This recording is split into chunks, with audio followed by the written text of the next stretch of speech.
Yo, everybody, welcome back.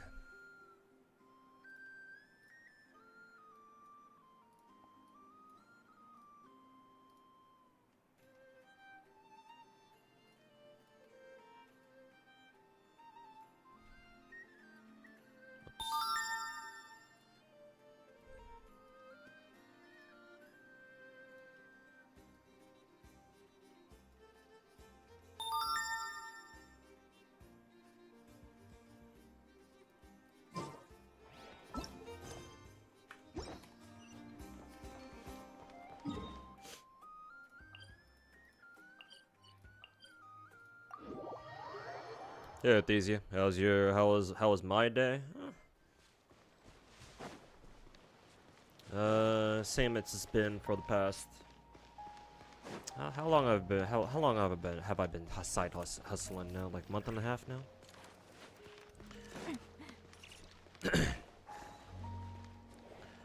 But nice and busy, running around all day, drive around all day as per usual.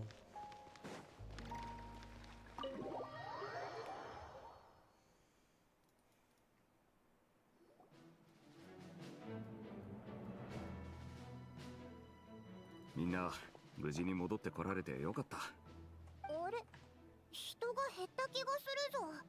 フリンズたちは？ネフェルもいないみたいだよな。俺が一足先に来たんだ。フリンズはアイノやイネファと一緒に踊りの機械を設置して、計画の up against Lua for a mobile game of the year, Keck. については。I wonder how much Tencent paid Jeff Keighley. Is that dude's name Jeff Keighley? I think it is. To be on the whole mobile game nomination thing 2 years in a row. Because wasn't Lua on that shit last year too? Or was it for a different a different nomination? あれはこの瞳どこかで見たことがある気がする。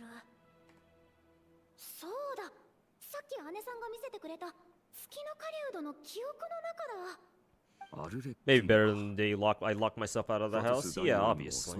Goes without saying. I actually made money today instead of losing money.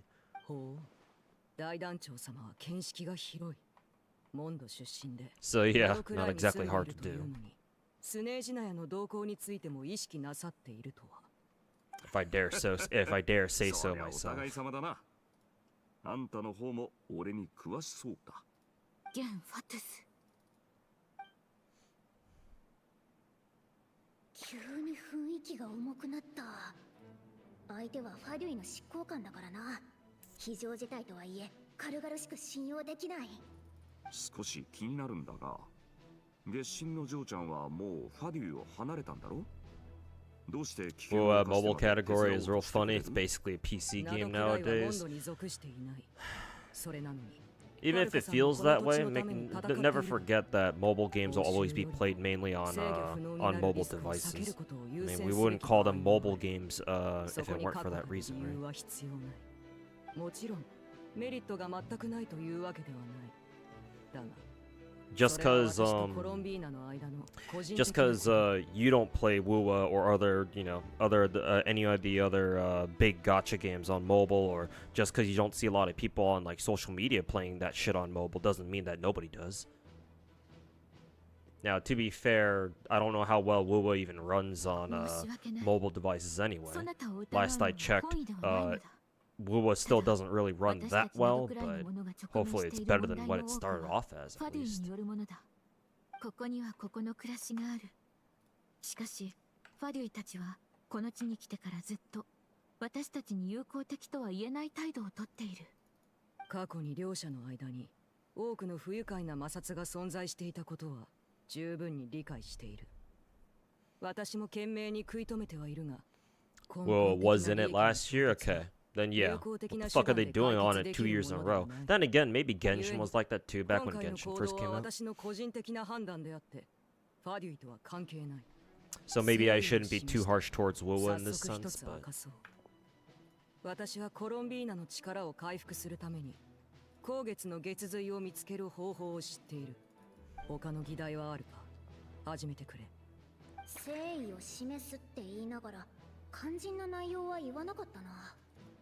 あまり多くは明かしたくないってとこか。しれっと話題を次の議題に移されたから。Black Beacon got nuked, the global version, yes. The Chinese version still lives, I believe. 今は信じるしかない。執行官第4位。手強そうな雰囲気だな。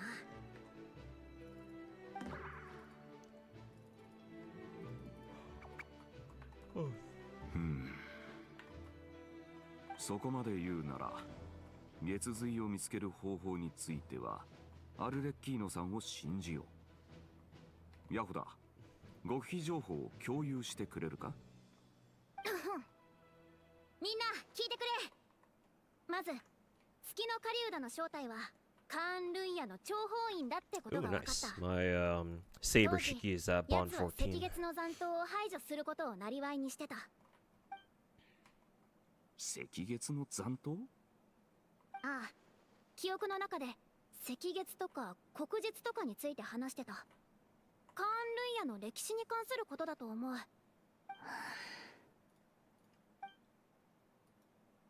私の知る限り、赤月と黒日はどっちもカーン・ルイヤの王朝の名前だよ。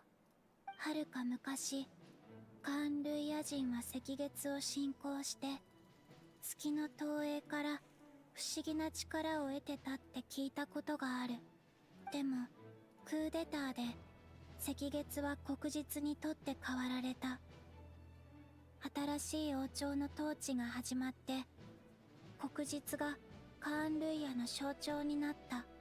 赤月王朝が滅亡してから長い年月が経った後も黒日王朝の最後の君主国王は赤月の秘密を狙って月の狩人に密かに赤月の残党を捕らえるよう命じていたのだ。その時の月の狩人はまだ狂気に陥っていなかった。至って普通の青年でソリンディスという名の恋人がいた。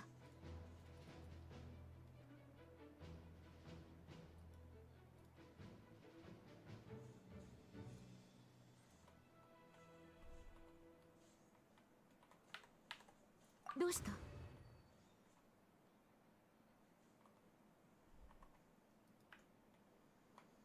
Yo, T-Dubs, welcome back.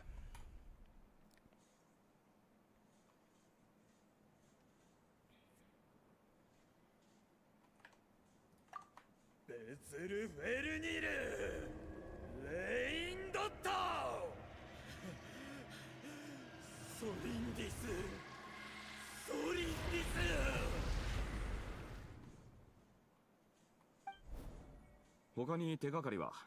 その恋人がどういう人間だったかとか。彼女は神秘院の研究員だったみたいだ。でも他にも何かあるって感じがした。それから月の狩人の破片にはなぜかソリンディスの記憶が混ざっておった。わずかではあったが。そうか、結構情報が集まったな。とにかくソリンディスがまだ生きていた頃の月の狩人は正気を保っていた。そういうことだな。それならソリンディスこそが奴の執念の元と考えるのが自然だろう。彼女はカーンルイア人か。純血か根血かどっちなんだろうな。なんでそんなこと気にするんだ？ Kind of shocking CCs are still doom posting Stellar Sora when they're talking about Blackbeak and EOSing. Even Gacha Smack is in this pile of shit. He's clever enough not to start a fight with me? Start a fight with me? Wait. If these you worded that as if there are CCs out there talking shit about me. I'm sure there are.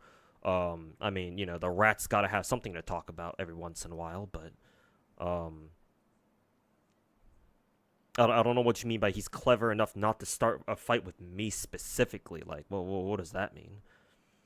Not clever enough to actually analyze the info surrounding the topic. Yeah, well, they're general gotcha tubers, man. You heard me talk shit about Styx already. Like, just cause I don't think Gacha Smack is as bad as Styx, for example, doesn't exactly mean I exactly have like the highest praises on earth for him.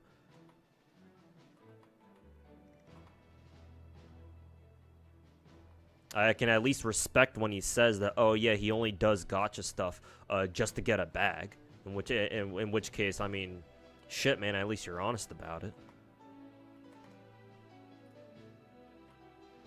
But does that mean that, you know, I think he's automatically smarter than all the other dumb retards who cover generalist gacha news and shit? Unless your name is Guitar Rock, of course.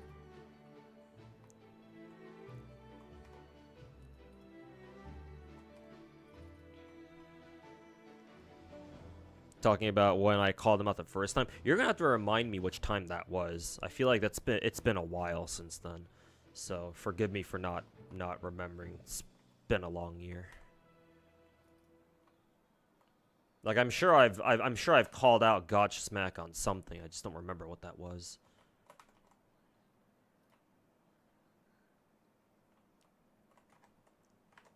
Also, Genshin. 恋人を見つけられたら月の狩人を元に戻せるかもしれないのか？可能性はあるが、希望を奇跡に託すわけにはいかぬ。ネフェルの知り合いだというあの少に、彼女に調査を依頼できるやもしれぬ。それなら引き続き分かれて行動しよう。旅人パイモン、コロンビーナ、そしてアルレッキーノさん。4人は後月の血髄を探しに行ってくれ。 My first delusional gacha take video. Oh, okay. Damn. You have receipts. I'm trying to remember what my first delusional gacha takes video was about. Man, it's been so long I don't even remember what my first delusional gacha takes video was about. みんなそれぞれ役目があるってのはいいことだ。 ワイルドハントも活発になってきているし、ライトキーパーも動き始めるだろう。ここのことをフリンズに伝える人間が必要だ。Anybody saying Stellar Sora's EOS is delusional? I'm like 85% with you on that one. I don't expect Stellar Sora to EOS. Their Chinese and their home servers, well, their other servers certainly won't. But I do have to wonder why Black Beacon, at least their global server, failed. When it's pretty rare to see a Chinese gacha, like have to EOS a global server. That usually doesn't happen, mainly because the Chinese servers make enough money where they can keep the rest of the servers afloat, right? Like, take Girls Frontline 1, for example. That game barely even has a fucking global player base after 6 or 7 years. and yet it's still you know, it's still kicking, you know. And the simplest explanation for why that is simply because, oh yeah, all the other servers make enough money where you know, they ain't gotta worry about the global server EOSing, right? The other servers keep the global server on life support.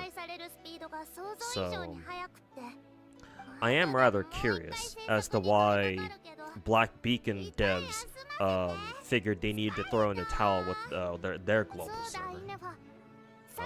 I assume it's because Black Beacon hasn't really been doing all that well on their home Chinese server either. That's the only explanation that I can think of. But because I don't play Black Beacon, I don't know. ファルカさんがアームスバルトニルコに行く前からすでにワイルドハントはナドくらいで何度も発生していました。 Haven't kept up with Genshin, but Varka reminds you of Genshin. Yeah, they look very similar.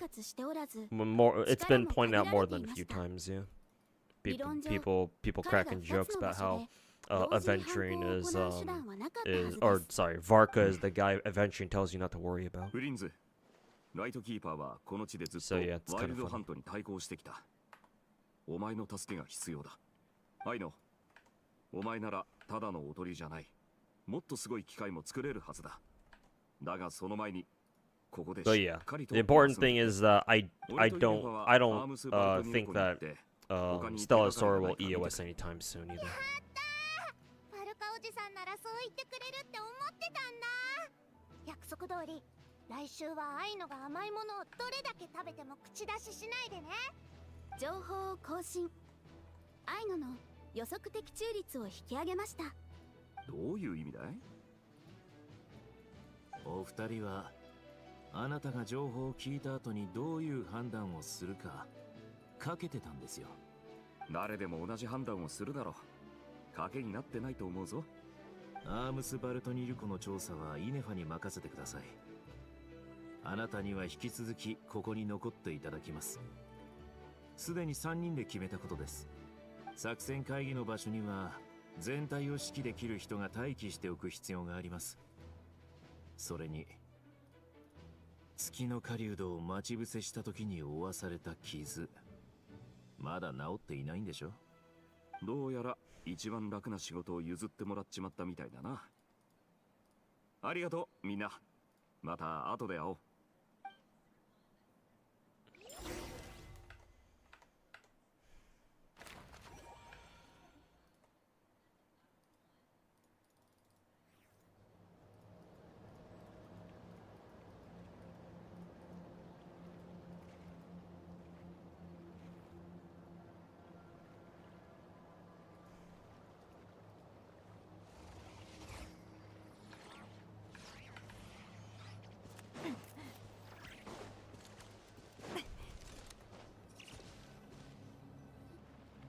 いい場所だ。総会をつなぐ扉にふさわしい。 Gotcha Smacks' face is even on the second episode's thumbnail. The like-dislike ratio is still looking abysmal. Yeah, but I don't really give a shit about the like-dislike ratio. I stopped giving a shit about it years ago. Especially when it comes to gacha videos. And if you have to deal with like the gacha crowd as a whole. Gacha players are retarded. A lot of them are, at least. So if they ever come across a video that they don't like for literally whatever reason, they're just gonna put a dislike on it, even if the video has a good point to make. Because most gacha players, most is generalizing. A lot of gacha players out there don't really give a shit about what is right or wrong. They care more about what they like. So when it comes to gacha content, like-dislike ratio doesn't really say shit. Especially not when we have content creators out there, fucking, you know, cult-ass gacha content creators out there, rats or whatever, who could care less about whether or not the content is actually good or not.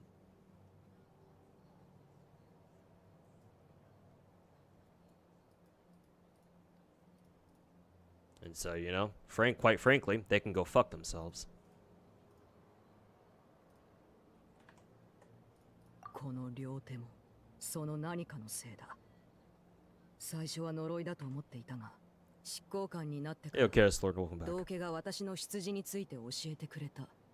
そしてここ数年の調査を経て、私はようやくいくつか Black の事 Beacon 実を hasn't 気づいた。 hasn't updated the game in months and to make money from 赤月というのは China. 光月 Are が you 砕けた saying 後 that even the Chinese 女神が server 自 for らの Black 生 Beacon 命を維持するため hasn't been に updated in a アビ long スと結 time, 合した産 or 物であるという or are you saying oh it's 私が only 使う that's 血 only 縁は for 赤月から what 得た is it? 力だ。 That's only for the 光月の global 権能を持 version, ち but the アビス Chinese の server 影 is 響を still 受けている chugging along fine. アビス、知っての通りの存在だ。私はアビスの力を利用するが、アビスも私の魂を狙っている。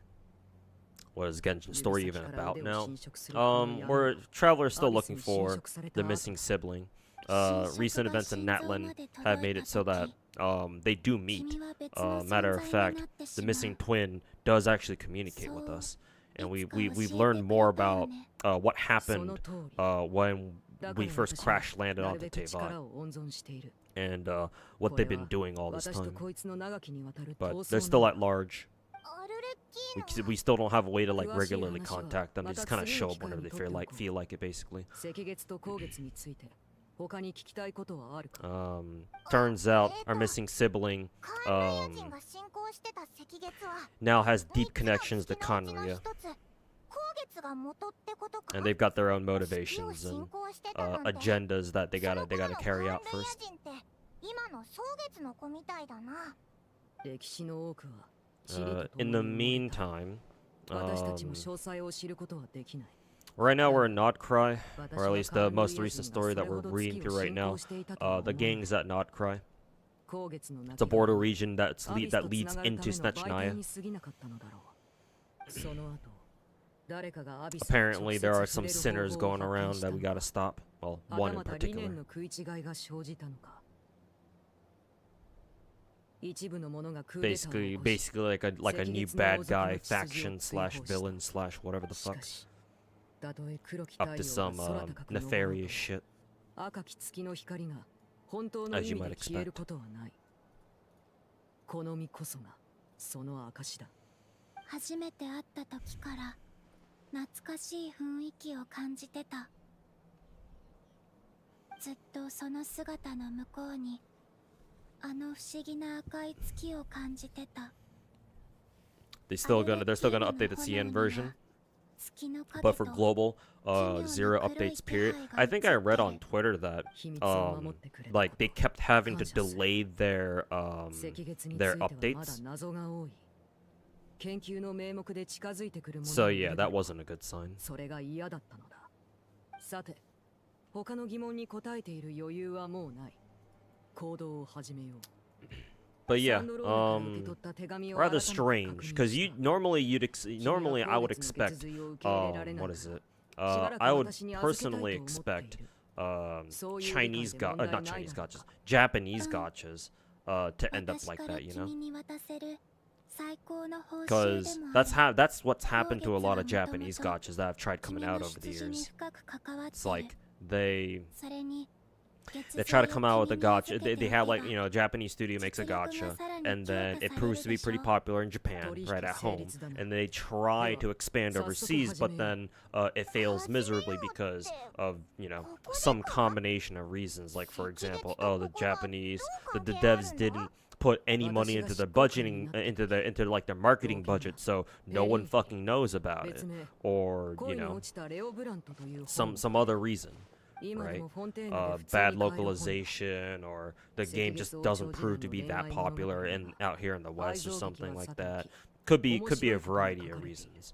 And usually it's the Japanese games whose global servers get shut down if they don't do very well. Not usually the Chinese, because Chinese gotchas, they're fucking Chinese, bro.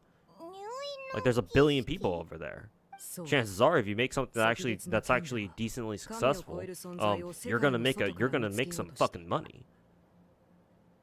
You could use that money to keep your global servers afloat. So, from how I see things, could be maybe the way I'm looking at it is not exactly accurate, but I'm inclined to think that I guess Black Beacon isn't really doing that well in China either.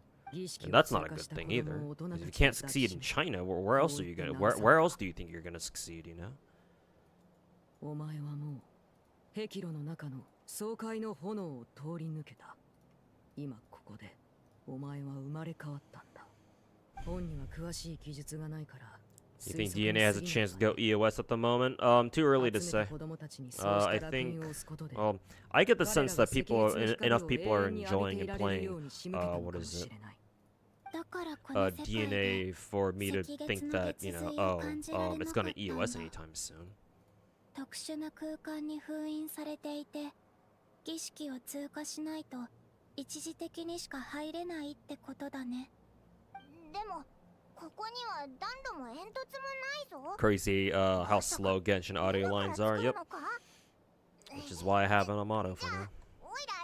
Hey, a good excuse for me to go do Face Clash right now so I don't forget to do it like I did last week. I guess I side hustled a bit too hard last week. But hey, at least I made at least I made a fucking grand last week. Would have been a grand if I didn't lock myself out of my own fucking house. この世に幽霊のような残影を残す。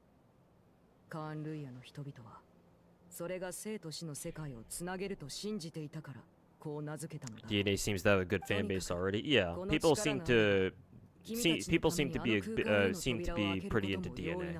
Like back when Black Beacon came out, I didn't really get the sense that it was like super popular or anything, you know.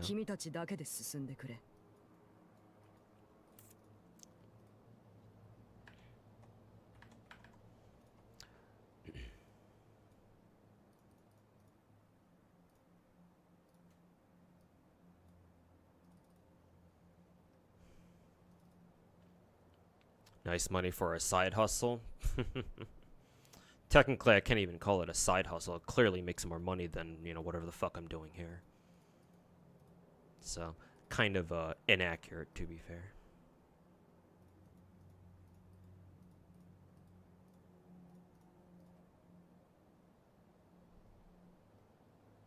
Popular enough for basically just being Temu Warframe? Exactly, yeah.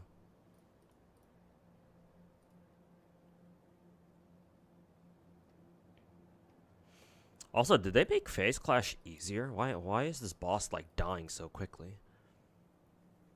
I remember having to spend like way longer to kill that boss. よし。では、開けよう。旅人、もう少し月の光を分けてくれない？役に立つかもしれないから。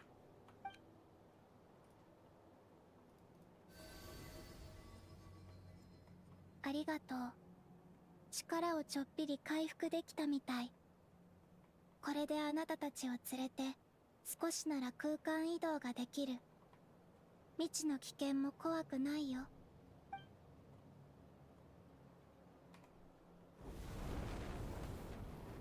古の七色の主にして現代の偉大なる母、紅の衣をまとう爽快の支配者よ。炎を持って立ち、炎を持って継ぐ。You have to earn that in a week, but you barely get that much in a month. I mean, I'm not going to deny it's a lot of money, but remember Omni stuff, we do live in very different parts of the world. Like, I'm sure $1,000 would be amazing in like what, Eastern Europe or wherever you said you live, but like here where I live. Like again, I'm not gonna say it's not a lot of money, but still. Well, let's just say that I can't be satisfied with just that.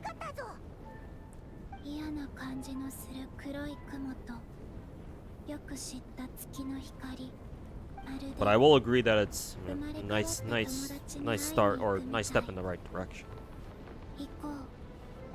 Certainly better than, you know, making bumfuck off of content creation.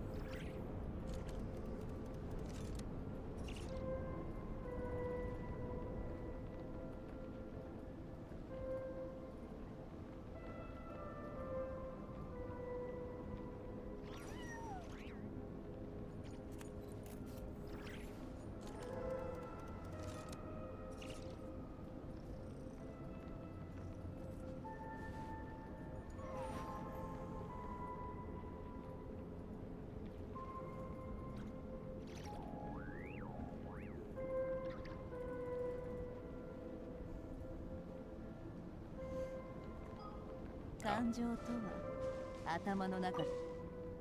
大事件というのは往々にして小さなきっかけから始まる。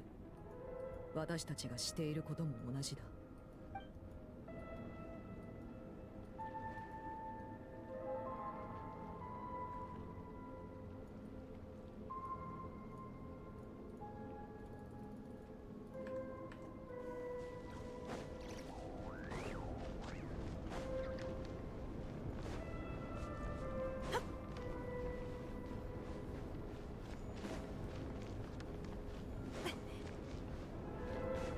It's kind of a sick, it's kind of a really fucking sick area.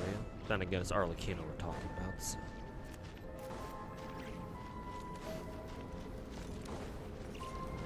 Kind of reminds me of the stairs from that one place in Natland.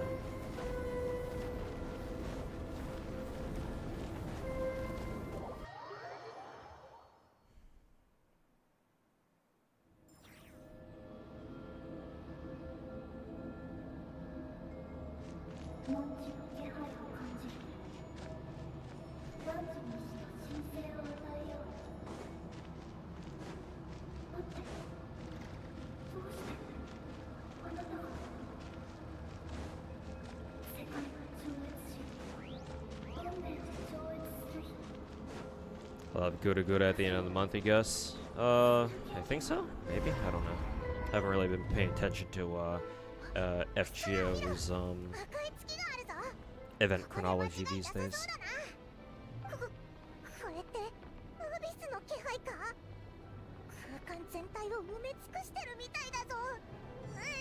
I mean, FGO NA recently has been struggling to hit their social media goal, like stretch goals of like, oh, like if we get like a combined total of 25,000 likes across Facebook and Twitter, we're gonna give everyone like 10 Sankwarts or some bullshit like that. Seems like they're having trouble even doing that.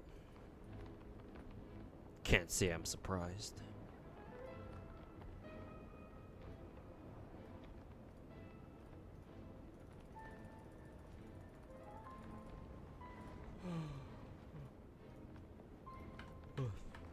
Oops.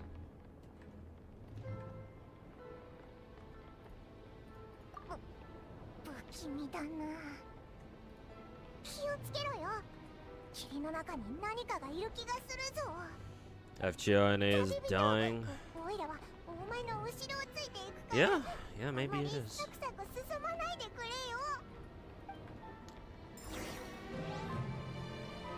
Not that it really matters though, because you know, that's what JP's for.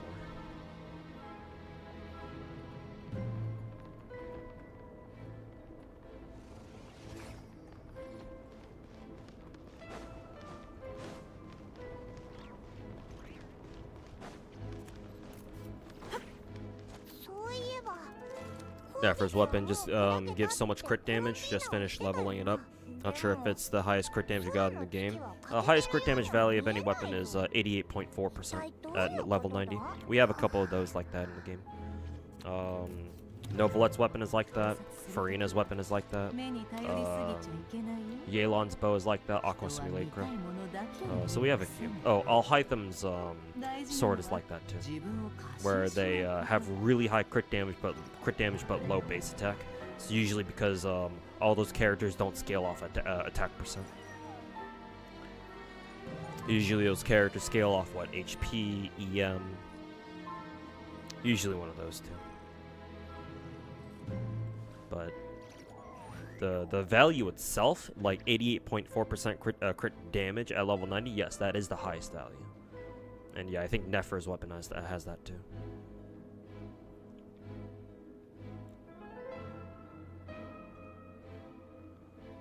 DNA subreddit that people find something to bitch about every day, be it grind time, drop breaks, no reasons to buy anything, and such. Yeah, but it's the subreddit, so you know. Reddit is filled with people with fucking retards who have no idea what they're talking about. So take whatever comes out of the subreddits with a grain of salt.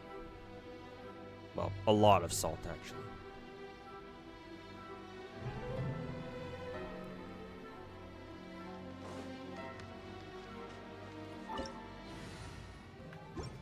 That's nice. They actually gave you a fucking party setup for this.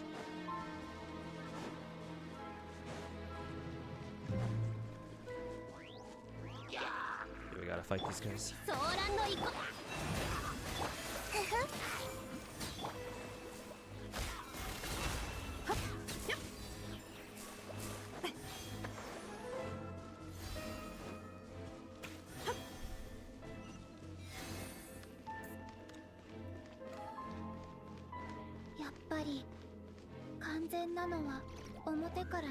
Just waiting for the Mihoyo collab and FGO. Next year, yeah. Actually, not even next year. I think you only need to wait like maybe five more months.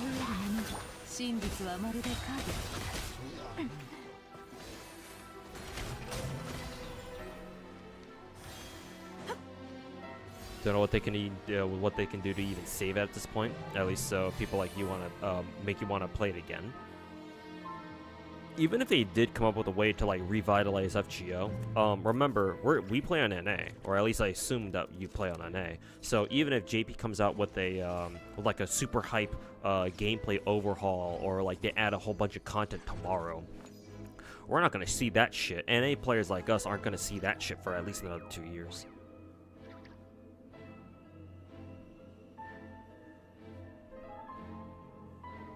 Don't think they can even do anything to save it. Even if they wanted to, they certainly can't. Not with Sony basically stealing all their fucking money, because, you know, they gotta pay their fucking shareholders.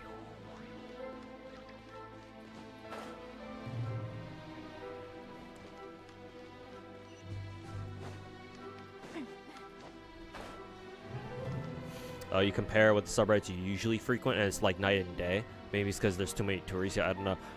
Pager, if you're comparing, like, say, for example, gacha subreddits. Oh, why is the camera zooming out like this?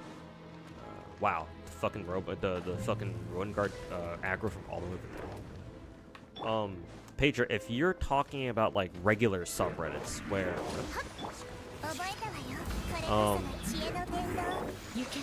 where it's these are subreddits that don't have anything to do with gacha, and you're comparing them to like gacha subreddits, then that's totally understandable.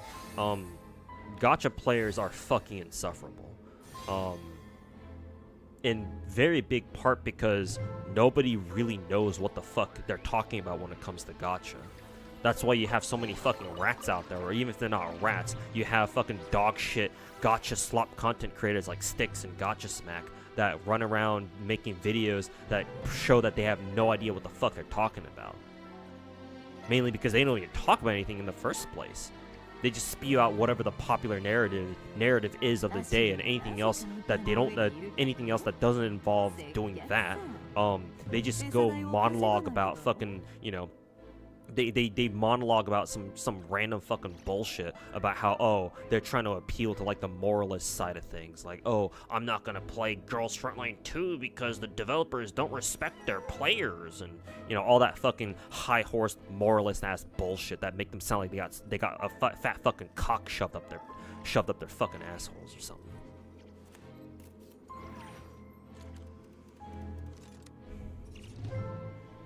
Like, I feel the same way when it comes to like YouTube communities, right? Because I like watching fighting games, specifically Street Fighter, because that's the most popular one. And I happen to start off with watching competitive Street Fighter back in the day, so that's what I'm used to. I also follow a bit of like competitive StarCraft, Brood War, that is, and in those kinds of communities, yeah, you never see, well, not never, there have been some bad apples here and there, but it's nowhere near as frequent as the kind of fucking bullshit you see out of the gacha community, because in those kinds of games, people tend to know what the fuck they're talking about, right?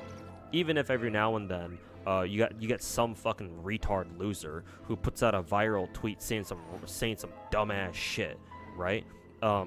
That quickly gets quelled or squashed out or whatever, because you have all these other content creators who do know what they're talking about come in and be like, actually no, that guy's a fucking retard and he's wrong, and here's why.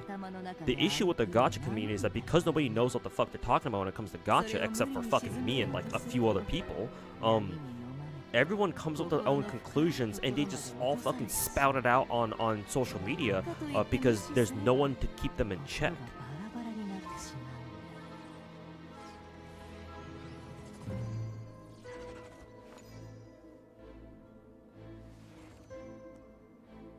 So in my opinion, yeah, that's perfectly normal. That you think that, oh yeah, like the gacha subreddits, like, are way fucking worse than the other subreddits that you frequent. What's Phase Clash? An extra an end game mode in Girls Frontline 2. Basically, you farm it to gain like end game materials and stuff. It takes quite a while. The game could definitely use with with shortening the length of it.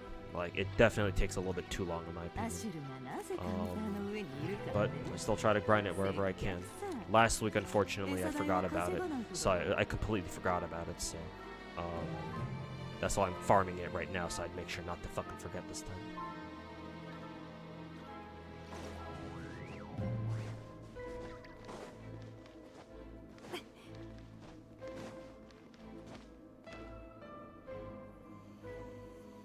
You ate all the big gacha CCs after they push Etheria restart. I don't really blame them for pushing for promoting Etheria restart. I mean, hey, they gotta get that bag after all. So purely off the logic that they did it for financial reasons, you know, because it was a sponsor. I don't hate them for that. Because if that were the case, then, you know, that means that I'd have to hate every single fucking gacha content creator out there who ever takes a sponsor, you know? So yeah, I don't know. I would like slightly disagree with that, but I see where you're coming from.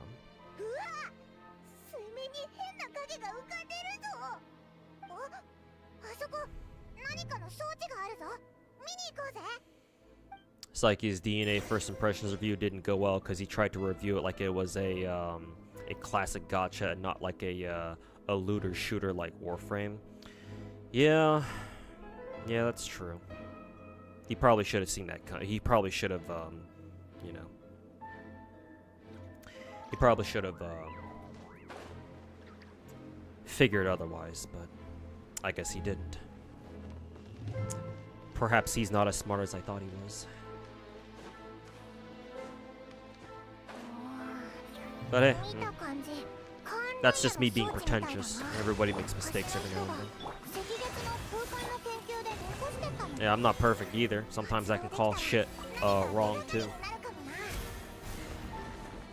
Difference between me and everyone else, though, is that I'll tell you when I'm wrong.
アビスの影響でここの空間はすごく不安定になってる。だから彼女の言葉や行動の一部が残ってるのかも。この景色を見るたびに小さい頃読んだ詩を思い出すの。死せる彼女の美しき瞳に流る嘆きの雫。Still find it funny that he said DNA is primarily a mobile game, basically because Genshin is mostly played on phones. DNA is to be treated the same. You know what game also is on phones as well? Warframe. iOS is only at the moment, but Android released soon. Psyche, you find it funny that Psyche said that DNA was primarily a mobile game, and basically because Genshin is mostly played on phones, DNA should be treated the same. Yeah, I don't know what he was trying to cook with that. I'm not sure if I totally agree with that take. Like I'm sure he had a good point. I'm sure in his mind he had a good point to make about that, but because Genshin is mostly played on phones, DNA should be treated the same.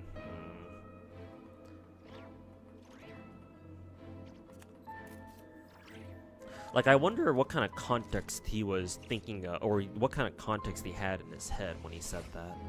Because, like, surely, like he meant to say something. I don't know.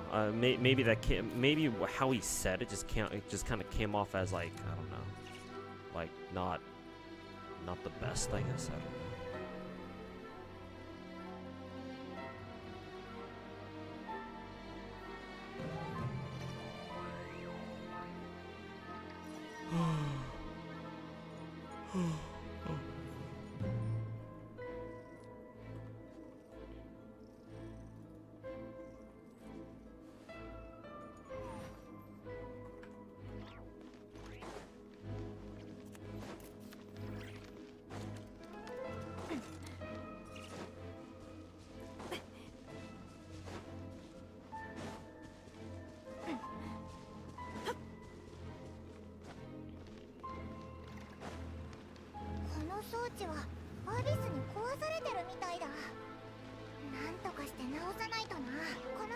From what you gathered, it was more of the grind that DNA wanted out of you. The time commitment isn't usually fit for games. Yeah, of course not. Gacha games. Here's the thing. Now that I think about it, maybe this is what Psyche was trying to go for. What he was trying to say. Gacha games are primarily intended for casual gamers, right? And obviously casual gamers don't really grind unless they really have to, and even then, the vast majority of the time it's not like they want to either, unless the game gives them a very good reason to grind shit. But most of the time that's not what happens. So maybe Psyche was treating it like a gacha because he wants DNA to be successful, but he sees the grind as anti-casual. I mean, I'm sure he even says it himself, right? Pretty sure this is what some of my viewers said he was trying to say when this whole drama started going down. But yeah, that just stems back to Psyche's problem of seeing DNA as a literal gacha when we know it's not. Like, I call it a gacha-like, but, I can tell you it's definitely not a gacha. It doesn't even have one. I mean, you can say it's got a skin gacha, but a skin gacha is not the same as a regular gacha,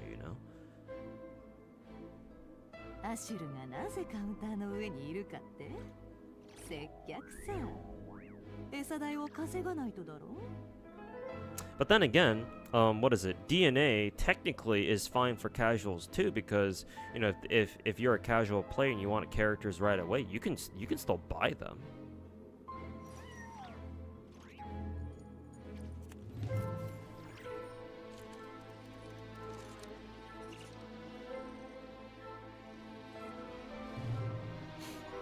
From what you've seen, all the CC that got gacha sponsorships are usually the loud ones that don't know what the fuck they're talking about. So you think that more or less what I said lines up? Yeah, because the loud ones are, oftentimes the popular ones, and guess what? Sponsorships only care about how big of a content creator you are. Obviously, they don't really give a shit if you know what the fuck you're talking about when it comes to gacha. Have I gotten the second Enfield beta test? No, I didn't even bother. I've tried applying for betas for like, I don't know, 5 or 6 different gacha games. Got into exactly 0 of them. So, I don't even bother anymore. Or it's easier for content creators. I mean, usually they're like that.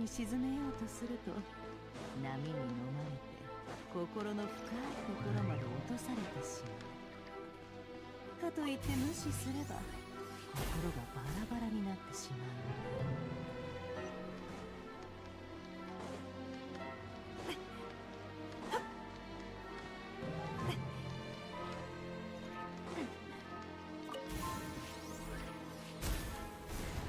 USPS apparently fucked up and deliver your card to the wrong address. Oof, really?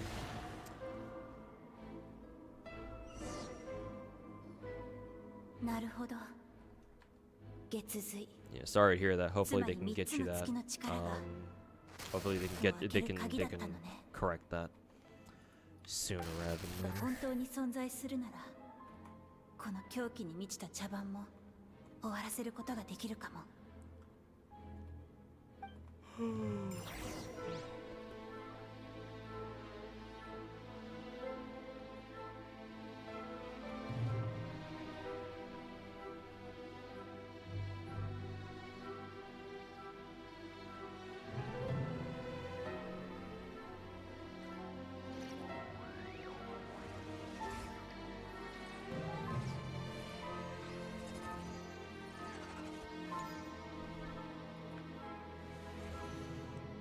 But yeah, keep going at it, Pedro.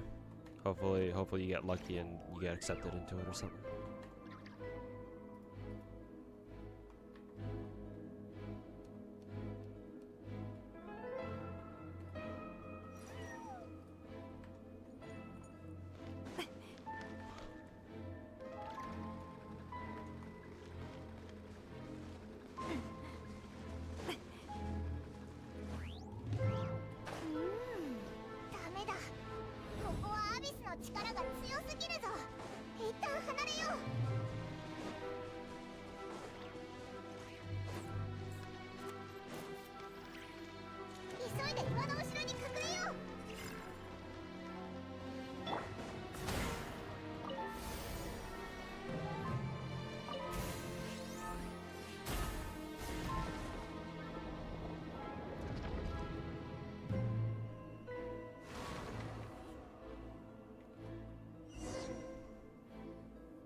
アビス抑制装置設置完了。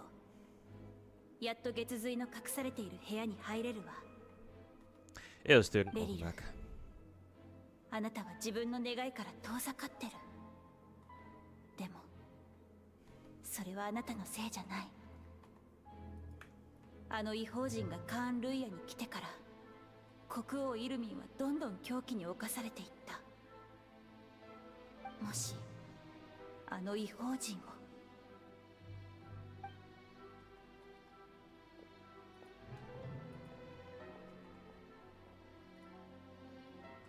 あ見ろよ、月の影が元に戻ったぞ。月髄の隠されている部屋に入れるって言ってたよな。もしかして月髄は水面に浮かぶ月に隠されてるのか。そうだと思う。弱々しい魂の気配がかすかに残ってたから。よし、行こうぜ。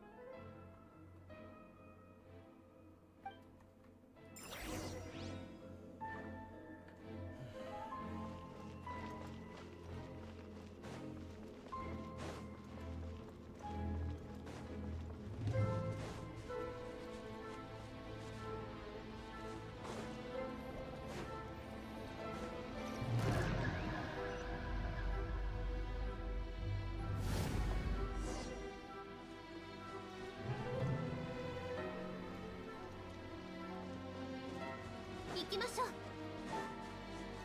っ怖いぞ。高月の月髄に近づくにはまずはこいつらをどうにかしないとな。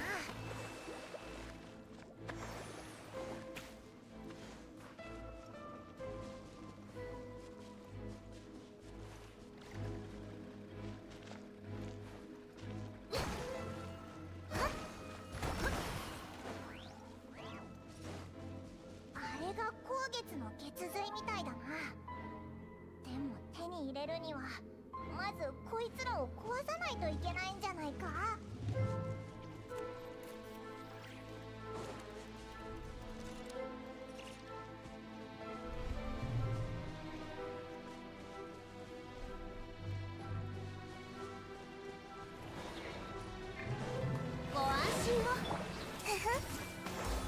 敵なお家にいらっしゃい。迷える者輪廻のソアの愛ね。嘘はいけないね。真実はまるで影。素直にハグなね。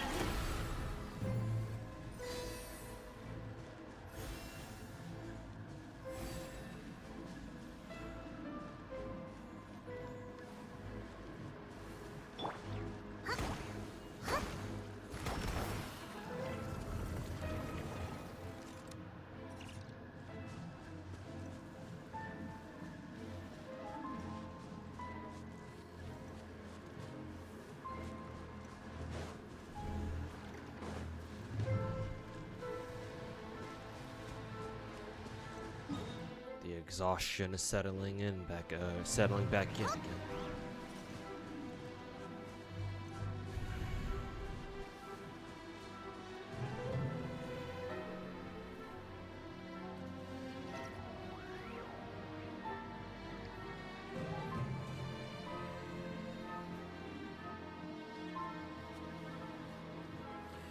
Surely if I eat a cookie, I'll wake back up, right? Surely.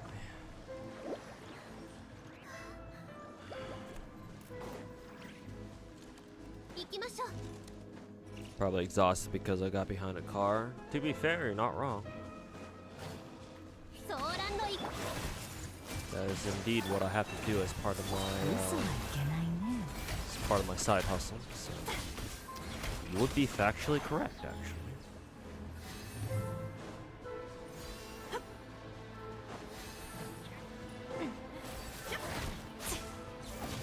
イオンご助力を刈り取りなさい。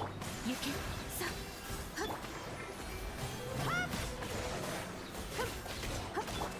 やっあれ狂いなさい。あともうちょっとだ。頑張れ。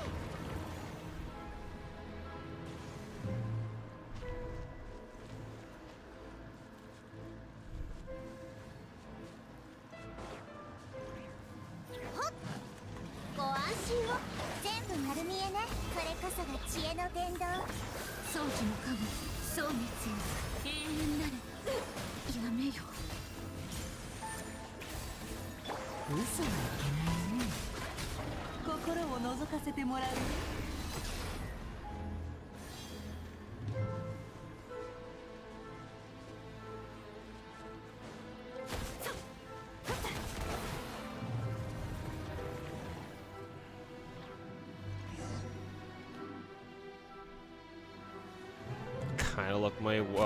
You kinda look way more rested. How do you look kinda way more? Do those like cancel each other out or something? やっと終わったな。これが Anyways, you look slightly more rested today. Maybe.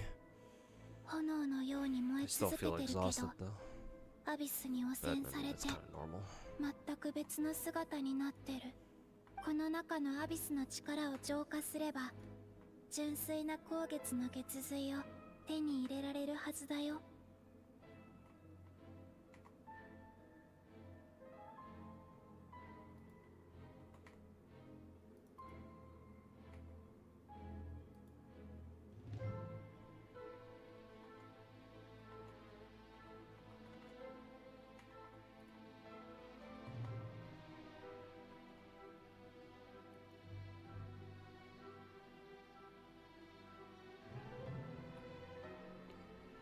God.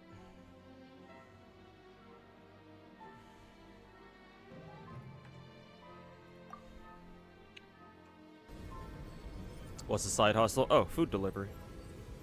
I deliver food.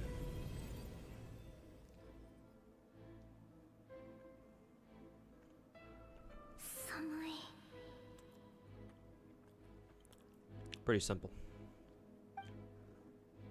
Though, doesn't always have to be food. Sometimes I get like, on occasion I get like these weird ass random orders where I have to go to like a I have to go in like to like a hardware store or something and like deliver like construction materials or something.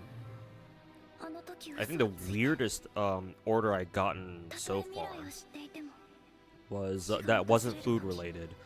Was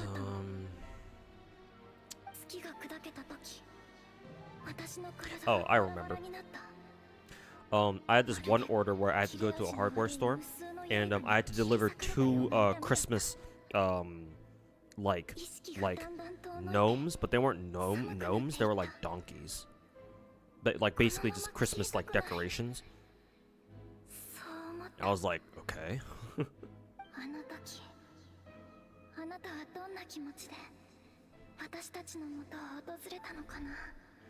Did I take a bite yet? Bite yet of what? Like my cookie? I'm eating it right now.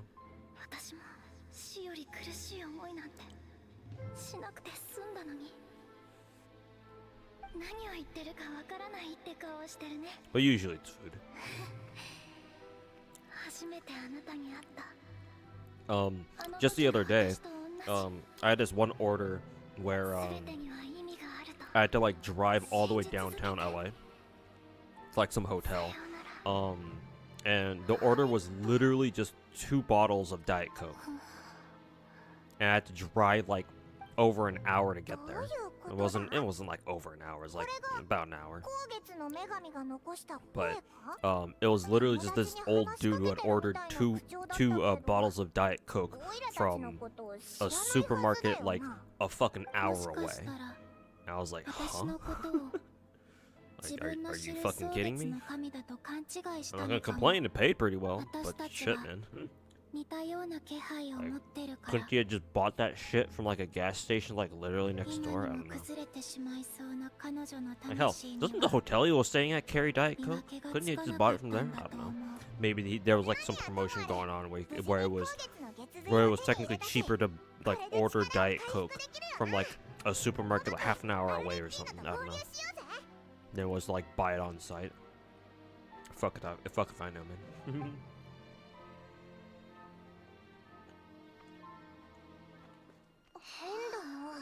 Do I like this job or in the office?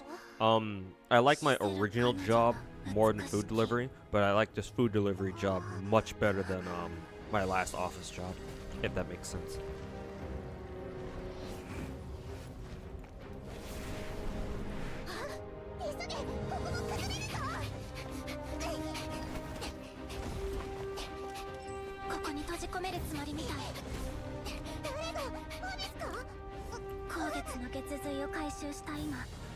Side games, Japanese government psyop has gotten to you.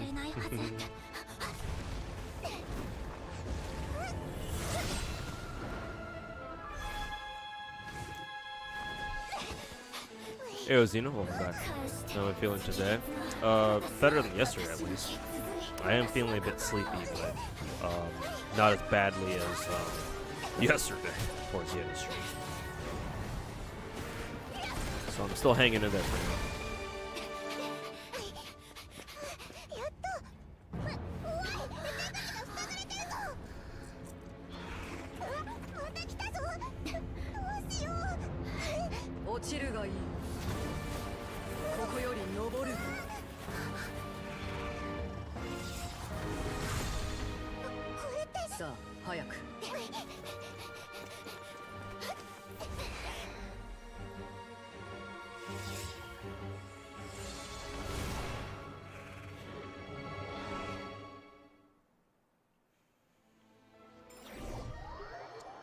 How's that? I like driving. I actually don't like driving. I don't mind like short drive distances, but I fucking hate driving on the freeway. I've talked about this before. I hate long distance driving, and I fucking hate driving on the freeway. I've never liked driving on the freeway. Fuck that shit. Like if it's just like casual driving, or if I need to go drive to like pick up some food or something, obviously I don't mind that. Matter of fact, sometimes I really enjoy like, I don't know, driving at night when there's not really a lot of traffic around, and you know, having some jams, right, having some bangers playing in the car, right? Like very like aesthetic driving, if that's what they call it. I don't mind that actually. It's pretty sick actually. But driving on the freeway, driving for a long ass time, I don't enjoy either. And obviously I've had to do both.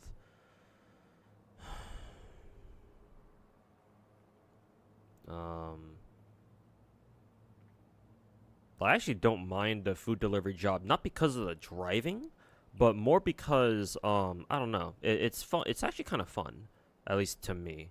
I guess it kind of makes sense in a sense that, you know, I find Genshin's exploration to be fun, but in a very weird but similar way, I think. I actually don't mind food delivery, and again, like I said before, just now, I actually consider it to be kind of fun, actually, because like, oh, I gotta pick up something, and then I got an objective that I gotta do, which is to drive to wherever the customer is or wherever they tell me to go, right? And I gotta, when I get there, I gotta find where I gotta deliver it to, make sure it's the right place. So it's kind of fun, actually.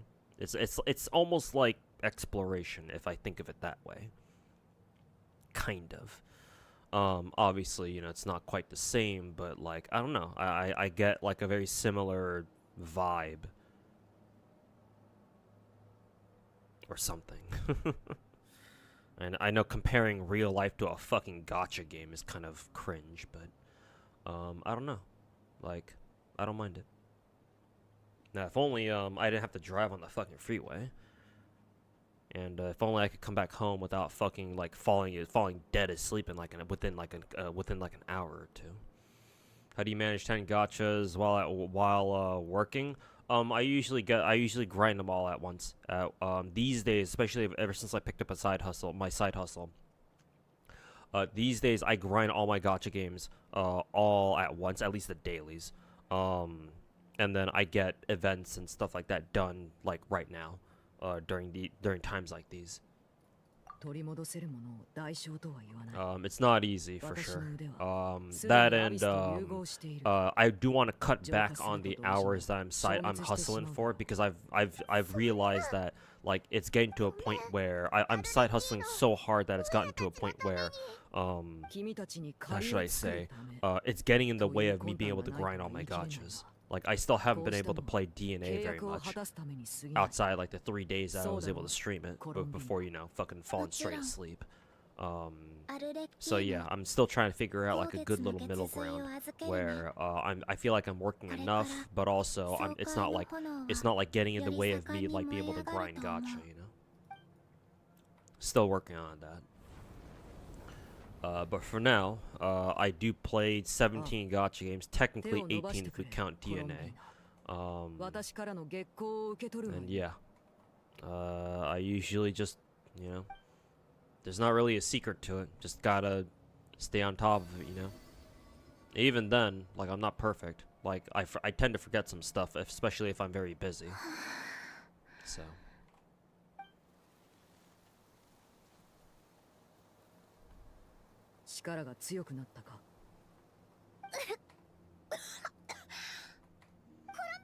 You want to have 10 kids or Arlecchino?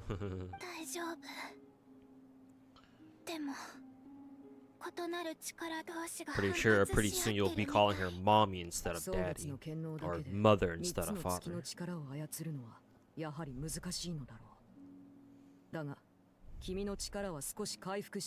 Crimson Moon did not let them use the name. Honestly, Arlecchino is actually a really Nasuverse coded character, if you think about it. At least I feel like she'd fit very well into the Nasuverse. Maybe that's just me.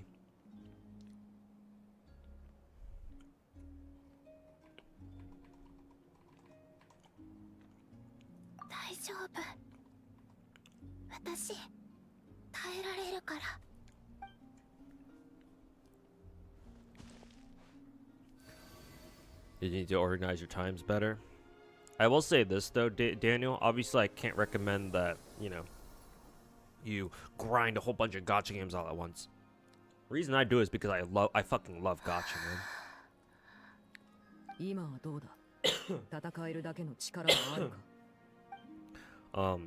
I fuck with gacha games heavy.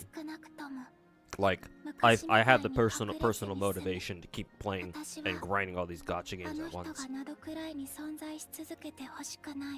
obviously very few other people share the sheer amount of enthusiasm that I have for gacha games.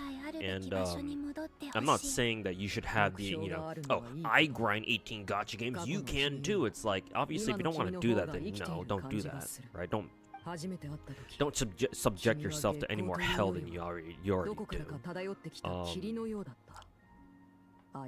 But yeah, like, if you happen to, you know,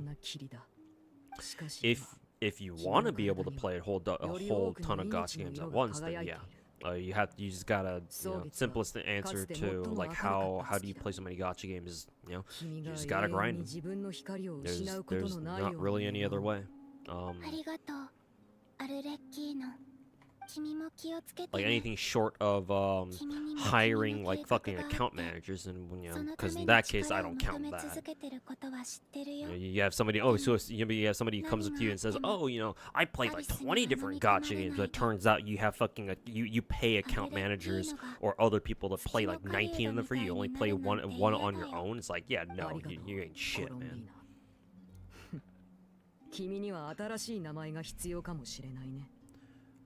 But yeah, something that you just gotta figure out on your own, and then try to, you know, establish some sort of schedule that you can get into a kind of rhythm for.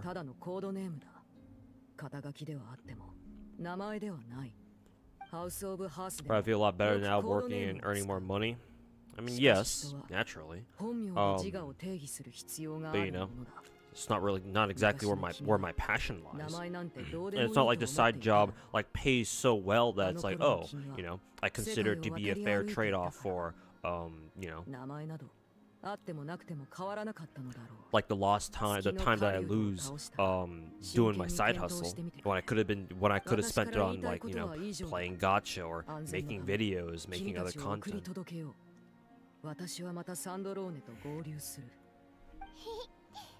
Am I flexible with my work days?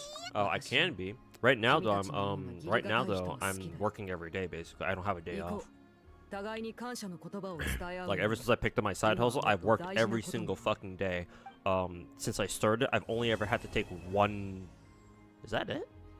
I've only had to take one day off, and that was only because I had to move my shit back here. Okay, no, it's not the end. It's just the end of that quest.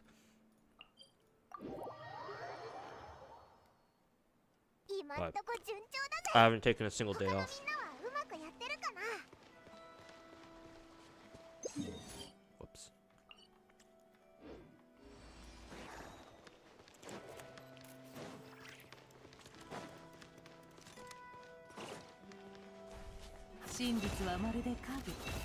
Oops. Why are content creators saying the next update will save it? I don't fucking know.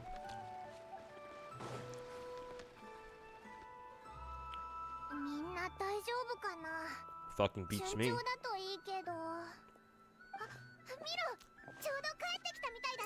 Hey, Rotated Grams, welcome back. Take a Sunday off. I'm thinking about doing that, yeah, eventually. 問題ない。ただ、ネフェルとヤホダさんは碑文の館で情報の整理をしてるため、しばらく合流できなそうだ。帰り道でイネファさんとアイノさんにお会いしました。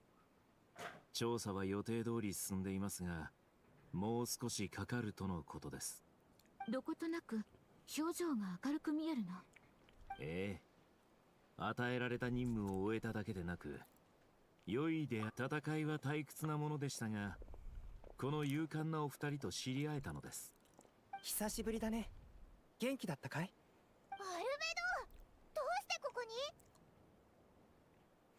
に？ You having managers for like dailies and stuff before like exploration and story? Fuck no. Like, honestly, I don't even mind like if you want to have an account manager, like that's fine. It's just you better have a good reason for doing so, right?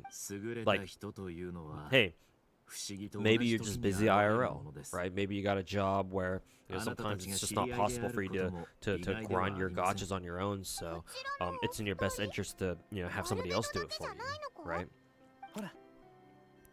Whether it's a friend, whether you can get a friend to do that for you, hey, it's Durin. or you gotta pay somebody to do it, right? Like, shit happens, right? Hey, maybe you just don't feel like playing gacha today, or you're going through a burnout phase, or you just don't really feel like touching a gacha game.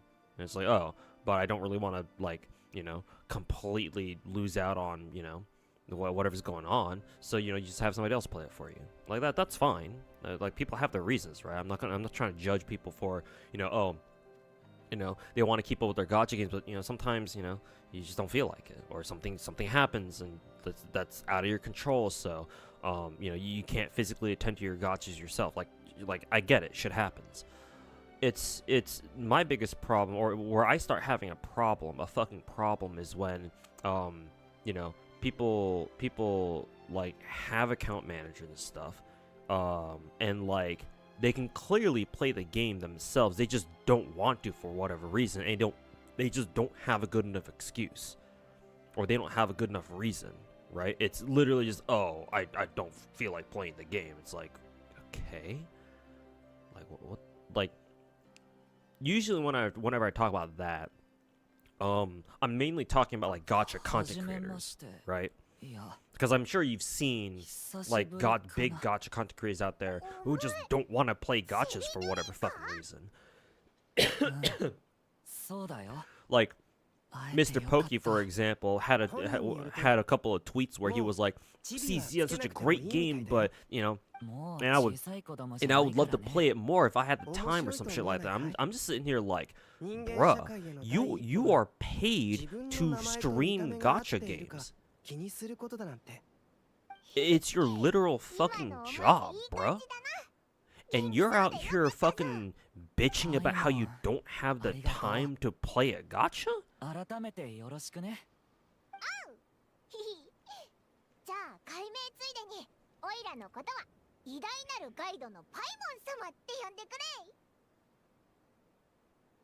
mean, what makes it even funnier is that Pokey is a Star Rail main, and Jesus Christ, how much gameplay does Star Rail possibly have to fucking occupy your entire fucking day?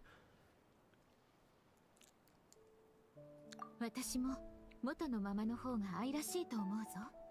愛らしいものにしか愛らしい呼び名は与えられない。そして、but aside from like content creators saying that they don't have enough time to play gacha, another way for like account manager people to like piss me off when they say that, oh, they use account managers to grind out their to babysit their gacha games for them, is like whenever people clearly have account managers, either because it's obvious or, you know, they say so themselves, and they try to talk about their gachas as if they fucking play it themselves, right? That's another classic. It's like, bitches don't even play their own games, and they think they you know, they think they can fucking sit here and talk about shit that they have no idea what the fuck's talking. You know, they have no idea what the fuck they're talking about. Like, no, go fuck yourself. Like, that's some fucking Saint Tontus levels of fucking mental retardation. だが私はこちらの友人たちを送るために来ただけだ。どうかお気になさらず。サンドローネと話したいことがあってね。後ほどまた会うことになって。People who do gacha account piloting full time, would I do it if it paid well? Maybe if I didn't play so many gacha games. But no, I want to play. I'm more interested in actually playing gacha than I am, or playing my own gacha than I am playing other people's accounts. And yeah, how well does it even pay anyway?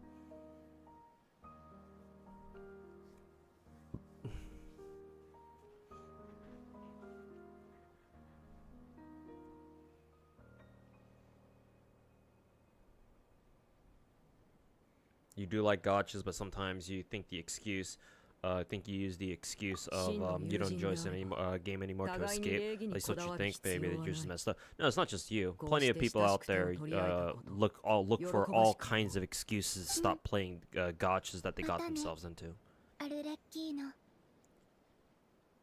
It's a very common thing if you ask me.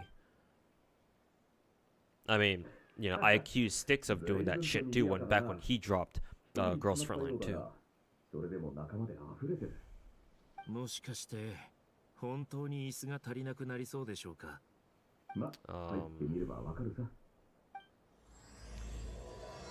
I would advise, like, if you don't want to play a gacha game for literally whatever reason, just stop playing it, right? You don't need an excuse. You don't need to feel like you need to come up with an excuse. If for whatever reason you just don't enjoy a gacha game anymore, there's no shame, or at least there shouldn't be any shame in just being like, you know what? Yeah, I'm not really feeling it. And just taking a step back. Or hell, like if you so choose, you can just drop it altogether too.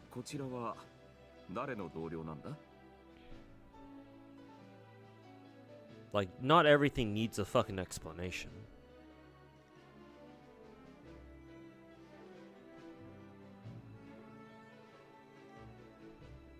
At the end of the day, it's your gacha account, so you get to do whatever you want with it.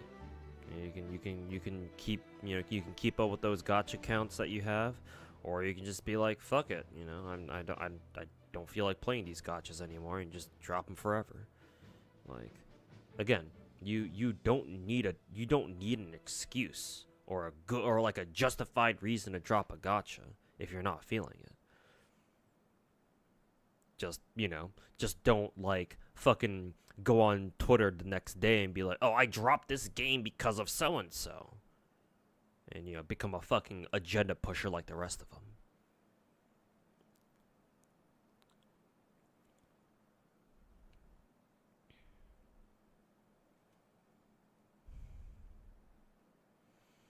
He does have the time. Like, maybe I'd understand if Mr. Pokey had, like, another job on top of that. Like, I don't know. Mr. Pokey does strike me as the kind of guy who does have another like side gig that he does alongside his content, alongside his job alongside, you know, him being a streamer. But I don't know of Mr. Pokey having like another job outside of being a content creator. I mean, hell, Mr. Slice, Mr.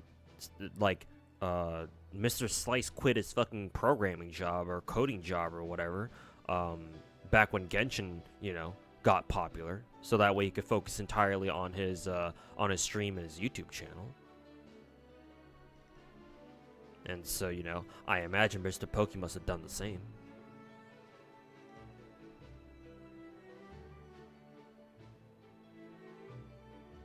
And they still feel like they don't have the time to play other gacha games. Like, either they're just lying and they're just bullshitting us, or they just have a massive fucking skill issue.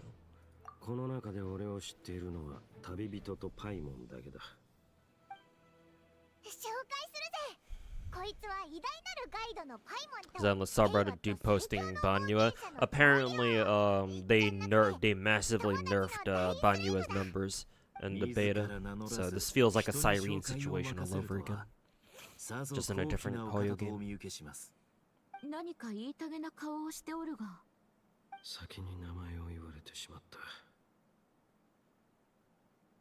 インがオイラたちを探しに来たってことは何か大事な用があるんだよな。もしかしてワイルドハントのことか？もしワイルドハントが俺たちの共通の敵だと言ったら、これから始まる会議に席を用意してもらえるか？ほう、同じ敵がお前をここまで導いたってことか。もちろん大歓迎だ。だがそうなると椅子が足りないな。アルベド、用意してくれるか？久しぶりに会うのに最初の命令が椅子作りだなんて懐かしいね。アルベド、本当に懐かしく思ってるのかな？お前のお兄ちゃんだろ？そういうのはオイラたちよりもお前の方がわかるんじゃないか？僕まだ言葉を勉強中だから、アルベドの言い回しを完璧に理解するのは It's very weird thinking of who is it? Durin as Albedo's brother, but I guess technically speaking that's not wrong. 今の時点でデュリンは十分すごいぞ。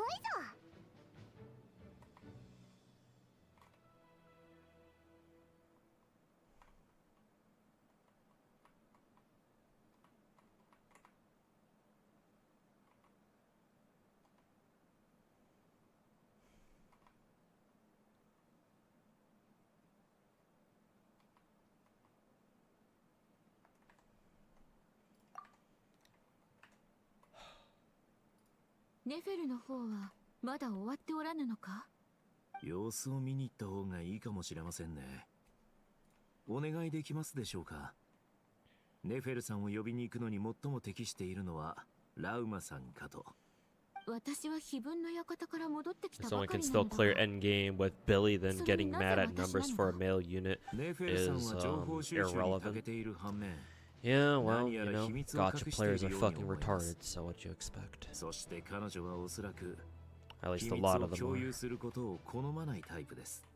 そんな Meta 彼 this, 女の meta 秘密に that. Have 踏 you み ever 込むな fucking ど met a girl before? 僕にはできません。ならば私であれば問題ないということか？英月氏のあなたは僕よりも親しみやすい。それに女性同士ですから、僕が行くよりも会話が弾むでしょう。そうか。ならば見てこよう。あれで本当に行くとはな。文句を言う素振りすらなかった。 Meta these nuts. 知恵というものは他人に仕事を任せるときにこそ進化を発揮するものです。自分にお鉢が回ってきそうな時には言葉巧みに立ち回る。ラウマさんもいつかは知ることになるでしょう。あるいはそもそもやらないという選択肢もある。ええ、さすがアルベドさん。やはり聡明なお方です。どうやら会議を始めるにはまだ早そうだな。みんな少し休んでてくれ。しばらく自由時間にしよう。忙しくなる前に楽しくおしゃべりしとくといい。人が揃うまでな。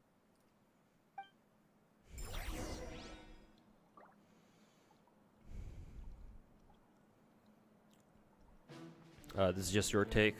Gacha CCs and community is about warning and showing how the gacha truly is, and to share and join together, even if it's just for tutorial or just gooning for an SSR. Yeah, I think I generally, assuming that I'm understanding what you're saying. Yeah, I generally agree. Yeah. Yeah, the content creators and the online community should like be there to help the rest of the community, like to help other players, like guide them, like basically guide them in the right direction, basically. Like obviously the community is not going to be 100% right about everything that they talk about, but like at least most of the time it should at least give, you know, it should at least point people in the right direction about stuff. But yeah, with the gacha community, with the gachas, with gacha games, especially the bigger gacha games, it's like, yeah, no, you're not gonna get that, not even half the fucking time. 人は見たいものだけを見る癖がある。 Meta 大 these 事なのは nuts. 自分を過信しないことだ。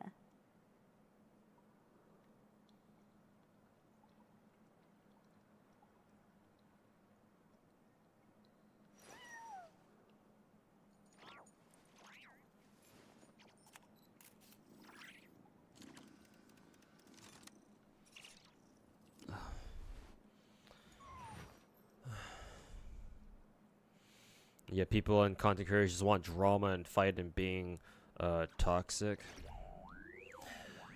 I think I said this before, but I'll say it again because I don't know if you've been around the channel for long enough to hear me say this, you know. But a big reason why is because gacha games don't have that much content, right? Because if you think about it, let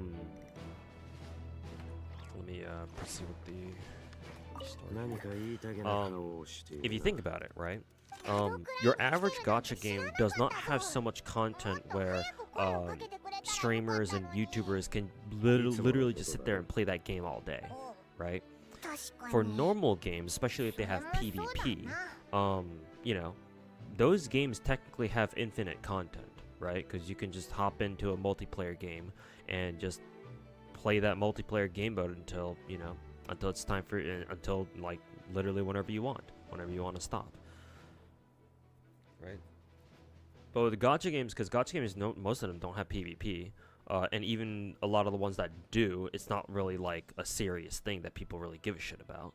The two exceptions being obviously Epic 7 and Etheria Restart, because those two games have an actual serious PvP mode, complete with like a matchmaking system and an elo system and whatnot.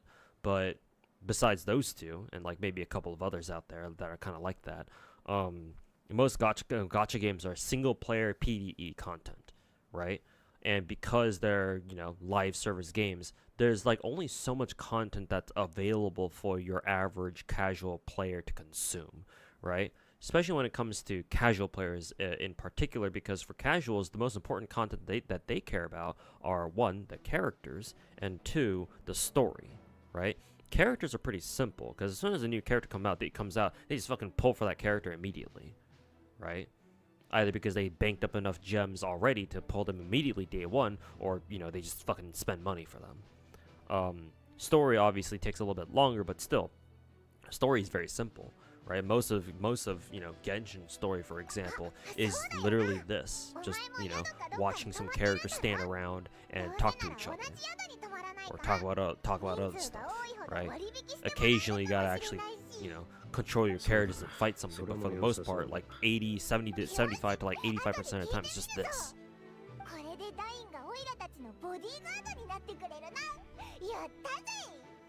So like gacha players tend to run out of content very quickly. Especially the ones who are fucking terminally online, so they just blaze through all the fucking content way faster than the devs intended you to, right? So they, you know, get all the content done for a patch in like the first week or so, and they spend the next like fucking 5 or 6 weeks bitching about how the game has no content. Like, that's what happened back when Genshin first came out. People rushed the entire game's content in like fucking 2 weeks and started bitching about how there's no more content in the game. It's like, gee, I wonder why you feel that way.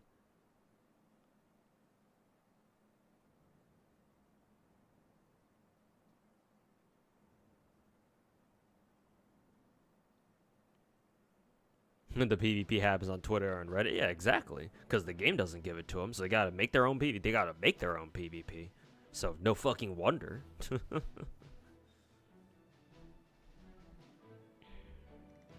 And from a content creator side perspective, right? It like a big part of the reason why the rats exist is because since their own gacha games that they play can't produce that much content, you know, they go off and fucking make content of their own. And how do they do that? By fucking talking mad shit on Hoyo games or basically any other gacha game that doesn't fit their fucking narrative.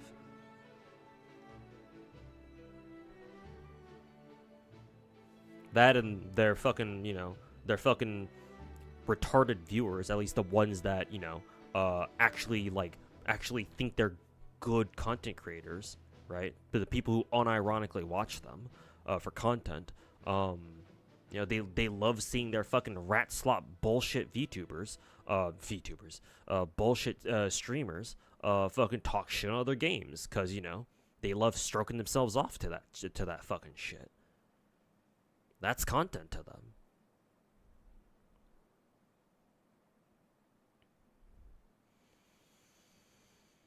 Do I like the casual nature so I get to play multiple of them? The more gacha games I play, yes, the more I appreciate that most gacha games are casual these days. Because if they weren't, then yeah, no. There's no fucking way I would be able to keep up with like 18 of them. So strictly speaking, just to answer your question, student, yes. 直接お願いしてもよかったのか。あはは、でも今のは冗談だぞ。あ、同じ宿に泊まろうっていうのは冗談じゃないぞ。せっかくこうして会えたんだしさ。それに何かあった時はお互い助け合えるだろ。オイラたち仲間とはいつもそうしてきたんだ。ああ、礼を言う。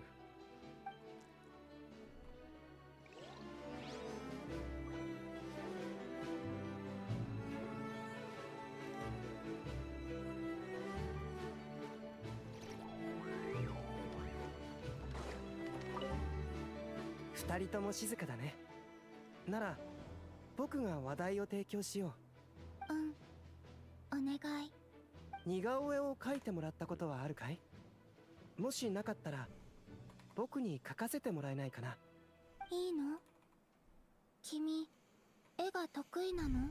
Your first gacha, don't know if it's a gacha or not. It's Girl Battle 2. I don't think I've ever heard of that game. Maybe it's like a really, really old gacha. I don't know. 竜も全部そっくりに描けるんだ。大げさだよ。機会があったら私も書いてみようかな。ああ、それはいいね。さて、ドゥリンはどんな画風がいい？僕は任せるよ。好きに描いてほしいな。うん。わかった。筆の流れに任せるとしよう。どういう風に描くか選べるの？見本になる絵があったらね。好みの雰囲気に近づけるよう頑張らせてもらうよ。ありがとう。ちょうどいい絵を探してみる。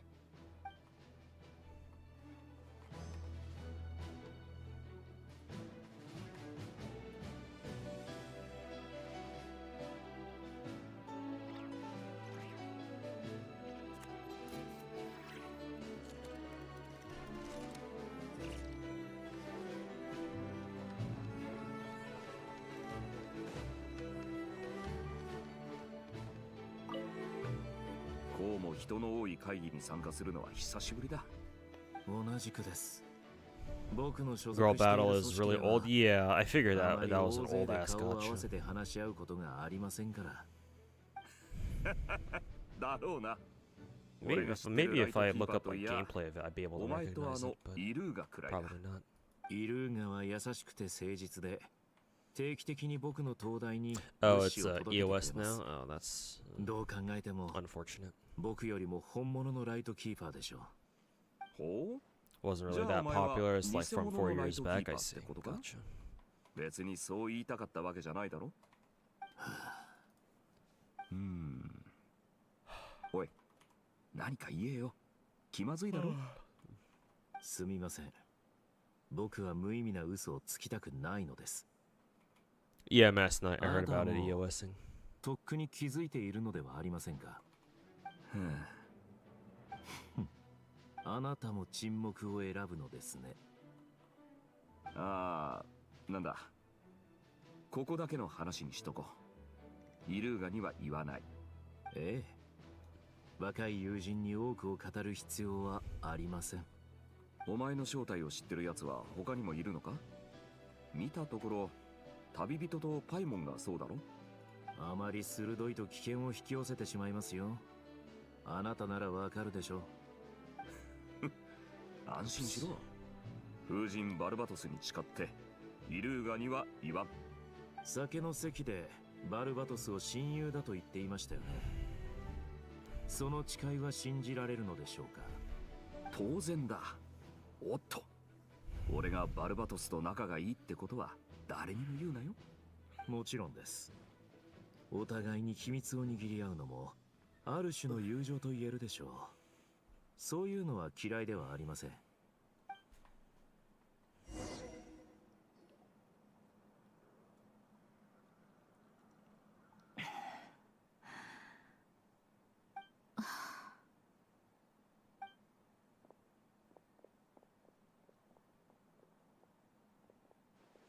お、待ちかねたぞ。ようやくおいでなすったか。ん？ヤホダの嬢ちゃんはどうした？あの子なら非分の館で待機させてる。 So much potential that Blackpink can have. If only the devs gave a fuck. Yeah, I don't know what happened with Blackpink. Obviously, it sucks that it's COSing, but I'm kind of curious as to what made that happen. 今回だけ次はないって言ってなかったか？せっかくごまかせてるのに思い出したらどうすんだよ。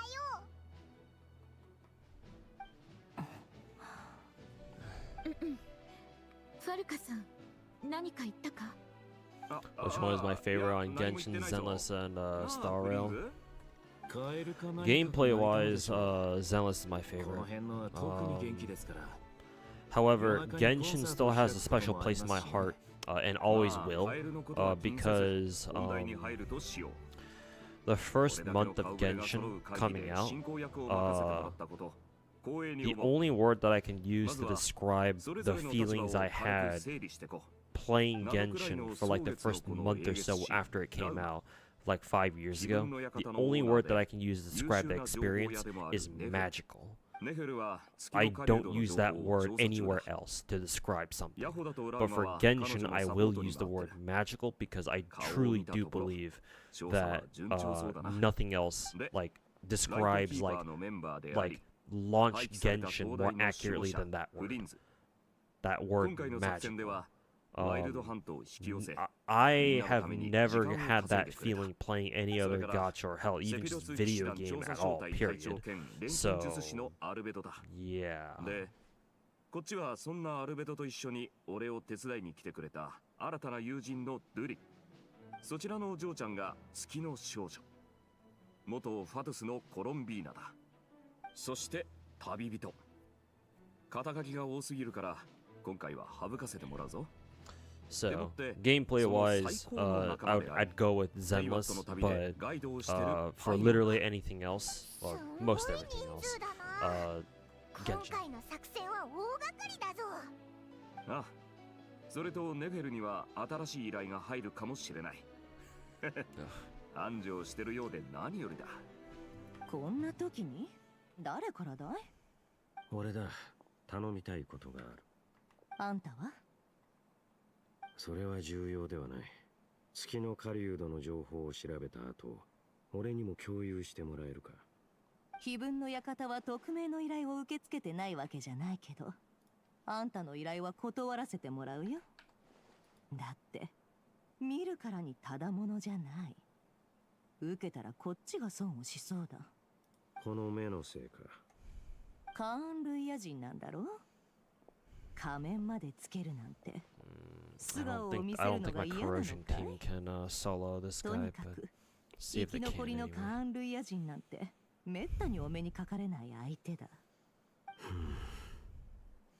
Re-downloaded Genshin, remember why you uninstalled? Too much farming, really? It's not the fact that the story doesn't have a skip button yet, even 5 years later, so you're stuck just doing the story all day. つまりあなたも常人とは一線を画すお方なのですね。さてな。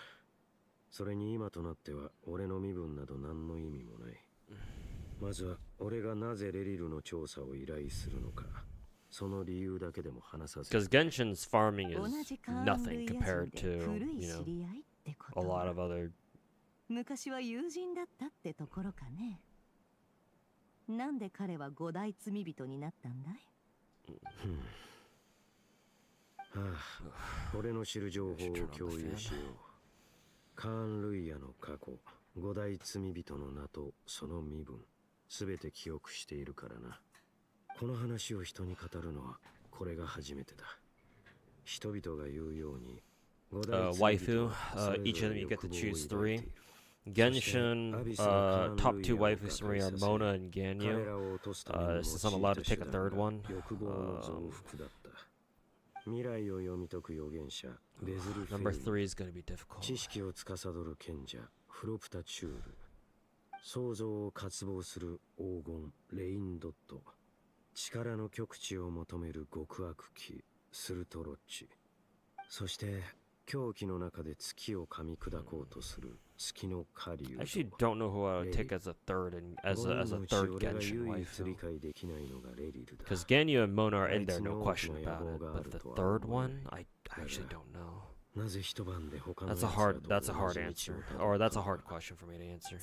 So for now, I'll just only list 2. Those would be Mona and Ganyu. Starro is easy. Casterus, Bronya, and Cyrene. 具体的にどういうことだい？その前後で Yeah, those 何 3. か事件でもあったとか？いざ話すとなるとどこから始めるべきか。あれは Honorable mentions go to Firefly and Tingyan, naturally. 俺の兄預言者ベズルフェルに And then for Zenless, Nicole, my absolute favorite waifu in Zenless. Nicole, Grace, and この知らせを聞いた俺は激しい怒りに駆られた。 Yanagi. Let's 集 go め with られるだけ Yanagi. の仲間を集め、そしてベズルを救出するために王宮へ攻め入る計画を練り上げた。あの世の出来事は Skipper doesn't bother you that much, huh? You are a stronger gacha player than I thought. You just don't have the time. Fair enough. 俺たちは王宮の門を破り、それぞれの目標へと向かった。 Then yeah, I guess that makes sense why you get annoyed by the farming. 俺は裏切られた。 But I'll just tell you right now, Genshin's farming is not that bad. あいつはアビスの力を分け合い、俺を見捨てたんだ。なるほど。そういう因縁があったんだね。で、報酬は何を用意するつもりだい？何事にも代償が必要だってことはあんたも知ってるだろ？この依頼に見合う報酬が何かは俺にもわからない。だが、レリルは昔から狂っていたわけではなかった。My Persian team actually was able to kill the boss on auto. That's pretty cool. レリルの過去を I 明 didn't think ら they か would に be す able る to こ do と it. は今の貴様たちにとって必要なことだろう。依頼を受けるかどうか判断するまで That's nice. 奴に関する情報をいくつか共有しよう。対策を立てるにはそれが不可欠だからな。そいつは助かる。こうも偶然月の狩人と因縁を持つ凄腕の剣士に出会えるとはな。まさに棚からくるむかけってやつだ。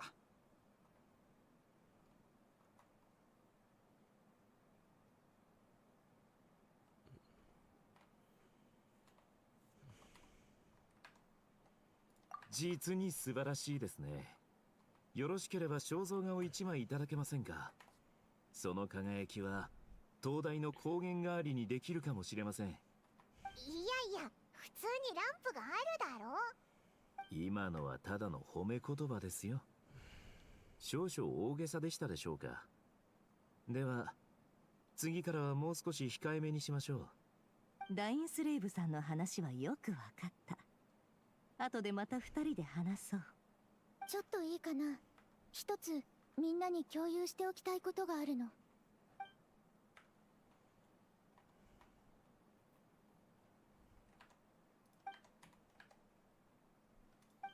3つの月が揃うとクータルの力が大幅に強化されるのだったな。だが今のところそのような兆しは見えないが。実はもう少し時間が必要そうなの。みんなにはたくさん助けてもらったから正直に話すね。今の私は Surprised I didn't かなり mention 力を取り戻せてるけど、完全に Miko, 回復する Skirk. には I mean, shit, まだ man. 時間がかか I る like a み lot た of い。 characters in Genshin, 私は but I デイ could ワ only ット pick に 3. 拒ま So れてるから、 of course there are gonna be 生まれた waifus 瞬 who I 間 don't から name 少 because しずつ I 力を can't. 削られてるの。たとえ月が揃っても世界に拒まれてるっていう事実に変わりはないみたい。その拒絶にどう対処したらいいかは今もわからない。もしかするとここを離れるその日までずっと続く可能性もある。それでも私は最後までみんなと一緒に月の狩人と戦う。アルレッキーノが言ったように、これはお返しというより親しみと感謝の気持ち。クータル、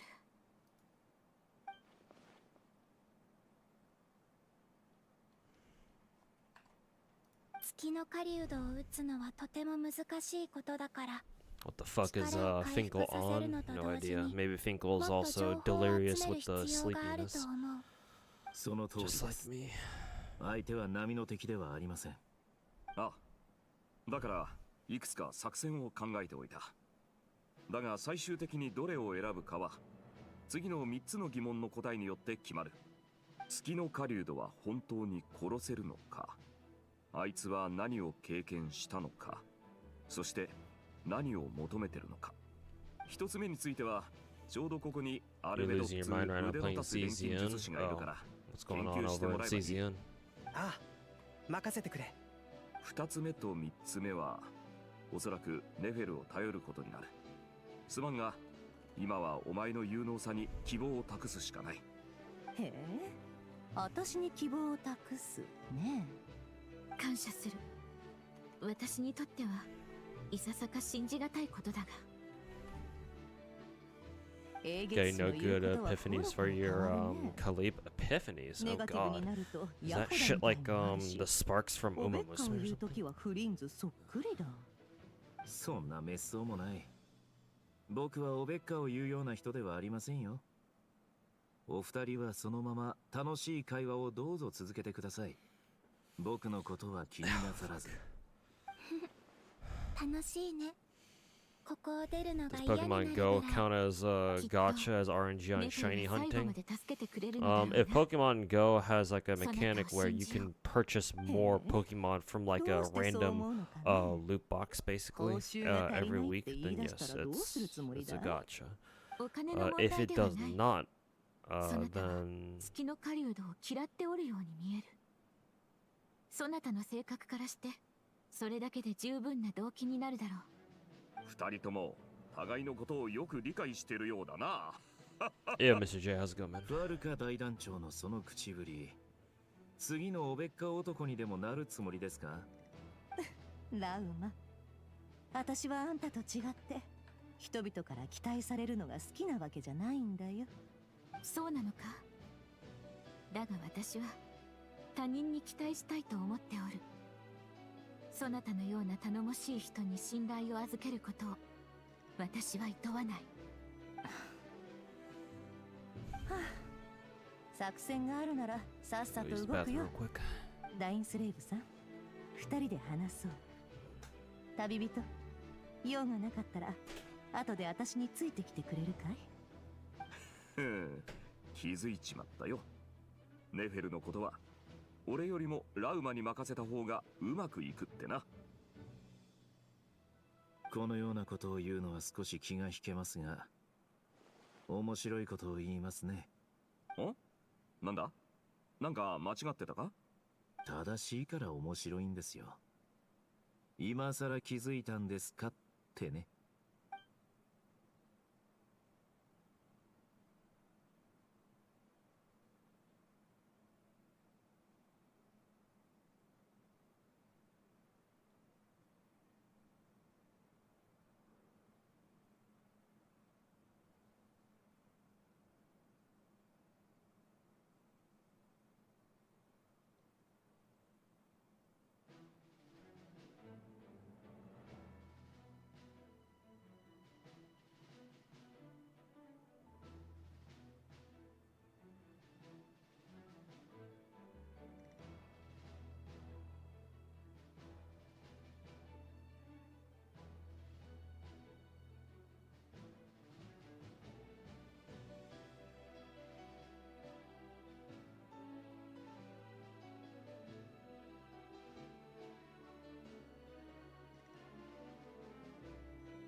待たせたね。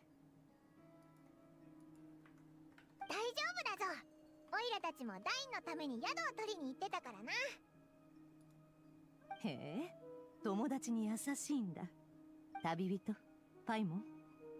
あんたたちもレリルの過去を知りたいんだろ？それ会議の後、彼と話したんだ。あんたたちの実力は私も満足できるものだって言ってたよ。それとどんな秘密も安心して託せるってね。私も同感だったからこうしてここに呼ばせてもらった。ダイン、オイラたちのことを信頼してくれてるんだな。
Almost dropped my phone there again. あんたの決断力と腹の座り具合には感心するよ。それにいずれ説明があると分かってるから詮索しないところもいい。ネフェルも決断力があって頭がいいよな。最初は仕方なく協力してる感じだったけど、今はお前の判断だろ。まあそうだね。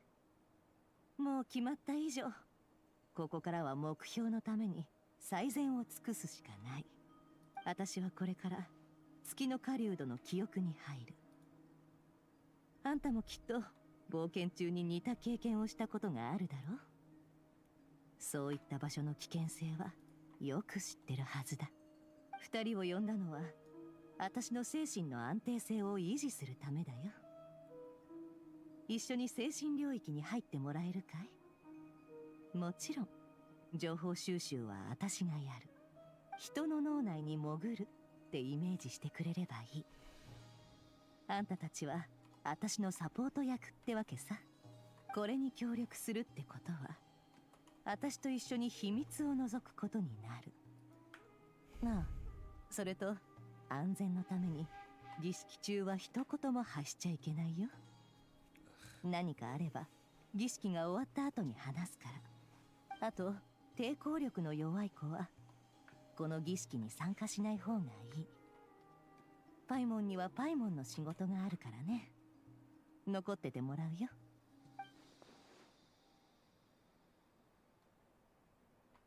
Oops.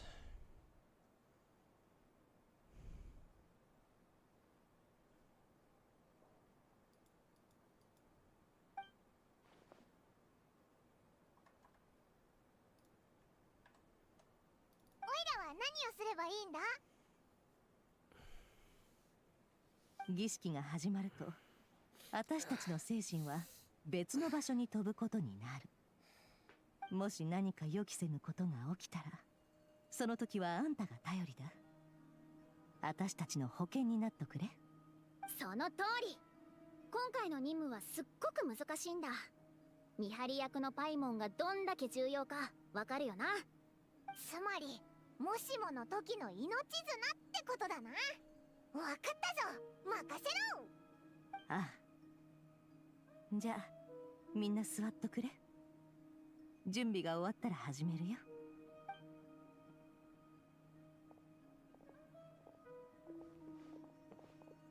ラインスレーブさんは他に何か言っておったか？レリルには人に言えない秘密があるらしい。それが原因になっているかはわからないけど、よく調べてくれと言われたね。そなたが無償で引き受けるとは思えないのだが。よくわかってるじゃないか。私は商人で傭兵じゃない。今回の仕事を受けたのは次の仕事につなげるためさ。これを逃したらカーン・ルイヤの物語を知る機会なんていつ巡ってくるかわからないからね。そういう興味本位な動機は感心せぬな。安全が第一だ。そのために私たちは最善を尽くす。つまんないやつだね。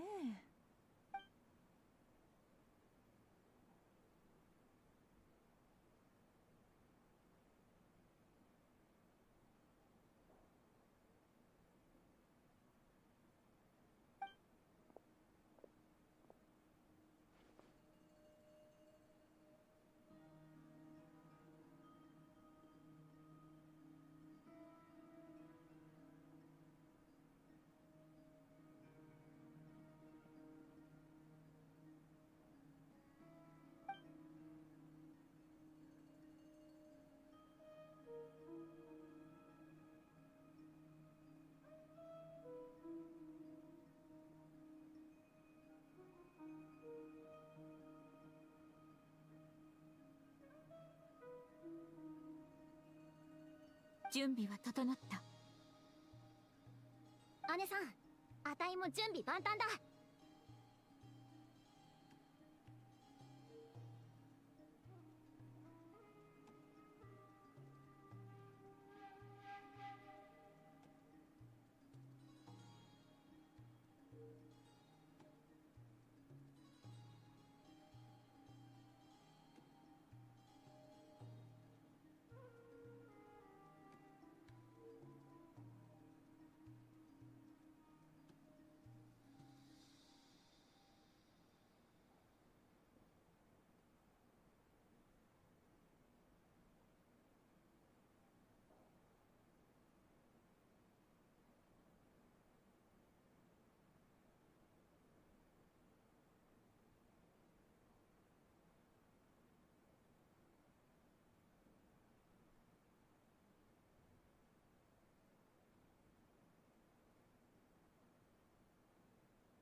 Can't say I ever had somebody in my Discord take a screenshot of my webcam and send it to me over DMs.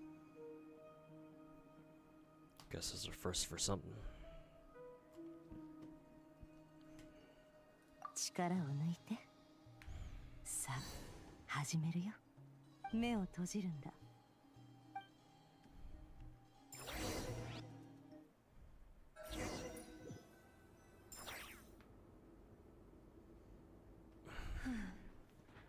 今回は執務室かい？特に珍しいものはないね。本棚に書類、何かの資料。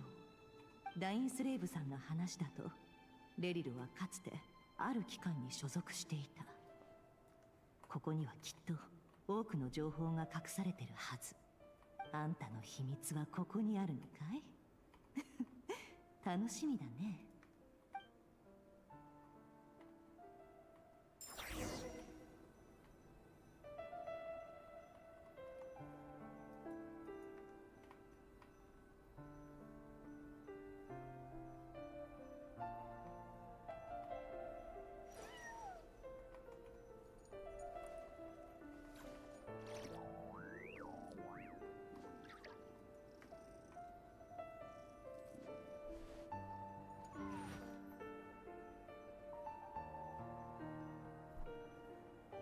During the early days, there was a time when the Discord profile picture was just me knocked down. Yeah, I know.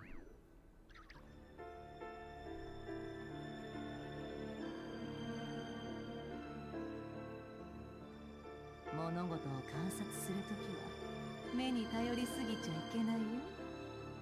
人は見たいものだけを見る癖になる。大事なのは自分を過信しないことだ。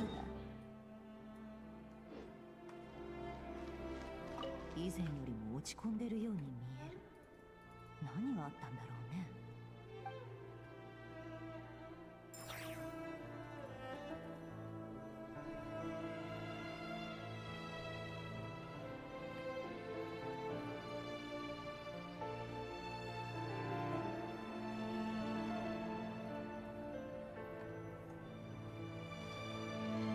以前よりも落ち込んでるように。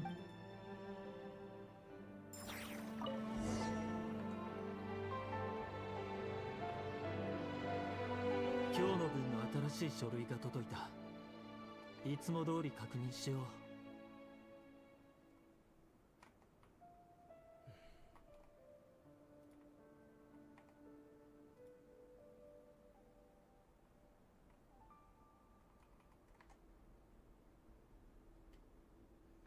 Fuck is this?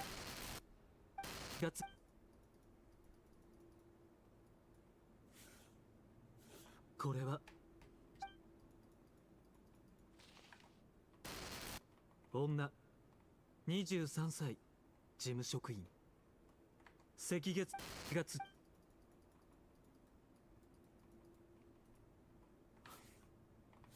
これも粛清済みファイルに入れて保管。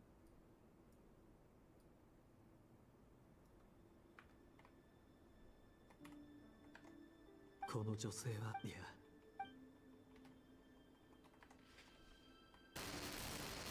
男40歳教師赤月の生き残りであることを確認済み。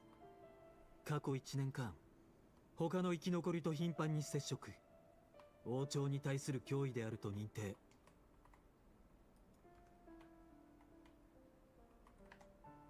月大した人物じゃない。アーカイブ行きだな。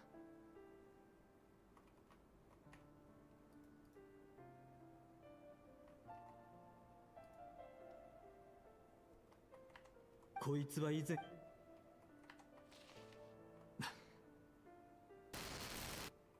女月この少女に女13歳無職の孤児赤月の生き残りであることを確認済み。過去1年間他の生き残りと頻繁に接触。王朝に対する脅威であると認定。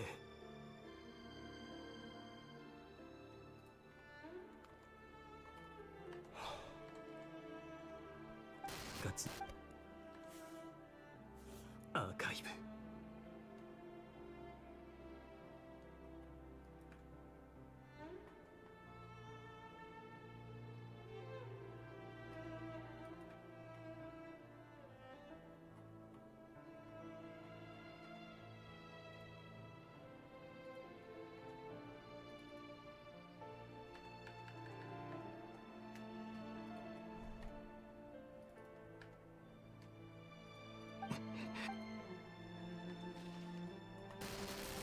男11歳、無職の孤児、赤月の生き残りであることがつ。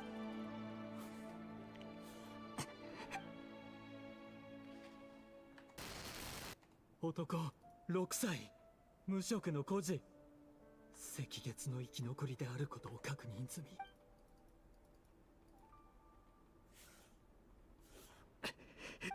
面白いと思わないかい？君の仕事はどんどん難しくなっているとも言えるし、楽になっているとも言える。赤月の生き残りは遅かれ早かれ粛清される。人が減れば減るほど見つけるのが難しくなっていく。実に厄介なこと。そんなことはない。だが幸い、力ある若い男性の多くはすでに粛清済みだ。残されているのは弱者ばかり。処理はたやすい。つまり楽になっているとも言える。違う。黒日の存続を守り、潜在的な脅威を取り除く。俺の仕事には一点の曇りもない。同僚はみんな俺の正しさを証明してくれる。事情を知る友人たちだってきっと俺の肩を持ってくれるはずだ。本当の事情を知っていたらの話だが。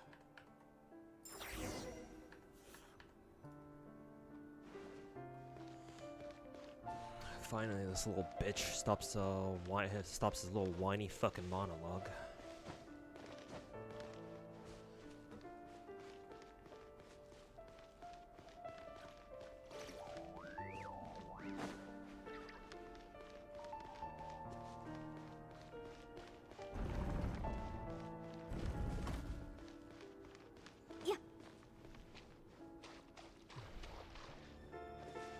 Hey, does he need to kill a few more kids to shut the fuck up or something? ベズルさん、前に酒を飲んで以来ですね。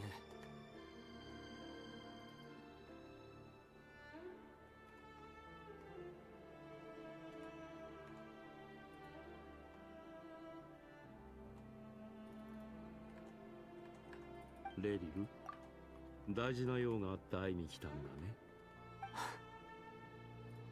ああ、すみません。ぼーっとしていたわけじゃないんです。たださっきの一言が疑問形じゃなかったのに少し驚きまして。俺が来ると分かっていたなんて面白いですね。この世にベズルさんが知り得ないことなんてあるんでしょうか。確かに私はいくつかの未来を予知できる。例えば君が今日ここに来ることもそうだ。実はもうしばらくしたらあなたとダインを俺の結婚式に誘うかもしれないので、事前に言っておこうと思いまして。嘘？いや、どちらかというとそれは願望のようだ。そうだろ？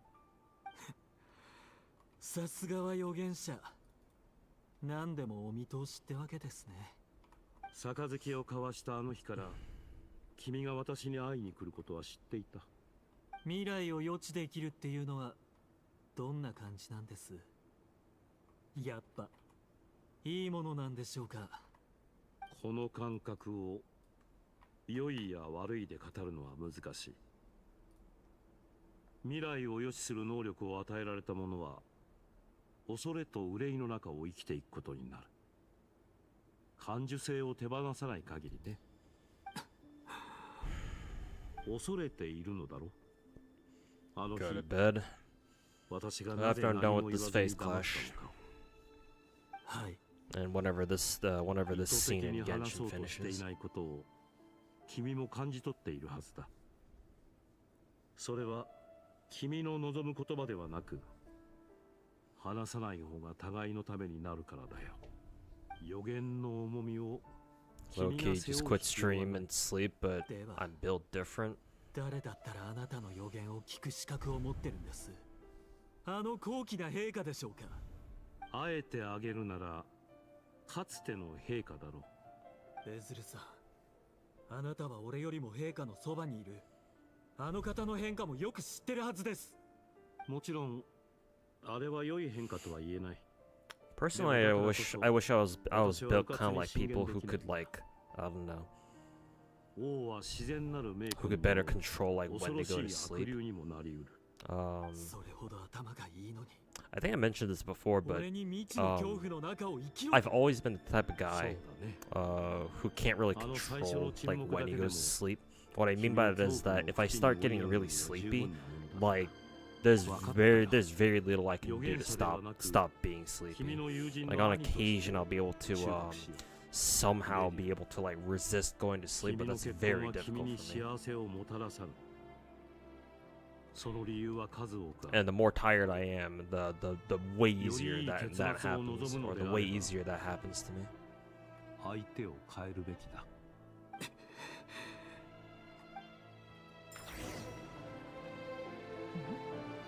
またあの黒い霧が出てきた。もしかして。 Like I've seen streamers be like, you know, oh, I'm getting kind of sleepy, but like they don't show it at all. They're still able to function normally, as if they weren't sleepy at all for like a good while. Like I can't do that.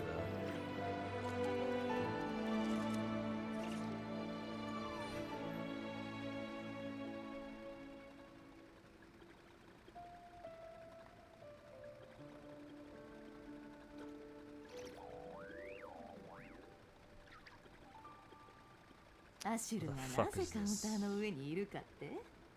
接客さ。餌代を稼がないとだろう。 Oh, right, it's down here.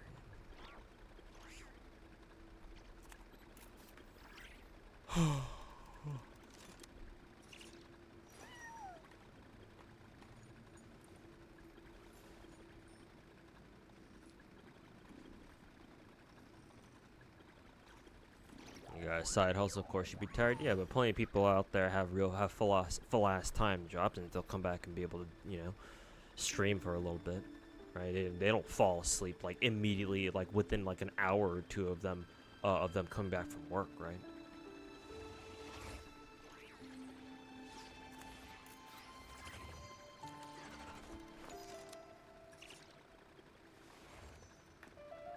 Like normally I'm not one to complain about like how my own physical body works. I'm sure, at least I think I'm a relatively healthy human being. There's not really a lot wrong with my actual physical body, but if there were to be one thing that I really don't like about how my own personal body works, it's that when I get sleepy, there's jack shit I can do to like try to stave it off.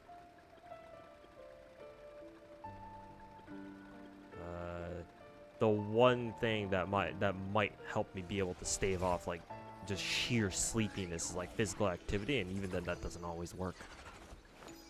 Cause I've had a physical job, like working at like a warehouse basically, right?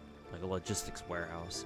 And even then, even in a job like that where I'm standing basically the entire time, even then sometimes I just like, there have been nights where I'm just like, I just get sleepy randomly. And I'm just like, well shit. I can't do shit for like half an hour up to an hour or so, because it's just like, I'm just so goddamn sleepy. My body, my mind, my brain just wants me to go to sleep so fucking badly.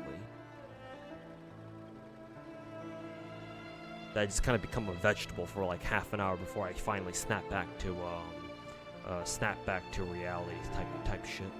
物事を観察するときは目に頼りすぎちゃいけないよ。人は見たいものだけを見る癖がある。大事なのは Sometimes that even happens when I feel like I've gotten a full night's rest type shit. Like these days, like, well, yeah, I'm fucking side hustling anywhere from like fucking 5 to 9 hours a day, so yeah.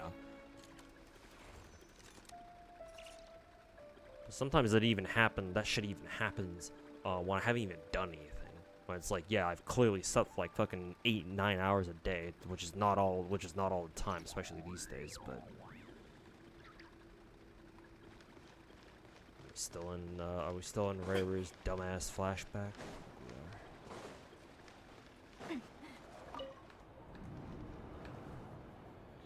Mate, 最後まで聞いて。今回僕たちは月の狩人の顔を見ることができた。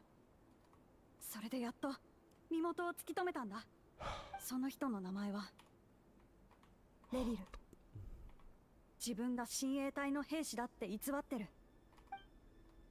なんですって。皮肉なものだよね。お姉さんに求婚までした男が実は処刑人だったなんて。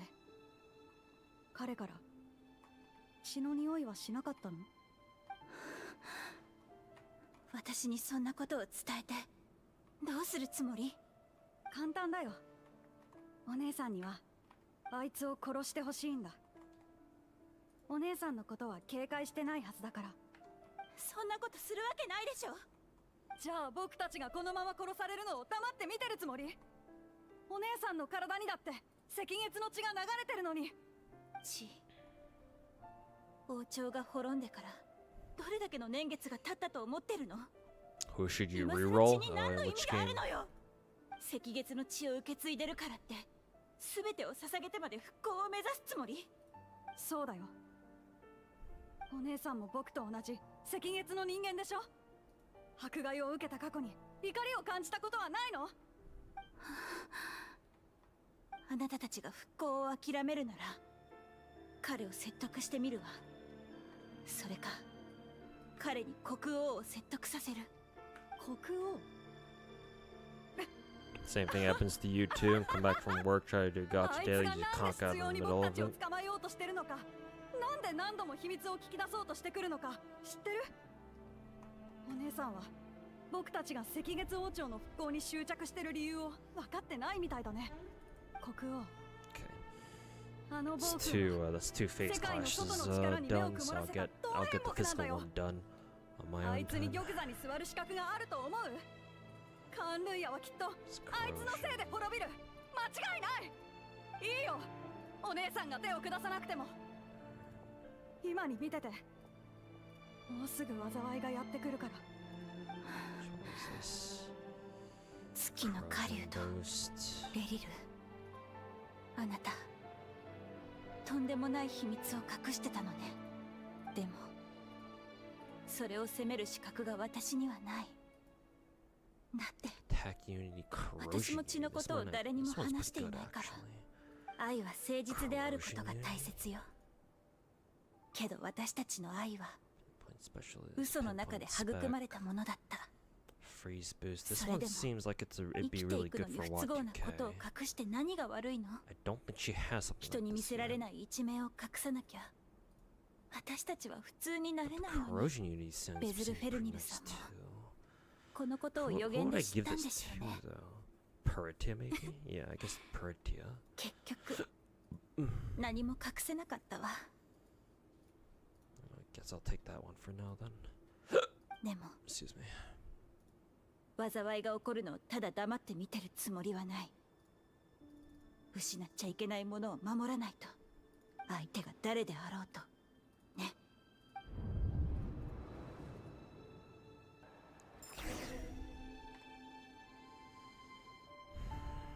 Mapioy. Reroll.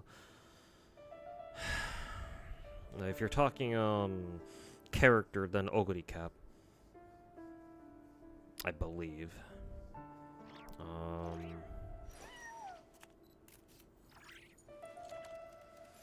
For support cards, I don't know if you can get Kitasan Black from like a reroll. If not, then try to reroll until you get I think there are 2 perma support cards in Uma that you want to start with. I think I forget their names. It's been a while. It's either the one that has Super Creek on it, or it's the one that has I think it's a wit training card. I forget which one it was.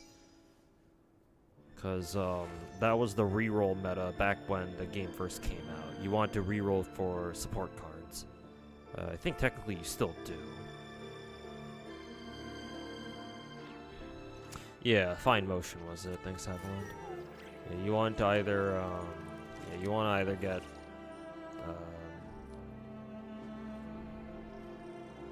you either want to get Super Creek or Fine Motion, or the SSR support cards that had those 2, or one of the other. You already have Nkita-san Black. Okay.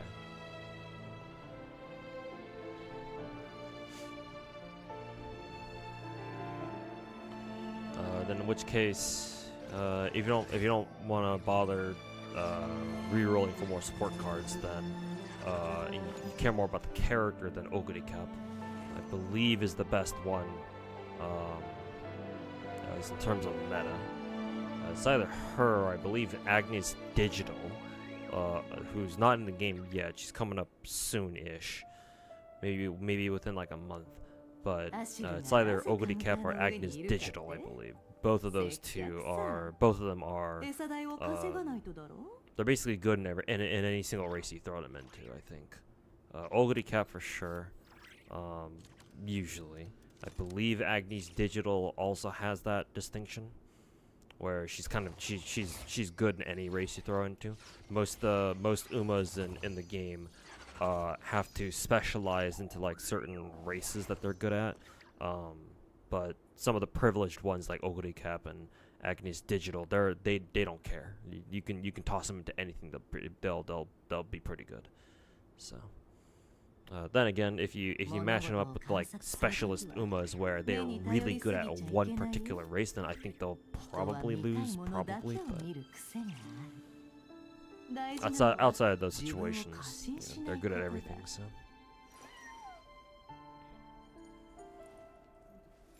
Kid-san Black can spook you. Oh, okay, that's nice. Yeah, because it should be part of the perma pool now. Was just curious to see if you could pull it from like a beginner pool or something. Some gacha games have like dedicated pools for their beginner pulls and whatnot, so just wanted to make sure. おい、さっき窓の外を通ったのってレリルだよな。怖くないか？あいつ何食わぬ顔で毎日この道を歩いて通勤してるんだぜ。あの惣菜屋の連中。よせ。あいつうまく隠せてると思ってるんだ。Digital and Cap have affinities with dirt and turf, and those are kind of rare. Okay, gotcha. あの反対派の連中か。そういえば以前惣菜屋をやって忘れるところだった。あの人が見た目通りの人じゃないって分かってるでしょ。もうたくさんの人が死んでるんだよ。今の王は日を追うごとに狂っていってるってみんな言ってる。私たちはもうじき生きていけなくなる。でもなんで？この血がいけないから。おとなしく殺されろっていうの？聞いてる？ソリンリスお姉ちゃん。あ、ごめんなさいフレル。ちょっと考え事をしてて。レリルのことなら私がよくわかってる。どれも国王の命令のせいよ。彼は特殊な機関に所属してて危険分子を排除することが仕事なの。お姉ちゃんと知り合った時にはもう人を殺してたんだよ。ねえ、本当は最初からお姉ちゃんを利用するつもりだったんじゃないの？そんなことないわよ。レリルは私が赤月と関係してるなんて知らないもの。直系じゃないし目も普通だから。私が赤月の血を引いてるって知ってる人は先生を入れても数人しかいないと思う。うちの家族は長いこと赤月と距離を取っていたのよ。ウーロ、もう誰もあの狂った王を止められないって言ってた。なんとかしてみせるわ。私がずっとみんなのそばにいる。あなたも自分の正体をちゃんと隠すのよ。誰にも気づかれちゃダメだからね。レリルは黒日の諜報員。彼にはくれぐれも気をつけて。もちろん私にもね。しばらく会いに来ない方がいいわ。もし私に何かあっても知らないふりをしてちょうだい。お姉ちゃんでもこの仕打ちから逃れられないの？ずっとレリルと一緒に暮らしてるんでしょ？あの人、お姉ちゃんにも手を出すってこと？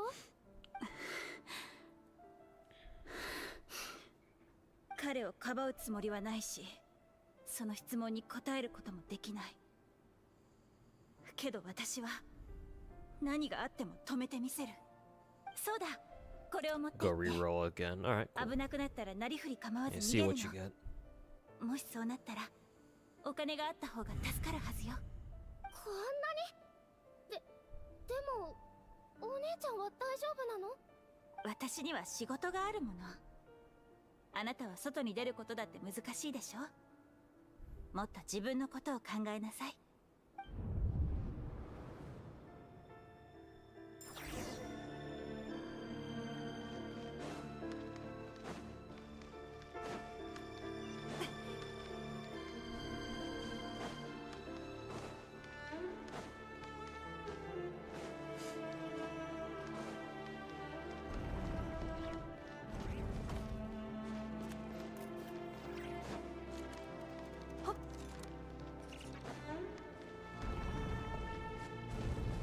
今日の訓練は暗殺だ。この隠し通路を抜けると訓練場に着く。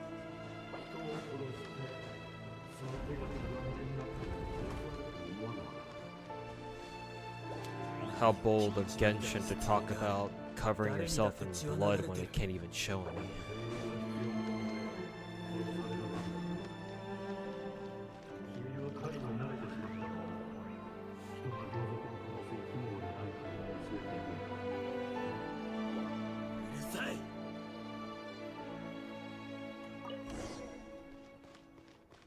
Knife 適切な角度を見極めろ。静かに動けば獲物がお前に気づくことはない。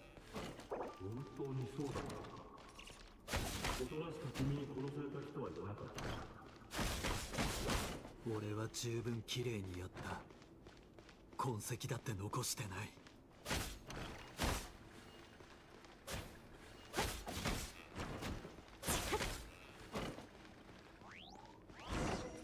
それでも君の正当性は反映できない。今は兵士の国を必要としているだけだ。あの方の考えも変わらない。そんなことはない。兵士の力が取りつかれて人が困った。私はその時に罪ある者を排除させるだけだった。今もそうだ。俺が処理してきたのは罪人だ。ただ与えられた仕事をやり遂げただけに過ぎない。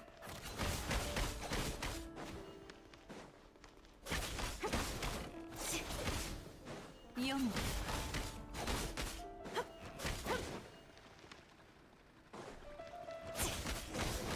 オリンギスがどうしてプロポーズの人事をかけ回しをしているか、君もよく分かっているのか。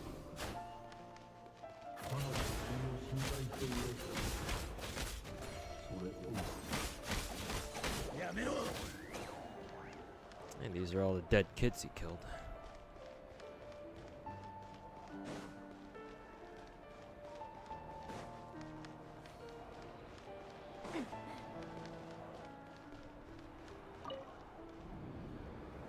お姉ちゃん、ウーロのこと覚えてる？ウーロ。花売りのふりをしてた男の子だよ。お姉ちゃんにいろいろ話してくれたでしょ？ Is your gold ship ready for upcoming CM? No, I don't train my I don't give a shit about the cups at all. 殺されてるかもしれない。そんなあの子が。ねえ、なんであの人はこんなひどいことをするの？ The Enfield didn't really announce another announce a release, just another beta, and just it's just another beta. They still haven't come out with the full like launch date. Still nothing like that yet. お姉ちゃん、 It's just a third beta, like a second or third beta. That's it.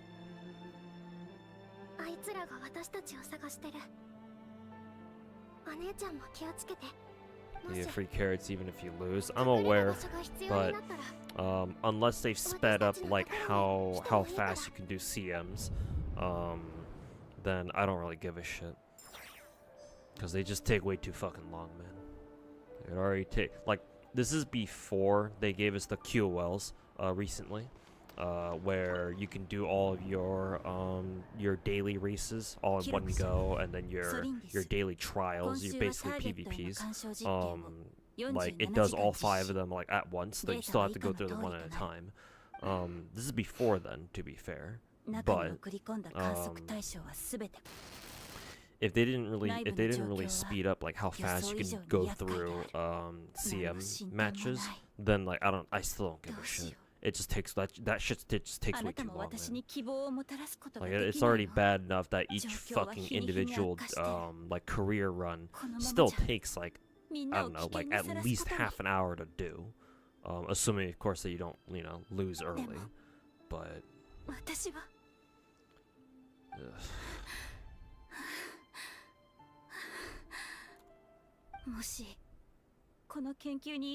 The delay pulling for Yvonne then? Yeah. It is what it is. I think they were drip marketing Yvonne on Twitter, on the English Enfield Twitter recently. But yeah, looking forward to her and Surtur when Enfield comes out. But yeah, Madao. Like even the free carrots aren't enough because like again, unless they've given the speed QLs to the CMs too, I just don't give a shit.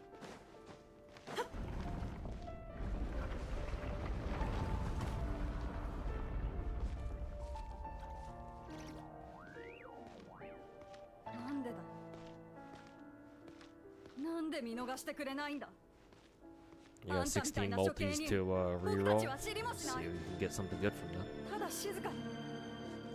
普通に生きたいだけなのに。生きていたいのか。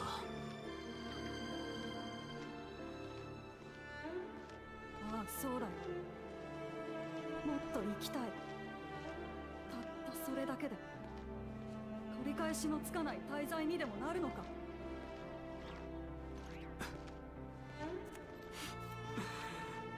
生きるか。俺だって生きたい。これからもずっと。だからこのまま進むしかないんだ。残念だがいきなり世界を変えて俺たちを解放してくれる人が現れることはない。そうだろ。もしそんな奴がいたら俺とお前がここに立ってる理由もないんだからな。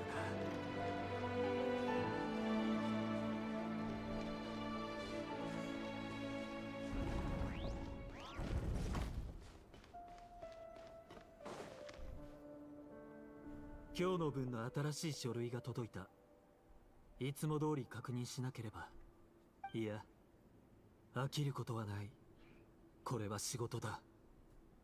俺は今得難い仕事をやってる。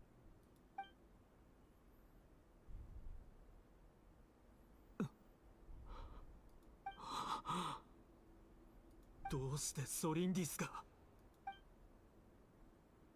そんなはずがない。くそ、なぜだ。どうして。赤月と特徴なんて何もなかったじゃないか。あいつらとつながりがあるわけない。ありえない。なるほど。希薄な血と意図的な隠蔽。お前も俺と同じように影の中を生きてたというわけか。笑えるな。Fail run GFL 2. Oh, it's because I'm doing challenge mode and GFL 2. Sometimes I can do it. These days the hard modes in GFL 2 have been getting a lot tougher. I can't just auto them like I usually can. So, looks like I'm gonna have to manual this. その次は誰を殺す？今は赤月だが、それで終わらないんだろう。この地下にいる人間、全員を殺さないと気が済まないのか？ダメだ。こんなことを続けるわけにはいかない。もう終わりにしなければ。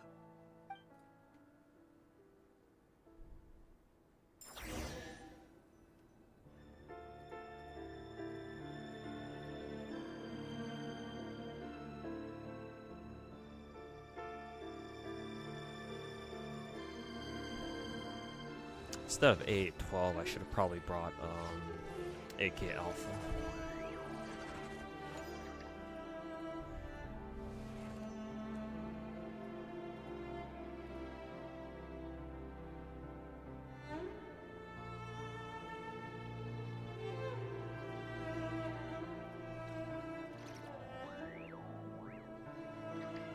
Ashiru がなぜカウンターの上にいるかって？接客さ。餌代を稼がないとだ。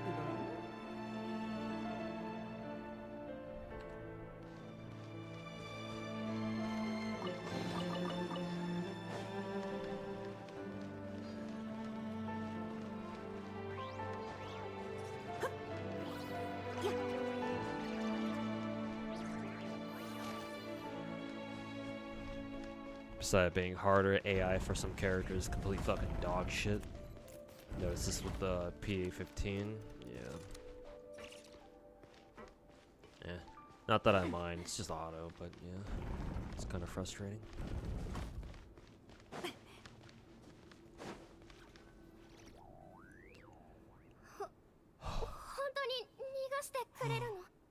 ああ、ただし誰にも気づかれないことが前提だ。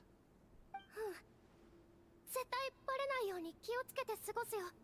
でも They made phase clash harder. あなたは大丈夫？ Not phase clash. This is just the hard mode for the event. 任務も失敗なんでしょ？ Yeah, not phase clash. じゃあ逃がすのをやめにするか。やだ、帰りたい。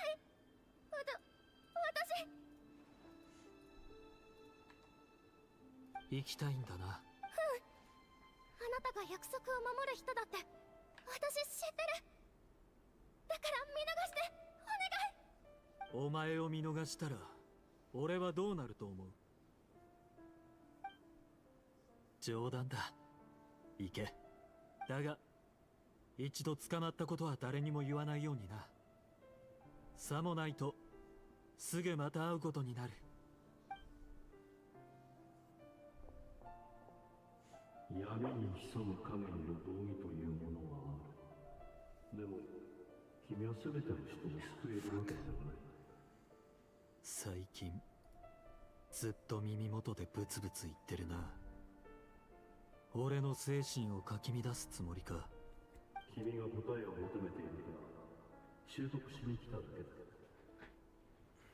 あの女性を諦めない限り君は全てを失うことになる。俺がソリンディスを諦めることはない。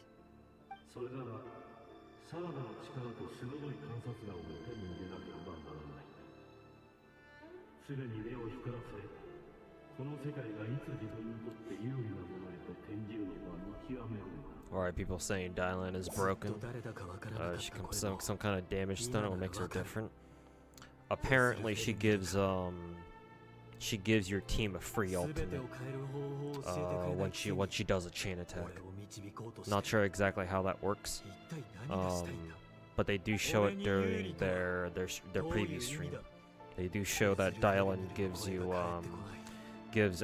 you access to a free ultimate, even when you've already used an ultimate or you're not supposed to have an ultimate ready. She just gives you one for free after triggering a chain attack, something like that. Again, I'm sure I'm leaving out a lot of details here, but that's what it seems like. 王はアビスの力に溺れ、カーン・ルイヤの未来も霧に包まれたようだ。レリルの仕事と私生活に不安が募っていくのもうなずける。ソリンギスはまだプロポーズに応じてないようだね。ただ不運なことに、彼女の中には赤月の血が流れていた。 Wonder if she works with an Astra team. It's a good question, 秘 actually. 密をずっと隠してたってことだ。国王が過激な行動に出てなければ、きっと一生お互いを騙し続けていたかもしれない。そしてベズルフェルニル。 It's kind of broken with M2 Hugo. I can see you're having really good synergy with Hugo, yeah. Because yeah, Hugo's ult is an instant あの totalize. 男の頭には秘密が山ほど詰まってそうだね。人間の脳は無限に広がる世界。 And Dylan is a stunner, and you know that we already know that Hugo loves his そ stunner の人が teams. 隠そうとする部分までは覗けない。別の手段を His 使 new う best, 必要が his あり new そうだ。 top tier team is probably going to be Dylan and Lycaon. Dylan will probably replace 彼を Lighter, 読み解くことも apparently. 情報収集の一環だ。今ゲーム版には十分な手が Yeah, かり Astra が gives 集ま free る。 chain attacks, and Dylan gives ult on これで chain 演算状態 attacks. に Yeah, 入 exactly. れる。ゲーム版は手がかりから答えを導き出してくれる。まあ、あくまで情報を元にした演算でしかないけど、その精度は信頼に足るものだ。観察対象の認知情報を作成し、その行動原理を検証しよう。レリルが隠した真実を覗いてみようじゃないか。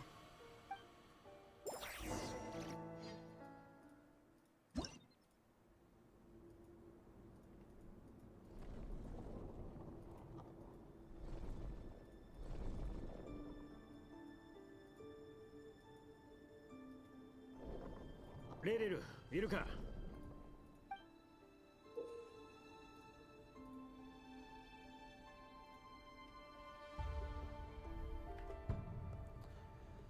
What the fuck is this?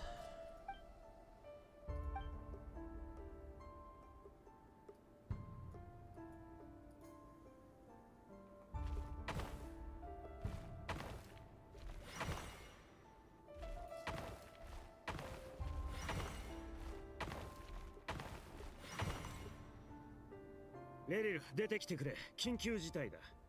ダイン、どうしたんだ？とりあえずついてきてくれ。これから他の奴らとも合流する。揃ってから説明しよう。そうか。まあ、わかった。ただ、ソリンディスがまだ新品にいるんだ。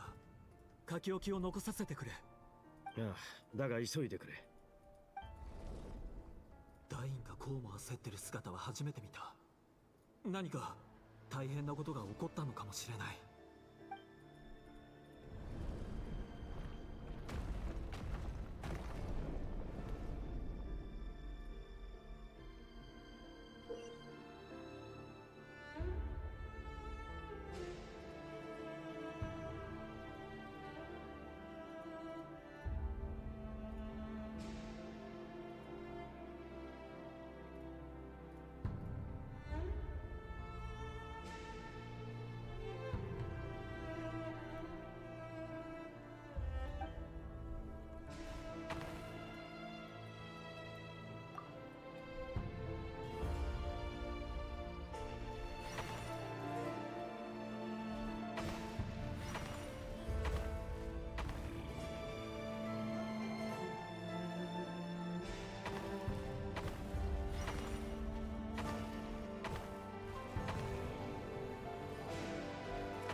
Why the fuck did they feel the need to turn the scene into a fucking puzzle?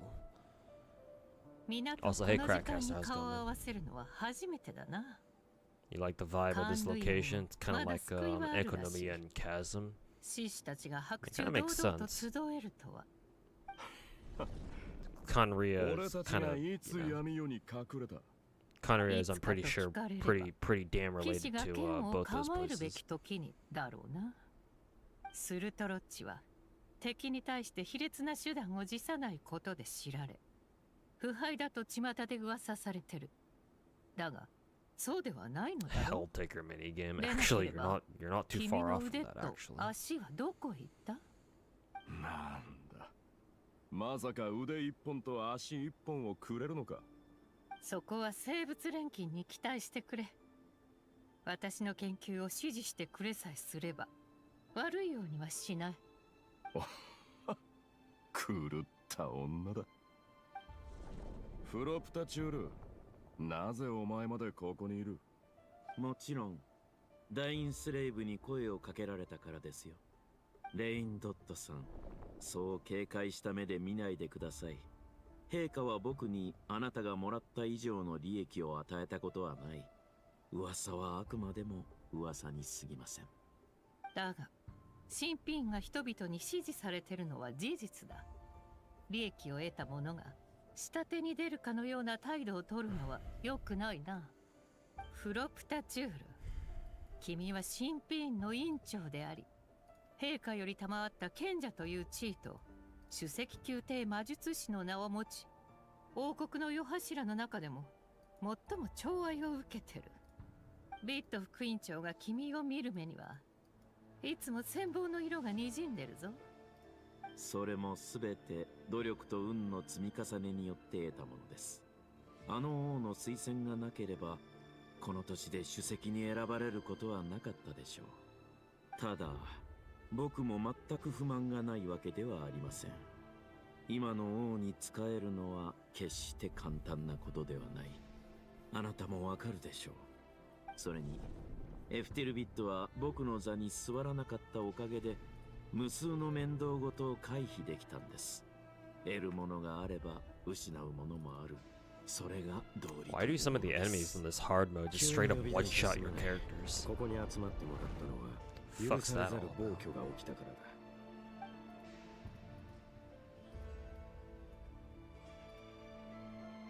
お前はレリルか。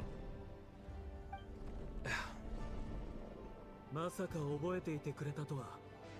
スルトロッチさんの Hey, 処刑 Niku 記 Love, 憶は that's how I say your name 確かに on this 俺が stream. 担当したが、それ以外につながりはなかったはずだ。ここに集められてるのはドイツの実力者ばかりだ。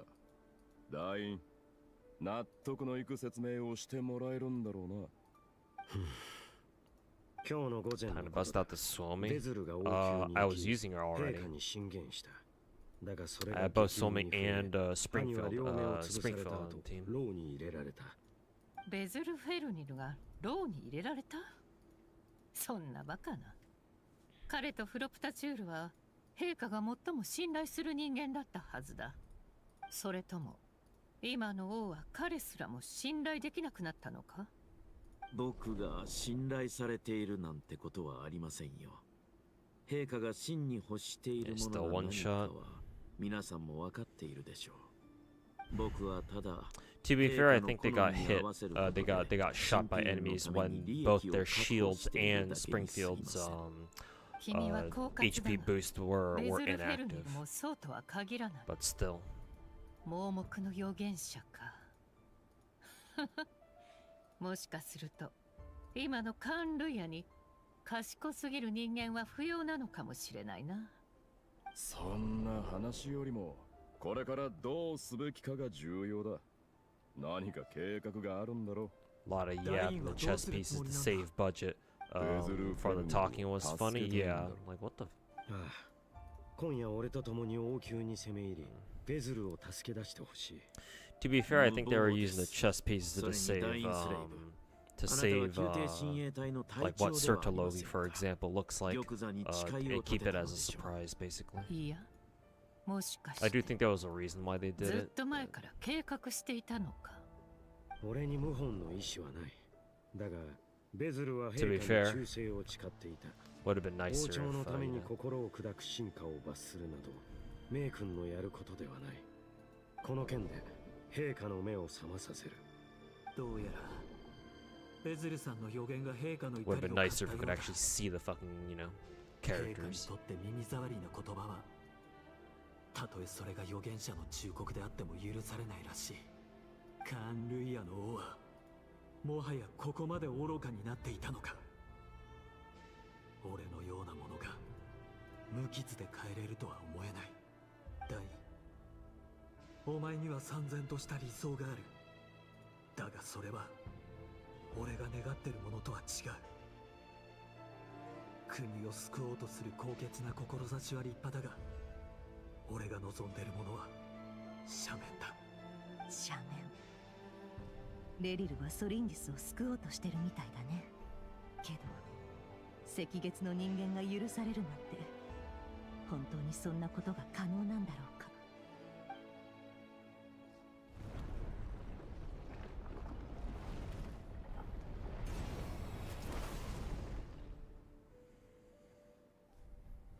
Final design still getting adjusted a bit. Yeah, probably. なんでこの形で現れたのか。レリルの過去と何か関係があるのかもしれない。どうやら黒い霧も調査対象にする必要がありそうだね。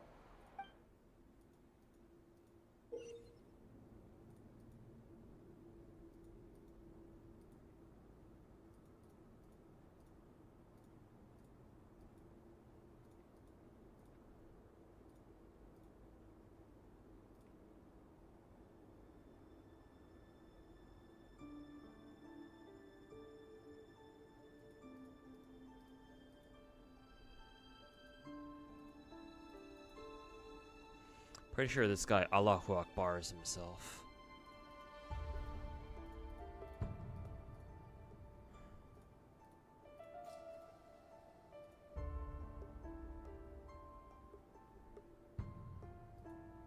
So I don't know how much I want to keep my characters next to this dude when he explodes.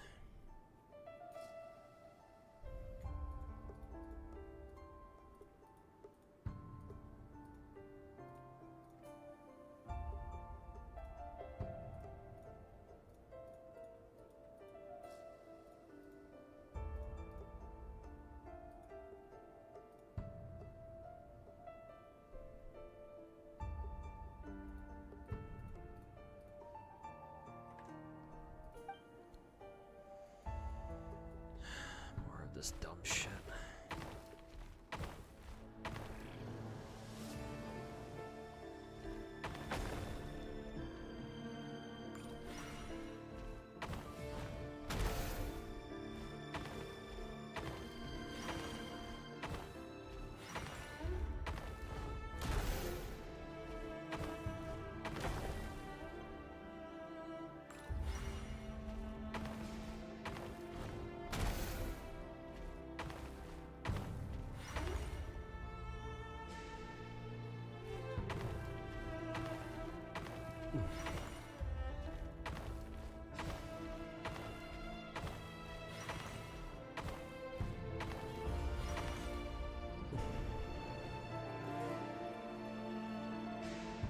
記録者ソリンディス、今週はターゲットへの干渉実験を60時間実施。データは以下の通りとなる。赤月の時代から研究者はすでに月髄が神のある権能と関係しており、その背後には特殊な空間が存在していることを確認している。また月髄自体がその扉であることも判明している。ただし空間がどこにつながっているかは未だに解明できていない。その扉を開くには特殊な力が必要であり、文献にはの力と記されている。扉を維持するには極めて強い力を途切れることなく供給する必要がある。実験装置に必要な総エネルギー数は、最初月髄に関連する実験部門は私一人だけではなかった。しかし最近神秘院の大半の人員がアビスの力の研究に回され、赤月の遺産に対する関心は著しく薄まっている。これは賢明とは言えない。我々は一つの未知の力に期待を寄せすぎている。このまま依存が進めば他の技術の進歩が遅れるだろう。不敬な発言となっていたら申し訳ありません。ですが研究者として私は月髄の裏にある世界を見てみたいのです。もしそこへたどり着けたら、まず何をすべきでしょうか。未知に対する研究はどこから手をつければいいのでしょう。私は何度も何度も想像してしまうのです。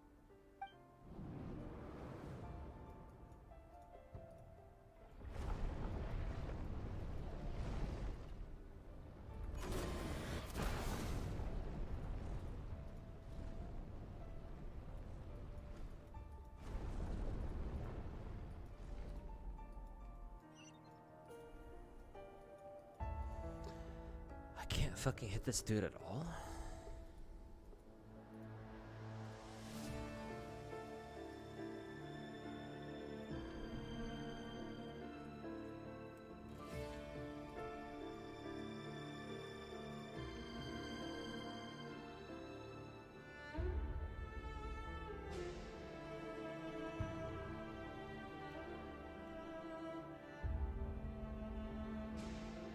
There goes another one shot.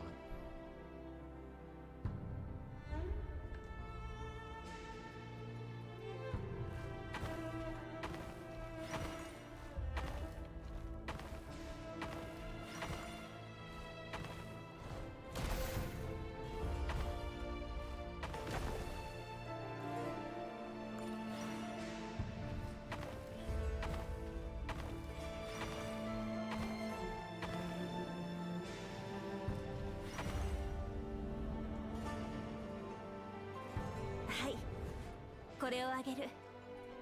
両親と王と離れるんでしょ。ソリンデスお姉ちゃん、あの話はもう聞いた？さあ、何のことかしら。そういえば先週末、レリルの帰りがずいぶん遅かったわね。それになんだか普段と様子が違ってた。でもぐっすり眠ってたから、きっと何かいいことをしたんだと思うわ。あなたは彼と会ったことがないし、私も彼が何をしたのか知らない。これは知らない人同士の世間話ってことにしてね。あの人はお姉ちゃんが秘密を探ってることに気づくかな？もう何言ってるの？彼がどんな秘密を抱えてるかなんて私は知らない。彼は陛下のためにちょっと使い走りをしてる普通の人よ。あの人のことが怖い？わからないわ。私の知ってるレリルはあなたたちが言ってる人と全然違うもの。彼を怖がるべきなのに、彼と離れたくないと思ってる。それより早く言って。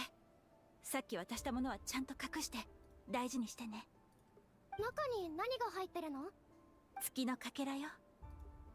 お月様からほんの少しかけらを取ってきたの。それを持ってれば将来みんなが赤い月を見られるのよ。赤い月？それって私たちの月のこと？そうよ、私たちの月だから大事にするって約束してくれる？任せてサリンデスお姉ちゃん。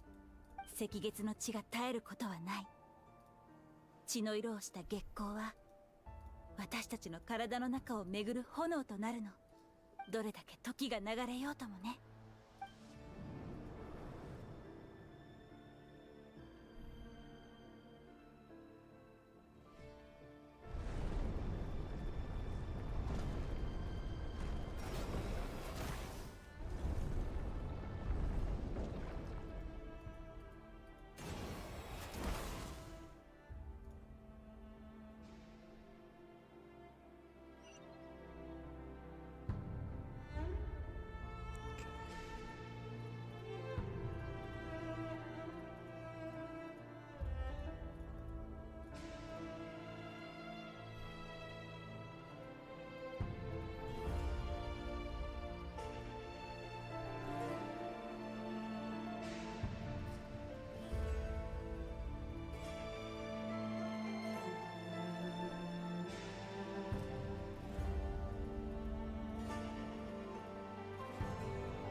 There's another two-shot.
計画通り行く。急ぐぞ。ダインスレイブ様、まさか謀反を起こされるつもりですか？陛下を裏切った者の末路はご存知のはずです。どうかお考え直しください。裏切った？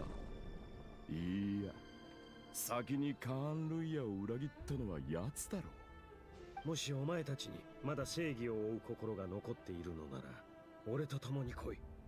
計画通り王宮内の騎士はダインたちに任せよう。騎士の制圧が完了したら、フロプタチュールとレインドットが内部の防衛装置を解除する手はずになってる。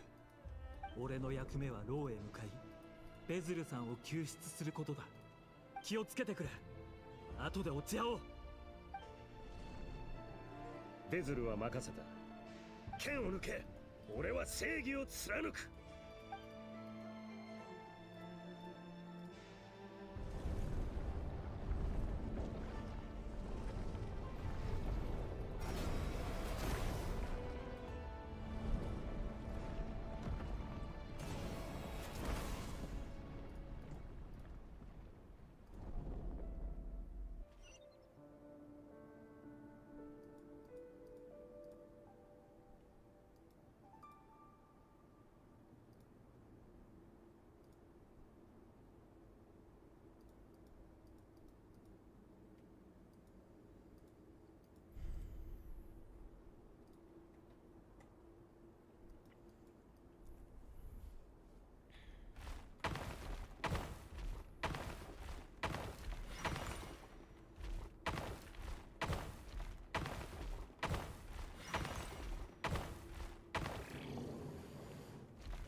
Chess minigame is kind of tedious.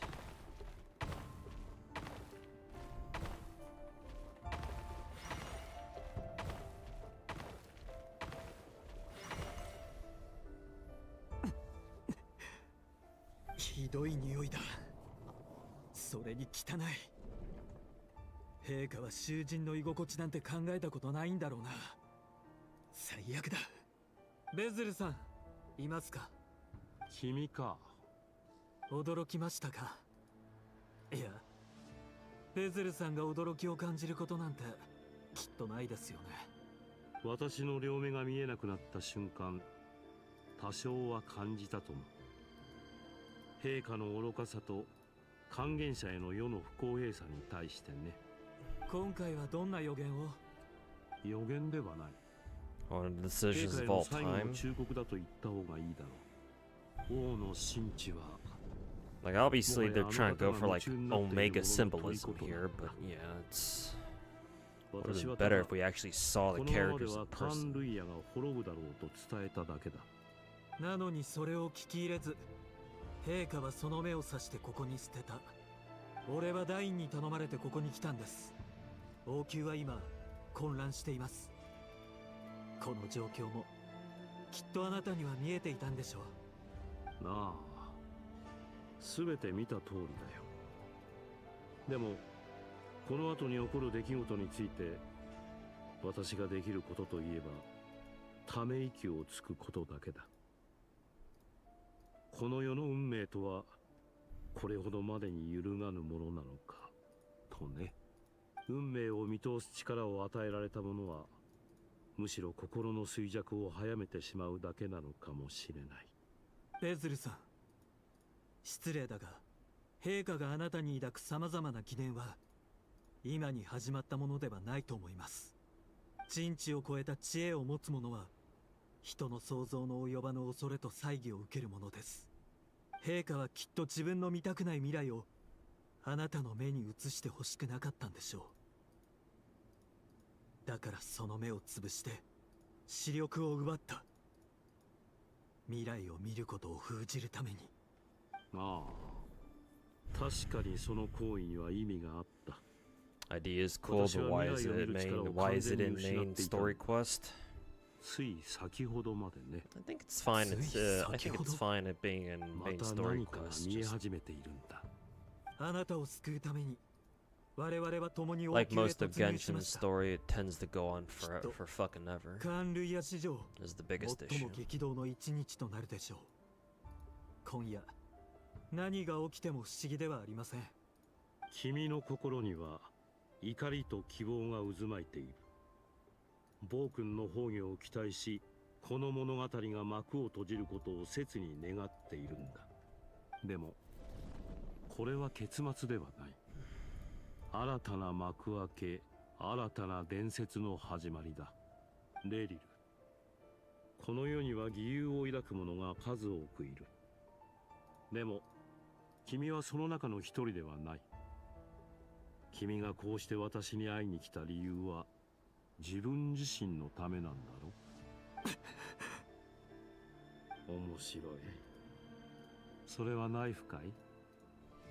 今この瞬間が訪れてもなお君は一番得意な槍を使おうとしない。あなたほどの力の持ち主ならいくらか視力を回復させることもできるでしょう。ですが今のあなたは俺を敵に回したくないはずです。もちろん。だって私たちは味方同士なんだから。はい、俺たちは味方のままでいられます。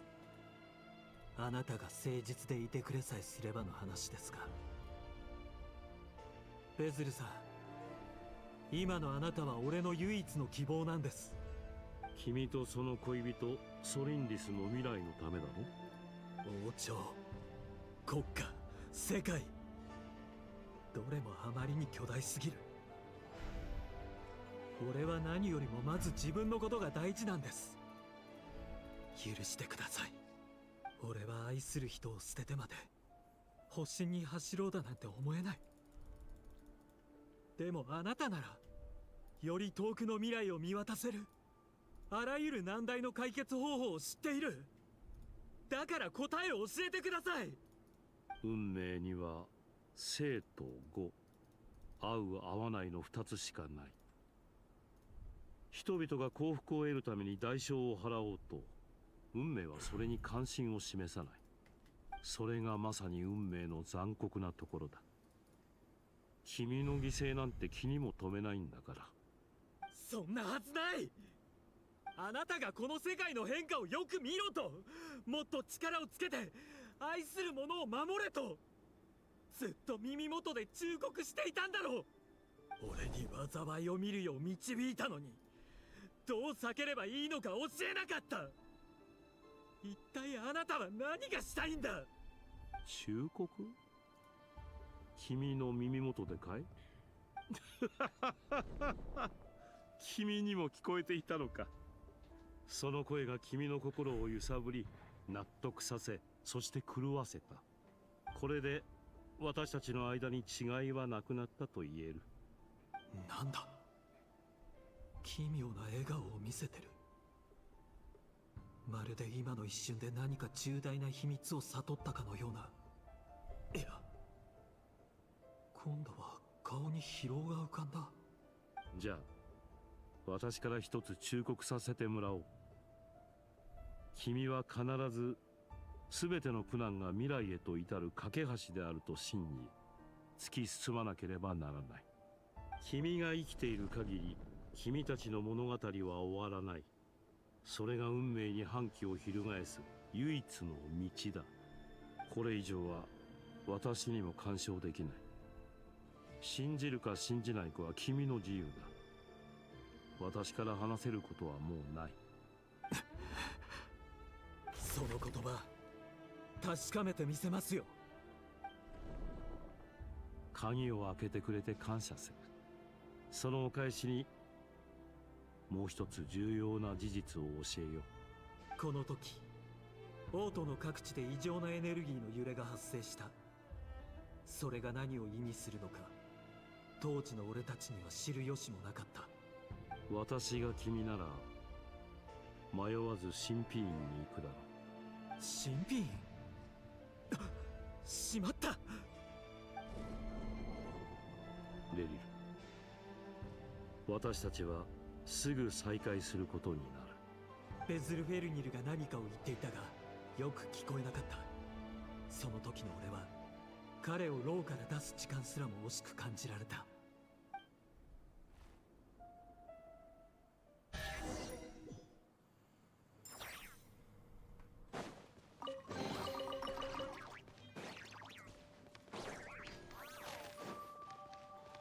くそ、この魔物たち一体どっから湧いてきたんだ。レインドットの仕業か、それとも神秘院か。邪魔をするな。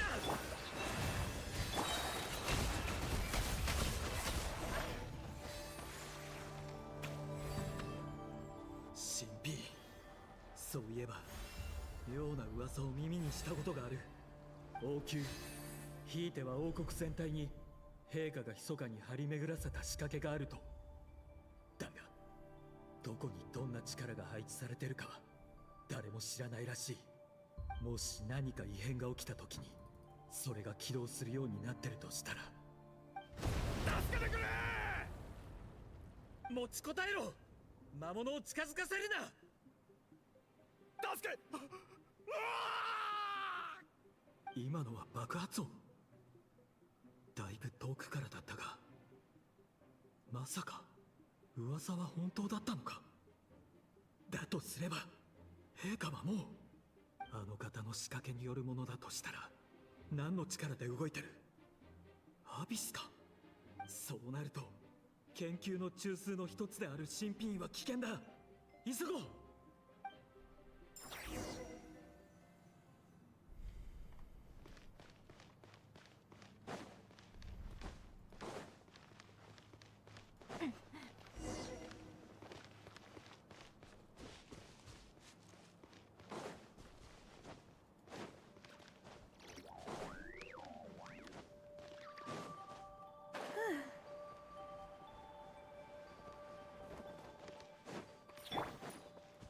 ご助力を。痛くしちゃうかも。知識は掃除の影、リンなるソアの安寧を。真実はまるで影。欺瞞の叫びよ。深海のカゴ。せいやっはっ。覚えたわよ。迷えるものだ。なるほど。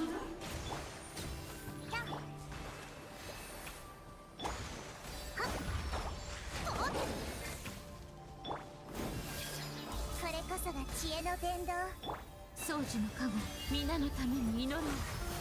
さあ、謎を解こう。ソーランの読む。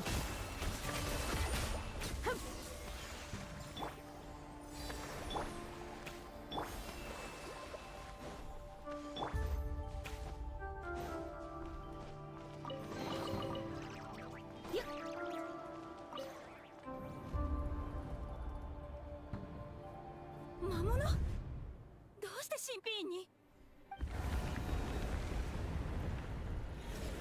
まずい、入ってこようとしてる。ダメ、机じゃ耐えられない。武器、何か武器は。あ、先週の検査の後研究機材を入れ替えたんだった。だから武器もまだ。誰かいますか？助けて！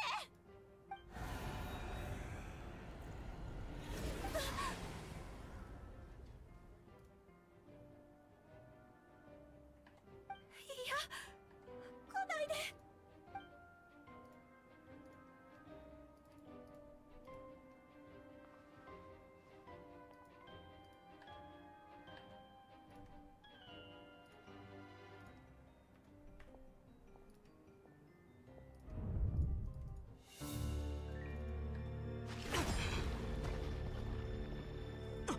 これはレリル？あなた、やっぱり任務を果たしに来たのね。何？違う、今王宮で大変なことが起きてるんだ。一緒に来てくれ。私に嘘をつく必要はないわ。嘘？あなたの心配はよくわかってる。あなたが決めたことも尊重するわ。でも心配はいらない。解決方法を見つけたから。この全てを終わらせる方法が分かったの。あなたが一番望んでいた普通の人生を返してあげる。 Wasn't this bitch freaking out that she was gonna でも結婚の die? 話は The fuck is this all ちょっ about? とお預けになりそうね。ソリンディス、ダメだ、行くな。ソリンディス、ソリンディス。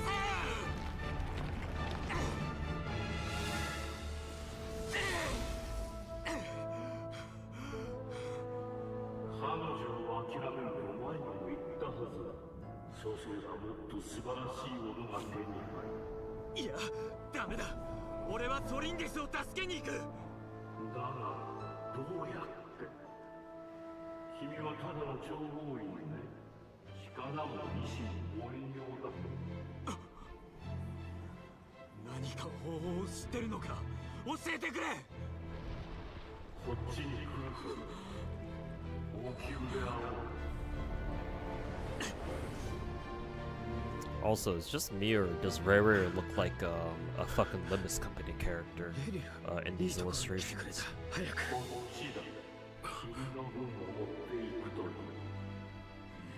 ほう、間に合ったか。まさか。怒り、悲しみ、絶望、渇望。 皆同じような思いを抱えている。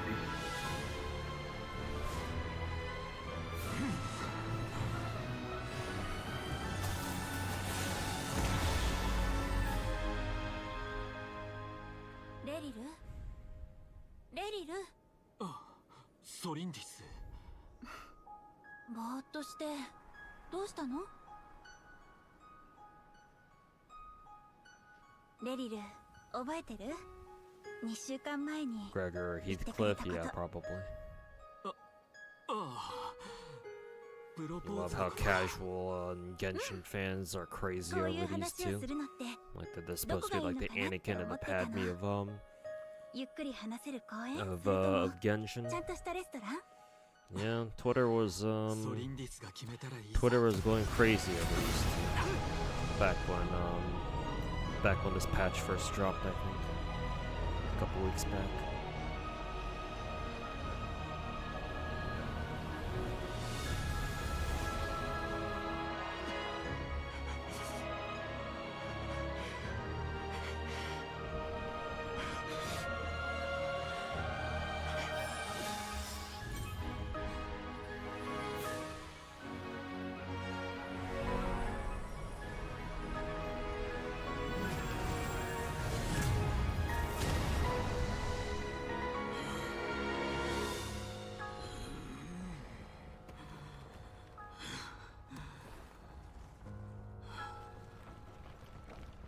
は必ずお前を見つける。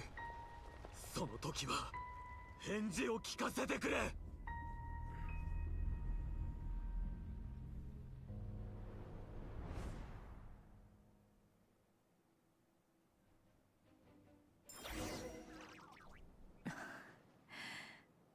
これが月の狩人の過去？はあ、まったく。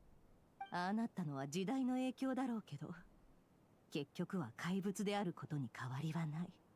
人の記憶を覗いてると気分が悪くなる。強烈な嫌悪感が。カーン・ルイヤの物語はまるでたくさんの人がついた嘘でできてるみたいだね。どの嘘も小さなものだけど、繋いでいくと巨大な嘘になる。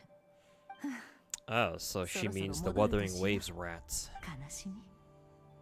それがどうしたって言うんだい。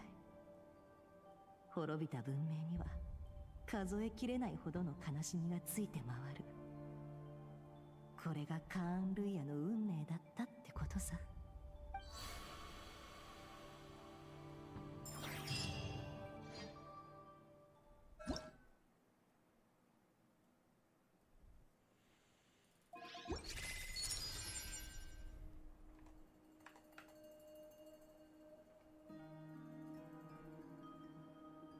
戻ったよ。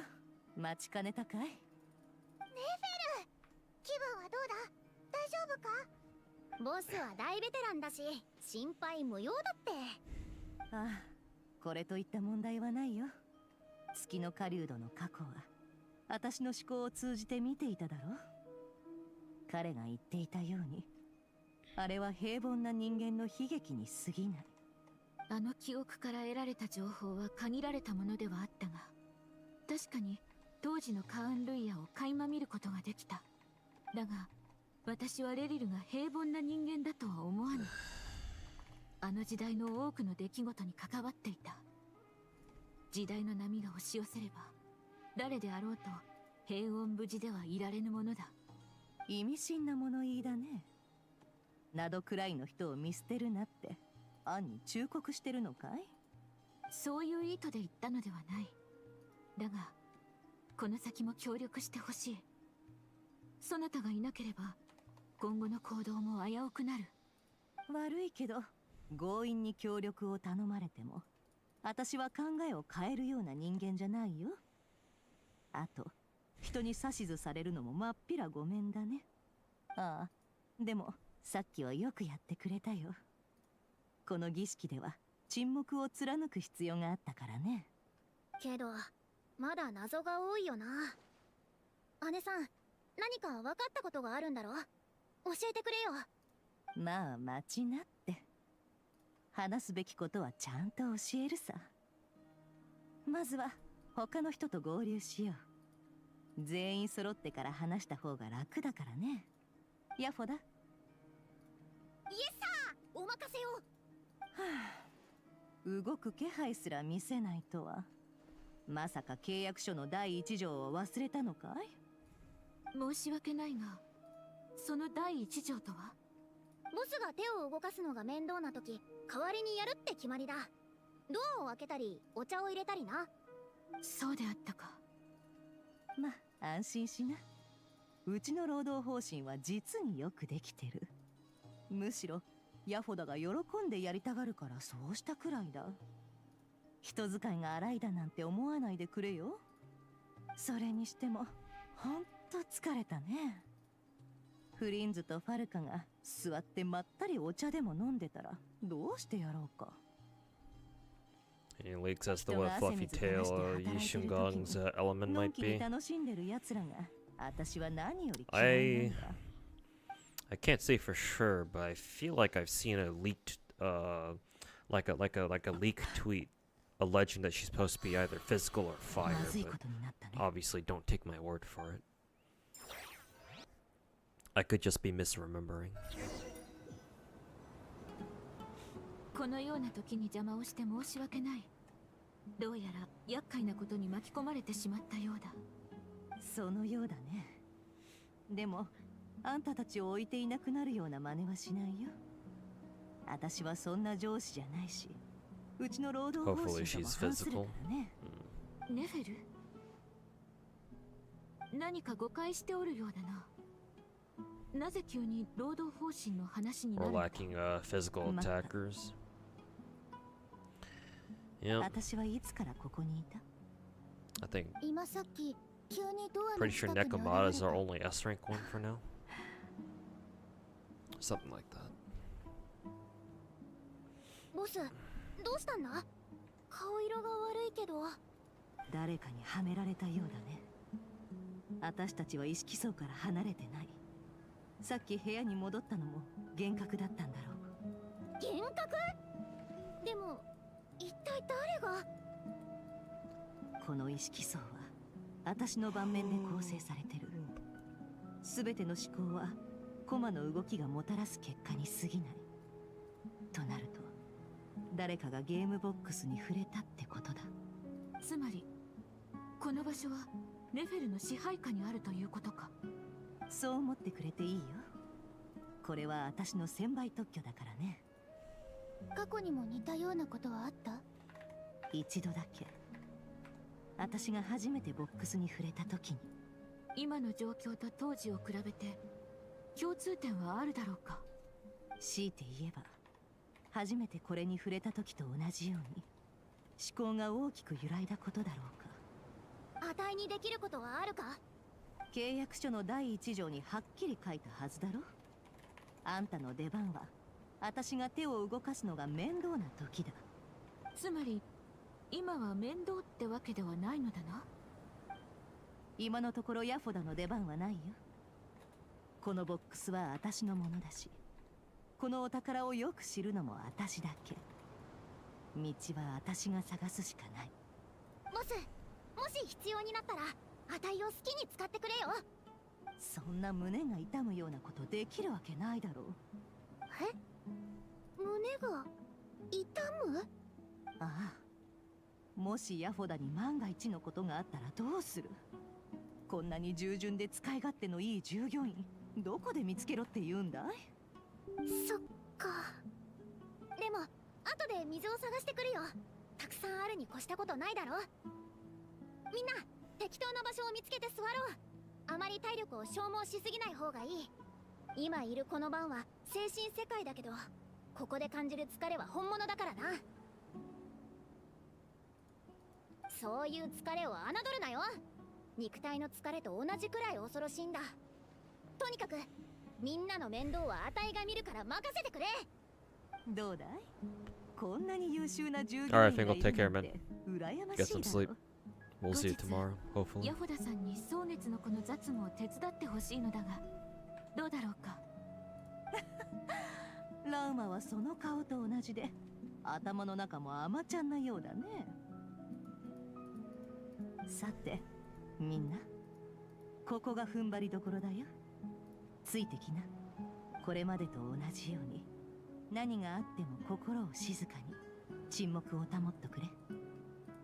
くれぐれも盤面の進行を妨げないこと、約束しよう。あんたたちのことは必ず脱出させるってね。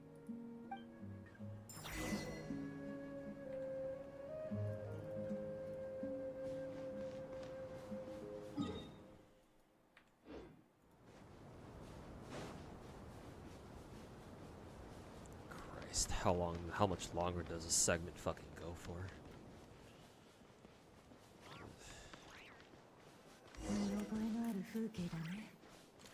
ま、いいことじゃないけど。こんな時間に誰か来るなんて。お前。待った、この人。どこ行ってたんだ？シヌヘがずっと探してたぞ。何かお前に話でもあるんじゃないか？レテヌおじさん、今へそくり隠してたでしょ。私見てたよ。おっと、見られてたか。ここは見なかったことにしてくれな。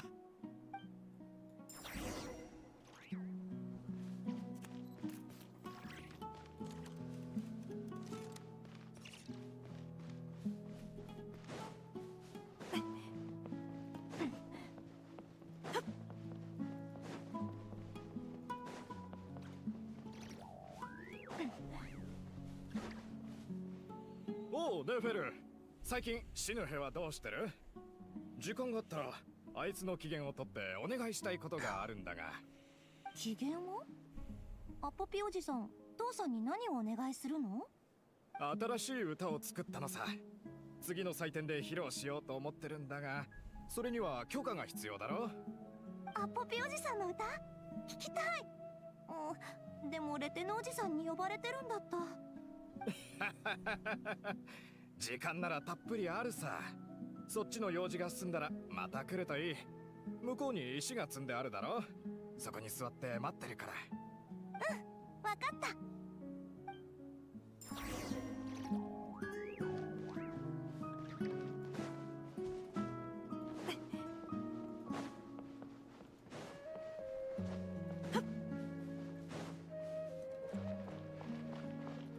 父さん、レテノおじさんから私のこと探してたって聞いたよ。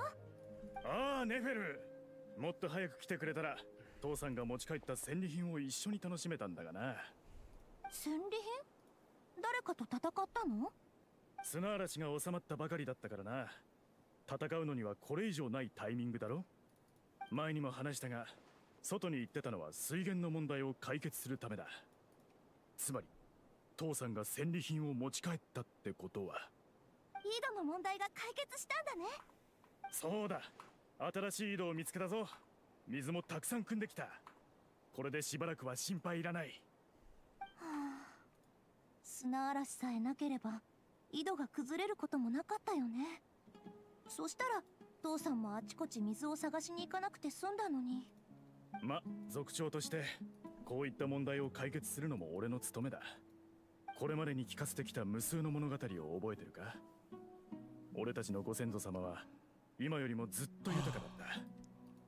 もしあの長い戦争がなければ、誰もこんな狭くて苦しい土地で暮らしてなかっただろう。でももう大丈夫だ。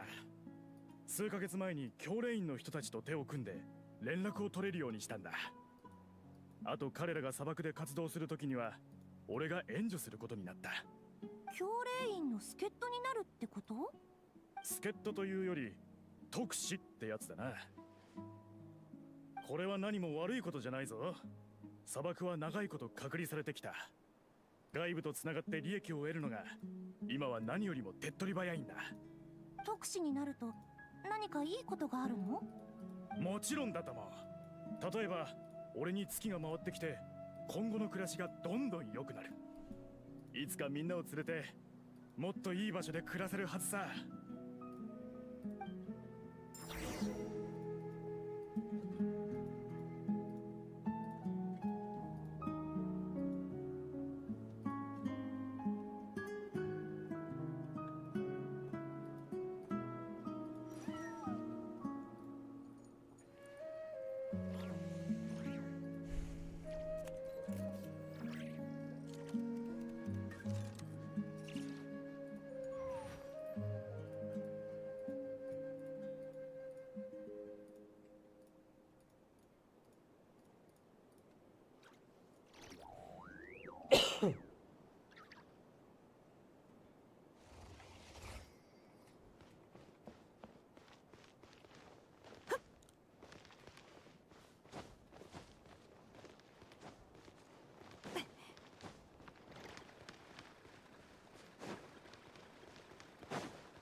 族長ともあろう者が身分を偽って我々を欺くとはな。大事な井戸に手を出したんだ。逃げられると思うなよ。あの水は俺たちのもんだ。何も言わずあれだけの水を汲むなんて家臣様の許可でも取ったのか？自称教令員の特使か。教令員の人間に会ったが、お前のやったことは一切感知してないって言ってたぞ。この嘘つきが！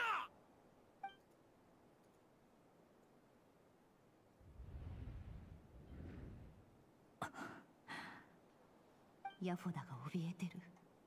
無理もない。血に染まったこの光景は見た者の本能に恐怖を感じさせるからね。死体が転がってる。シャムシールに探検。どの傷口も砂漠の人間が使う武器によるもんだ。紙が落ちてる。何か書いてあるね。私はシムティ族の族長シヌヘです。ハリル様、私のことは覚えているでしょうか。砂漠であなたと同僚を助け、流砂の危機から逃れるのをお手伝いしました。これが2度目の手紙になります。前回は返事が届きませんでしたが、きっと配達の途中で紛失してしまったのでしょう。今回は届くことを祈っております。お伝えしたいことがあります。先日の砂嵐で私たちの領地にある井戸が塞がれてしまったのです。生き延びるためにやむを得ず、イヤブ族とウヌ族の領地へと足を踏み入れ、水を探すことにしました。神に誓ってイヤブの井戸を傷つけてはいません。ただ切羽詰まっていた私はその井戸から大量の水を汲んで持ち帰ったのです。それを彼らは見ていたのかもしれません。もしこの事実を突きつけられたらきっと大変なことになるでしょう。以前困ったことがあればこの住所に手紙を書くようにとおっしゃってくれましたよね。教令員がきっと力になってくれると。どうか正式に特使の身分を認めてください。そして人を派遣してこちらに何日か駐屯していただきたいのです。教令員の意向であることを示せれば彼らの行動を抑えられるはずです。状況は一刻を争います。どうか一日も早いご支援を。この手紙は結局出せなかったようだね。これを書いた本人は無残な死を遂げた。手紙は踏み荒らされ、ところどころ破けてる。注意深く見ないと読めないほどだ。シムティ族の生き残り、滑稽な嘘つき。たった一口の水欲しさに集落は滅びた。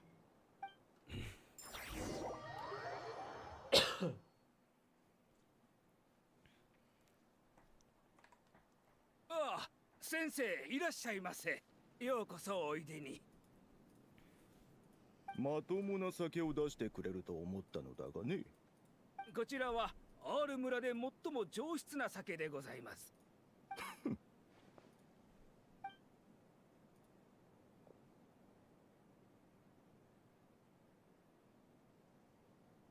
君たちにやれる枠は一つだけだと教令員はそう言っている。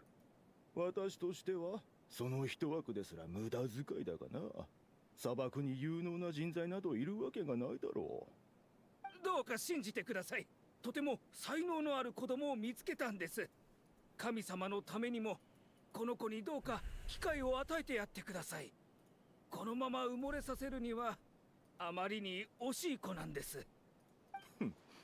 見ない顔だが最近ここに来たのか。先日この村に流れ着いた女の子です。とても賢いんですよ。どうかお願いします。おい、どこから来たんだ。その辺の砂の山。他の家族は子供は全部で何人いる。他には誰もいない。誰もいない。うん。兄弟も両親もいないのか。黄砂と一緒に眠ってるのが兄弟だ。それ以外他の人はいない。はあ、いいだろう。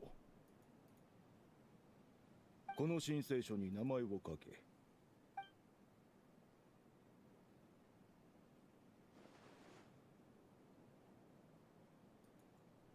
ネフェル。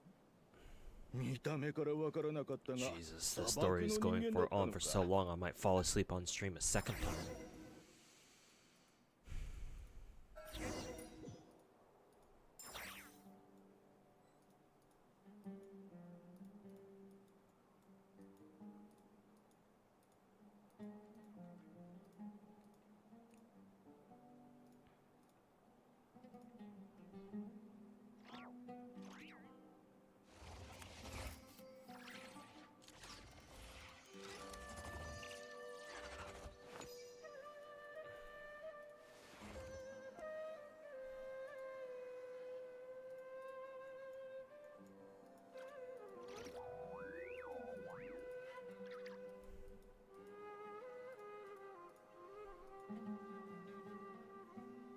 感情とは頭の中で荒れ狂う波みたいなものだ。それを無理に沈めようとすると波に飲まれて心の深いところまで落とされてしまう。かといって無視すれば心がバラバラになってしまうんだ。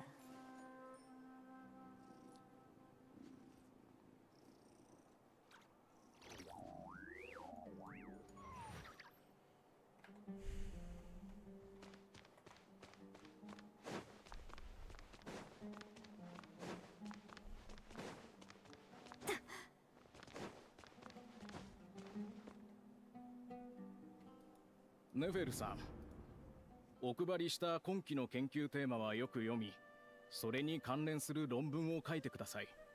あ、でも先生、2つ質問したいことがある。何でしょう？他の人の課題を見たんだけど、私にくれた課題だけ簡単なようだ。もしかしてバカだと思ってるからそうしたのかい？そんなこと思っていませんよ。むしろ君は賢すぎる。本当にバカならそもそもこの問題にも気づかず先生に質問すらしない、そう言いたいんだね。ええ、やはり鋭い指摘をしますね。この裏にある本当の理由もとっくに見抜いてるのでしょう。私が砂漠の人間だから？申し訳ない、ネフェルさん。私としてはこんなことしたくなかったんですが、ただこの話はやめましょう。もう一つの質問は？外から教令員に手紙が届いた場合、どこで受け取ればいいか知りたいんだ。家族からの手紙ですか。君の名前が書いてあるのなら手元に届くはずですが。いや、家族からじゃないし、最近送られたものでもない。ただ配達後に受け取られてない手紙がどこに行くのか気になってね。そういう手紙は知恵の殿堂の隅にある棚にまとめておかれます。そこに大きな箱があって、未受領の手紙が全部入っていますね。何か探し物ならそちらに行ってみるといいでしょう。そう、ありがとう。いえ、お気になさらず。実は指導教員として君に何も教えられなかったことを申し訳なく思ってるんです。そんなことないさ、先生。教令員のルールは分かってる。砂漠の人間は生徒じゃない。そして先生は自分の生徒にはよく指導をしていた。何もおかしなところはない。ずっと前から気づいてた。世界はいつだって成功者の方に傾き、敗者には炎や刃が投げつけられることを。ネフェルさん、そんな風に考えていたんですね。ああ、でもそれだけじゃない。人はやっぱり成功者になるしかないんだってことも悟ったのさ。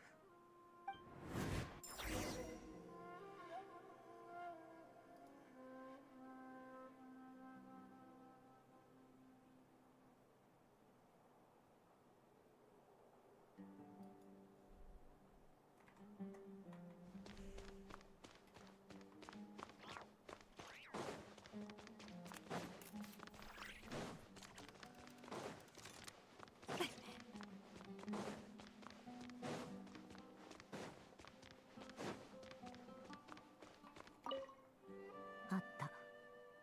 誰も受け取らなかったか、配達ミスで放置された郵便物が入ってる。どれ、ちょっと見させてもらうよ。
オルモス港の剣開封もされ、手先は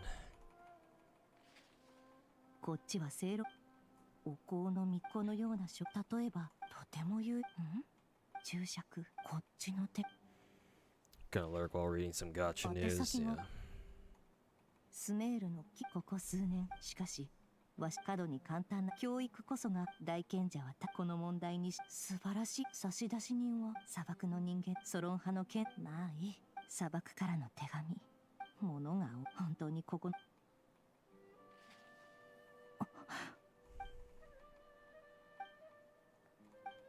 こんにちは。あの時のことをまだ覚えていらっしゃいますか？私は皆さんを安全な場所に連れて行き、水と物資を提供しました。とても喜んで、あなたのお名前を教えてくださいましたね。名前を教えていただくのは、我が部族にとって極めて重要なことです。それもあって、皆さんを友とみなしました。今後、連絡できるようにと言い、連絡先も教えてくださいましたね。私たちシムティ族は長年境を流浪しています。あなたは私の苦しさを分かってくださり、生計を立てられるようにと私を教令員の特使に任命すると約束してくださいました。今私は深刻な問題に直面しています。どうか力をお貸しいただけないでしょうか。先日激しい砂嵐によって私たちの領地にある井戸が塞がれてしまったのです。生き延びるためイヤブ族とウヌ族のところに向かいました。彼らはサムード族の末裔です。私たちは皆トゥライトゥーラの移民にあたり花の女主人を信仰しています。もともとは親密な関係にあった部族でした。そこにある井戸は今イヤブの人々のものです。イヤブ族に援助を断られたためやむを得ず無断で使用しました。彼らからの反感を買うことになるのは火を見るより明らかでしょう。以前教令員にいながら私の力になってくれるとおっしゃっていましたね。この件についてどうか私のもとへ人を手配していただけないでしょうか。どうしても助けが必要なのです。それと以前お話しした際に教令員は今砂漠の人間を受け入れていると聞きました。その時私は娘のネフェルのことをお伝えしたと思います。砂漠は資源に乏しく私ができることにも限界があります。ですのでお願いです。どうか娘を教令員に入学させてもらえないでしょうか。とても聡明な子できっと失望させません。結局教令員のやつらはあんたのことなんか眼中になかった。約束ってのも単なる社交辞令で死ぬへという人間を覚えてすらいないだろうね。それなのに月が回ってきただの、これからもっと良くなるだの、いつかもっといい場所に連れて行ってくれるとも言ってた。まるであんたが砂漠で一番偉大な族長であるかのように偉そうに語って。あんたはどこまでも嘘つきだ。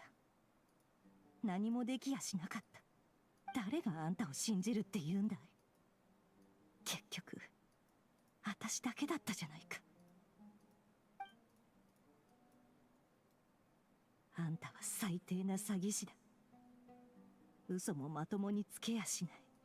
私が代わりに最後までやってやる。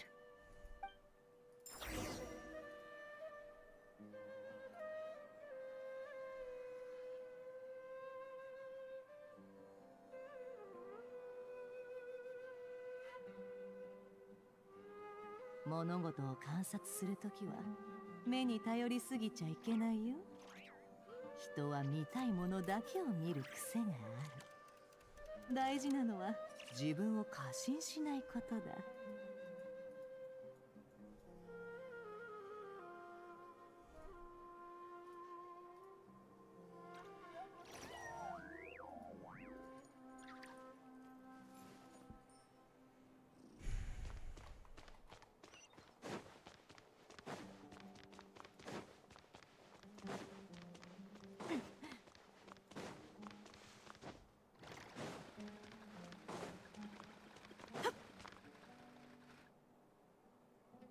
世話になったね。今日はあんたにお別れを言いに来た。ネフェル、その荷物どこに行くつもりですか？退学した。故郷に用があって一旦帰ることにしたんだよ。ですが、せっかく入学できたのに。そうだね。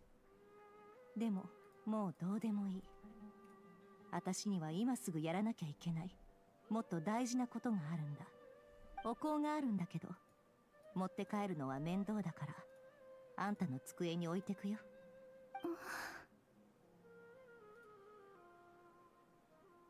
ん？お香が好きなんだろ？そうそう。さっき知恵の伝道で読んだ文献によるとお香にも幻覚を引き起こす作用があるらしい。使いすぎには気をつけなよ。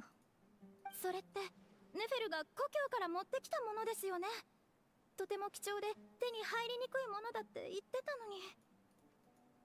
のに。ああ、確かそんなこと言ったね。あれは嘘さ。ちっとも貴重じゃない。私の実家の近くにでっかい遺跡があってそこから香料の素がゴロゴロ出てくるんだ。金にもならないしあんたにやるよ。ネフェル。じゃあ私はこれで達者でね。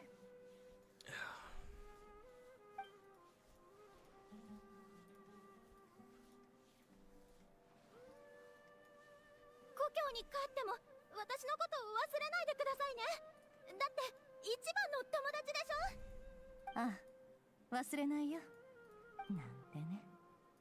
あの香料本当はかなり値が張るし遺跡でもめったに取れないものだ。最後に言ったのも嘘。戻ったらやるべきことが山ほどある。誰かを覚えてられる余裕なんてどこにもない。生きていられるかもわからないんだ。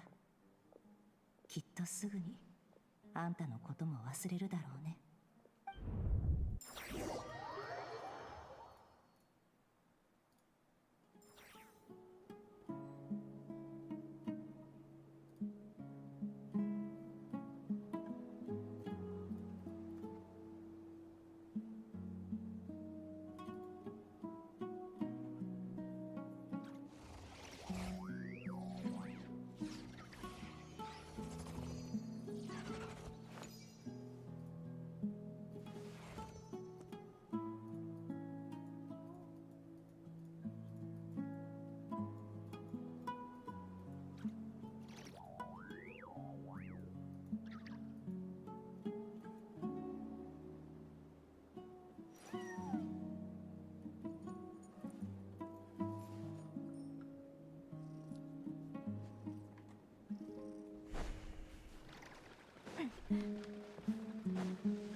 お会いできて光栄だよ、アリーフさん。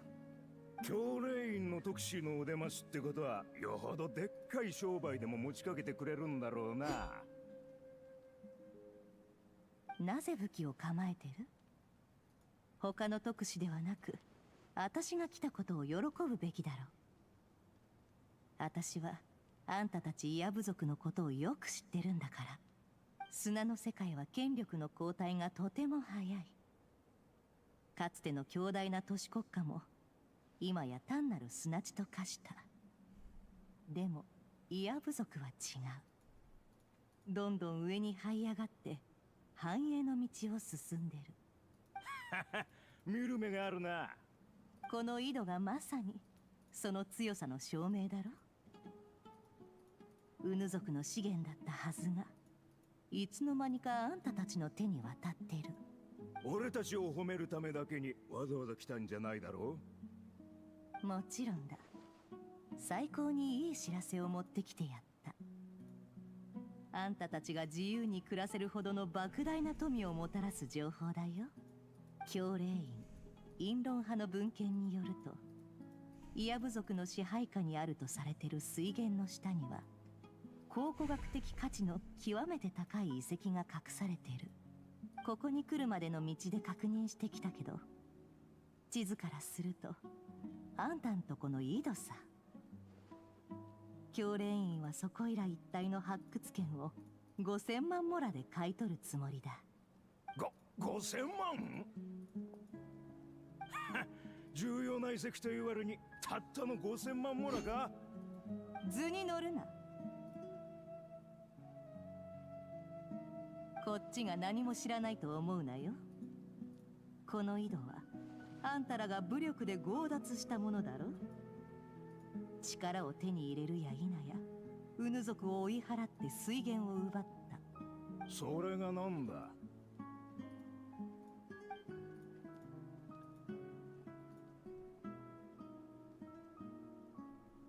そう焦るな。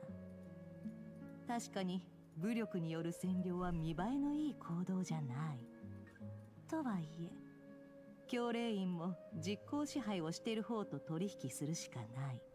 これがどういう意味かわかるかい？それが事実ならいいんだがな。もし俺を騙すような真似をしたら、お前たちを見つけ出して全員首を切り落としてやる。イヤ部の族長は目先のことしか考えてないんだね。教令院を敵に回して何のメリットがあるんだい？この格好を見てみな。ウリンに行ったことはなくても、これが教令院特使の服だってことくらいわかるだろう。それも目に入らないっていうのかい？野蛮人のくせに何をそんなに憂慮している？私は教令院から来た。嘘をつく必要がどこにある？確かに教令院はスメールの権力の頂点だ。こんな嘘をつく必要はないな。いいだろ。そういうことなら発掘権を売ってやる。このような素晴らしい知らせを届けてくれた読師に感謝するよ。本当に素晴らしい知らせだ。宴でもてなしてやろう。ぜひ来てくれ。ああ、酒は好きだよ。あんたたちも好きそうだね。この素晴らしい取引を祝して飲もうじゃないか。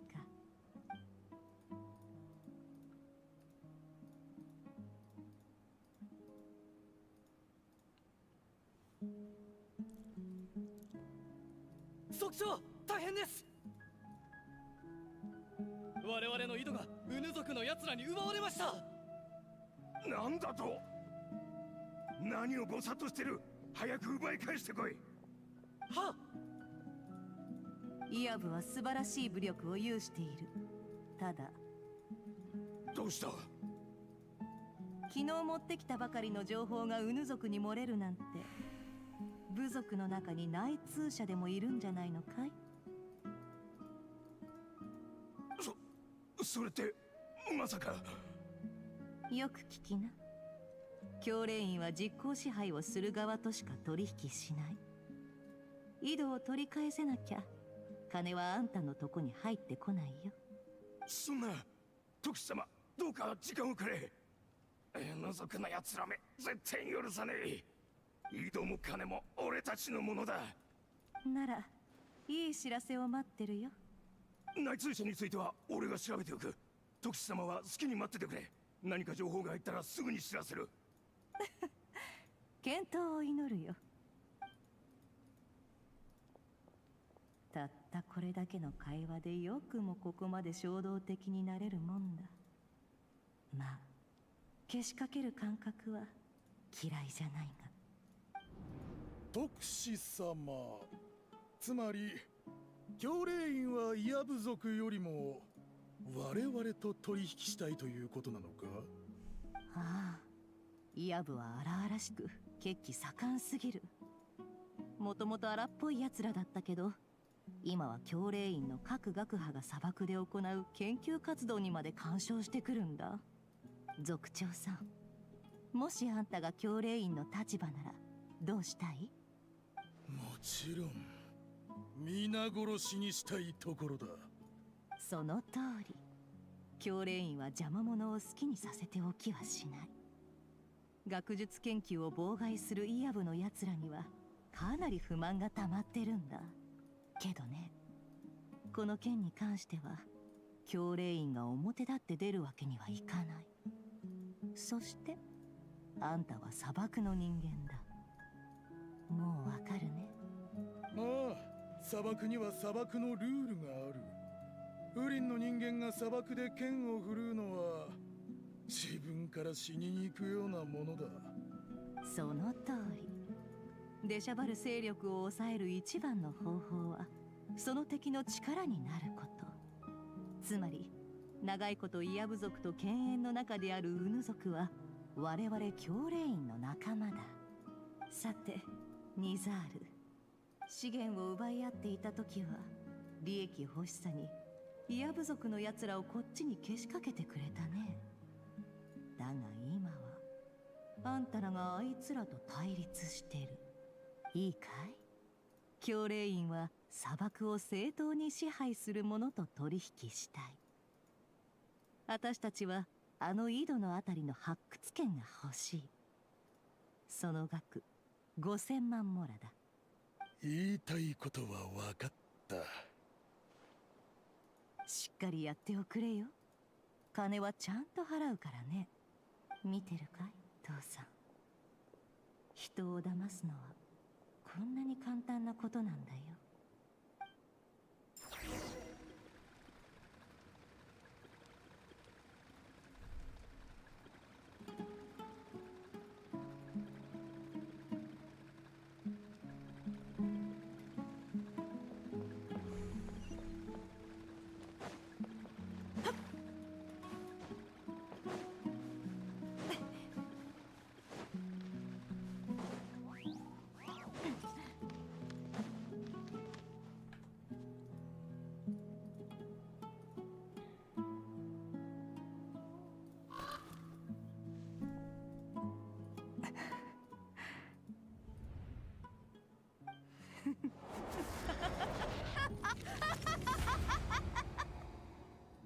見ろ、どんなに狂気じみた悪党も死ねば一様に赤い血を流す。あんたらと私たち一体何が違うって言うんだい？こんな普通の奴らに私の故郷は滅ぼされたのか。笑えるな。やっと静かになった。境にはそもそもこんなに多くの人間なんていらなかったのかもな。死ぬへん父さん。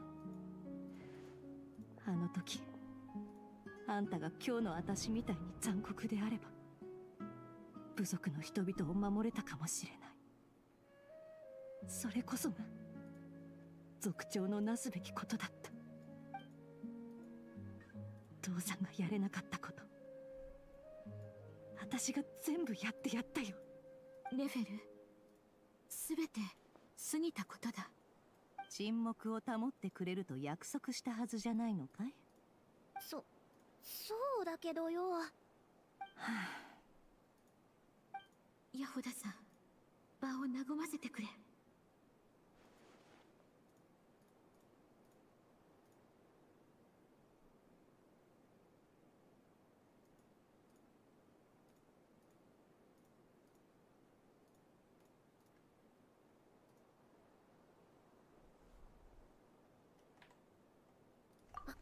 わかった。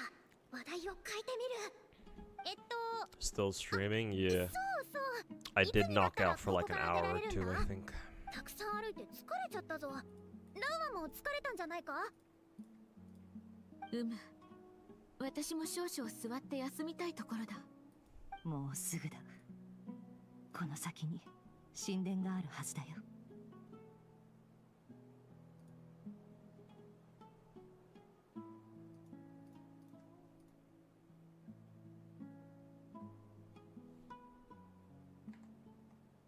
そうだね。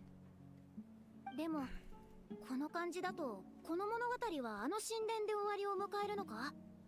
神殿で終わりっていうのはいかにも砂漠っぽいけど。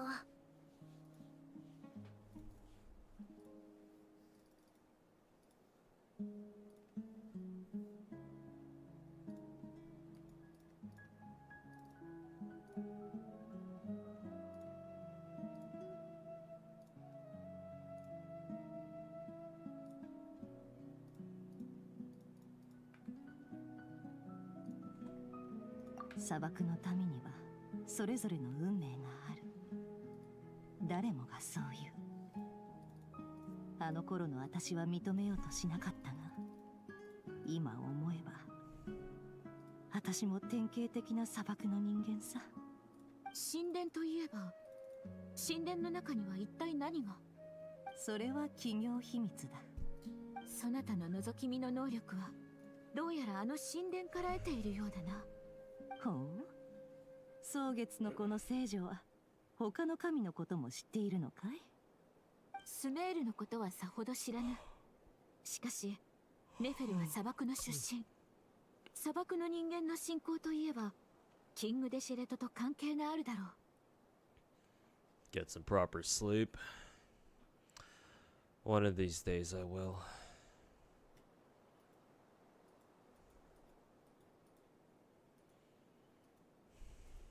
Maybe if I keep telling myself that, eventually it'll happen. なんだかすごそうだな。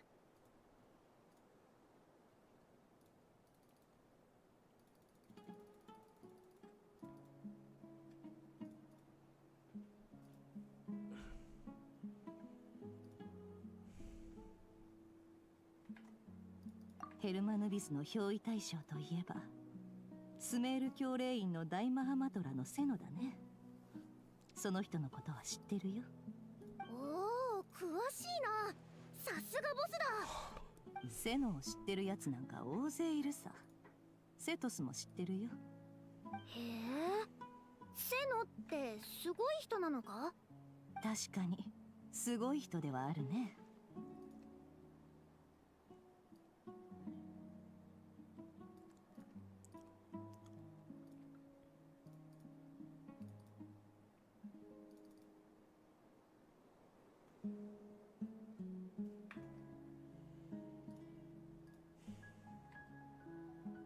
基本中の基本だよ。褒められるようなことじゃない。さて、やっとたどり着いたね。あそこが出口のはずだ。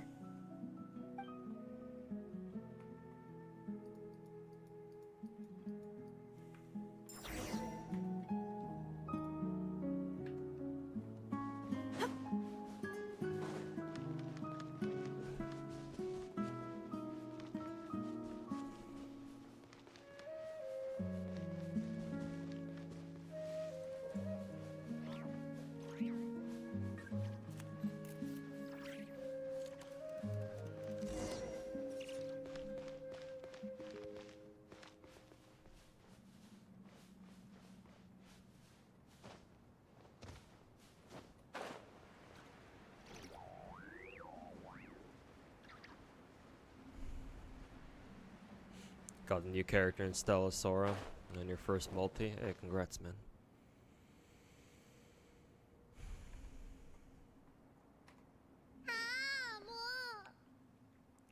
さっきからあたいが全く理解できない、説明できない場面ばかりだ。例えばあそこの彫像、さも賢そうな感じでペラペラ紹介してやりたいところだけど、あたい本当に見たことないんだよ。頭部が鳥の形をした心臓。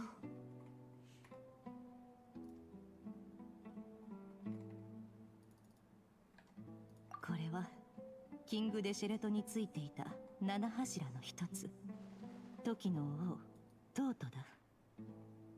伝説によると、ワニの王と羊の王と共にキングデシェレトの三神、いや三冠神と呼ばれていたそうだよ。近くで見てみるかい？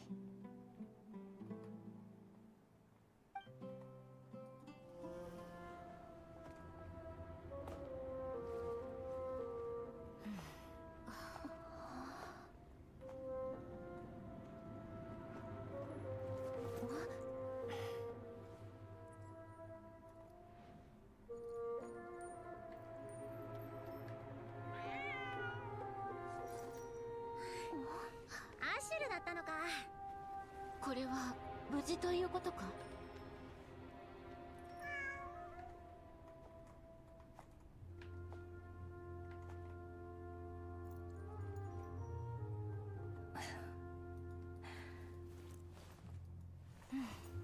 物語が終われば世界が崩れて元の場所に帰れるはずだ。そもそもここは私の記憶の世界だし、何も怖いことはないんだよ。そうなのか。ああ、もうすぐ終わりだ。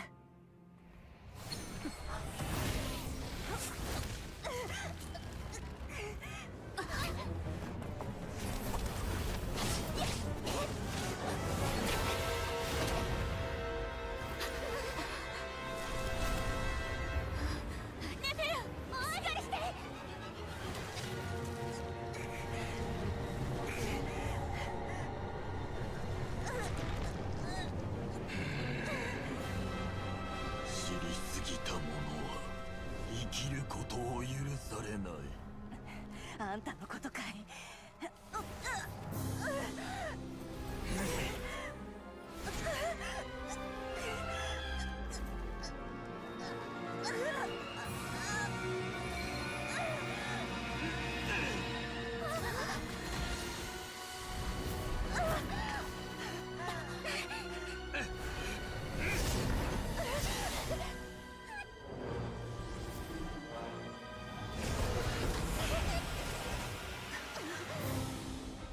実に醜い。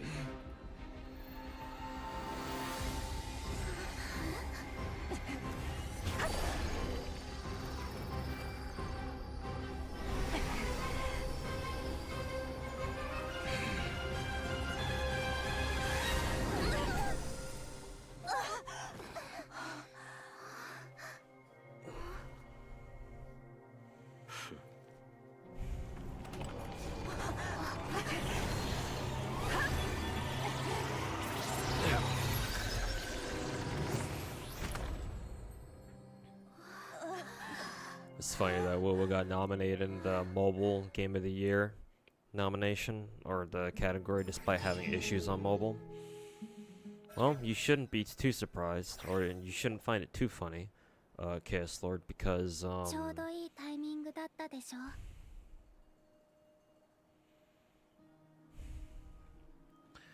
shit like the Game Awards is just basically a glorified fucking popularity contest. ダインっぽい力が見えたけど、お前も助けてくれたのか？もちろんだ。彼女に潜入調査を依頼した時には、すでに中に奴が潜む可能性についても考慮していた。俺には貴様らの安全を守る義務がある。それも騎士道精神ってやつかい？さてな、収穫があったようだな。ああ、あんたたちのおかげであいつを盤面に閉じ込めることができた。本当か？ネフェルが何かしたのか？実は神殿に So even though WoW has problems on mobile, who the fuck cares? When all the fucking rats, and not just the rats, but also, you know, the regular WoW players come out and forced and nominated as, you know, to vote for it as part of the, you know, the nominations for the Game Awards, you know. 手がかりを探し、追跡者の位置を逆探知することにとても長けている。Surprised I'm still not playing it. Stella Sora. Main reason why is because I already played Blue 私の思考を読み取り、新しいゲーム版を作り上げた。だから、私たちは直接外の世界に出られな Maybe if か I った decide の to さ。drop Blue Archive one day, maybe I'll replace it with Stella Sora. I don't know. もしや、キングデシェレトと何らかの関係が。私を買いかぶりすぎだ。進化だった時 You の prefer the Goon ちょっとあん Awards? たらも見ただろ？ Now that's something I can get イヤ部 behind. 族はシムティ族を皆殺しにした。その後、私は You 教 might 令 be 院 onto に something 入 with that 学し one. そこで手がかりを手に入れた。ウヌ族とイヤ部族はどこにも存在しない5000万モラの土地をめぐって殺し合いをした。結局イヤ部族は部族の戦士の壊滅状態と引き換えに勝利を手にした。最後の祝賀会ではイヤ部族の族長が復讐しに来たウヌ族の刺客によって首を切られたよ。私の目の前でね。その後イヤ部族の人々も散り散りになった。復讐を果たした私は故郷に戻った。神殿は相変わらず同じ場所に立っていて、砂漠で起きたどんなことにも微動だにしないように見えたよ。故郷の集落はとっくに廃墟になってたのにね。神殿の前でとある猫に出会った。時の王トートに憑依されたその猫は私を神殿の奥の扉まで導いた。扉の前で私はそいつと取引したんだ。このボックスはまさに時の王が授けてくれたものだ。盤面にあるのはキング・デシェレトの霊廟にある神の5番と同じもので、神の解析の力を象徴してる。これらを通して私は秘密を除く力を手に入れた。だが時の王が力を与えてくれたのは世の人々に真相を追い求めさせるためってわけでもないらしい。神にも好き嫌いがあるものだ。しかし残念ながらそれを認めようとする神はほとんどいない。人が抱える秘密と同じようなものさ。歪んでいて自己中心的だって意味でね。強大な力もその一つだ。運命も力も何かに注目されること自体偏愛の過程だと言える。アビスのことを指して言ってるのならそうだね。さてみんなを呼んでくれ。今回得た情報を改めて伝えるよ。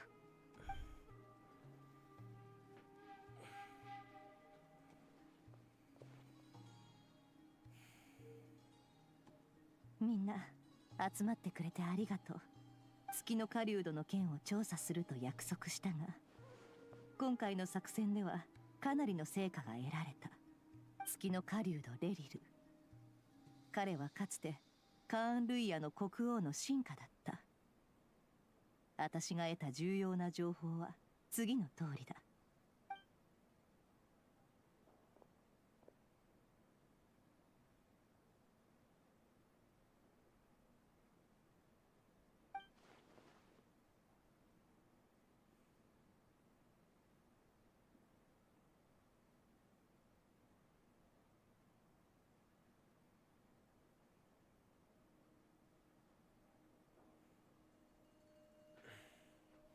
Oh, fuck.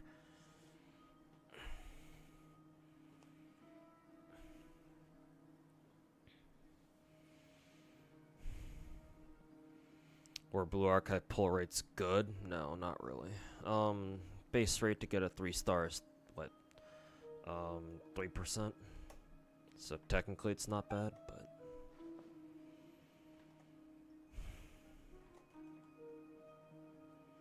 the rate up chance is god awful at only about 22%.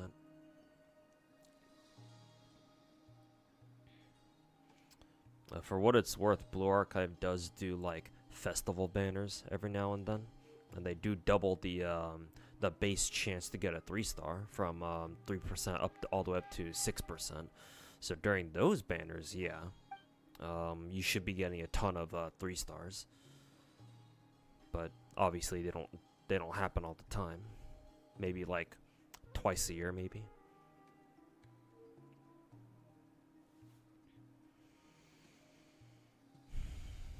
I feel like the pull rate for 5 stars is really good in Stellasora.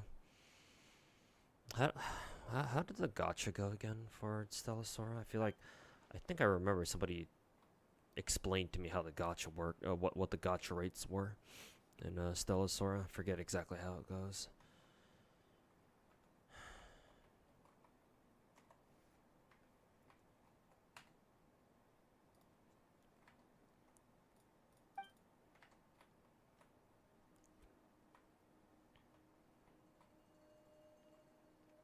%, during festival banners.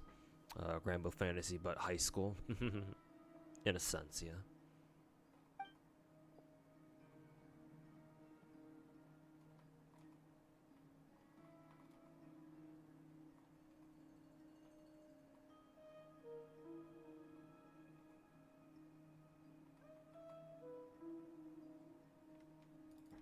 るほど。だからあれだけ月のことを気にしてたんだね。確かに悲しい話だ。でもだからといって多くの出来事を正当化する言い訳にはならない。レリルの人生は辛かったんだろうが、結局彼はワイルドハントって災いと一緒に婿の名くらいに流れ着いた。しかもその危険度は日に日に増している。放っておけばいずれテイワット大陸全体を巻き込むだろう。セピロス騎士団としてこれを放っておくわけにはいかない。コロンビーナさん、一つお尋ねしても？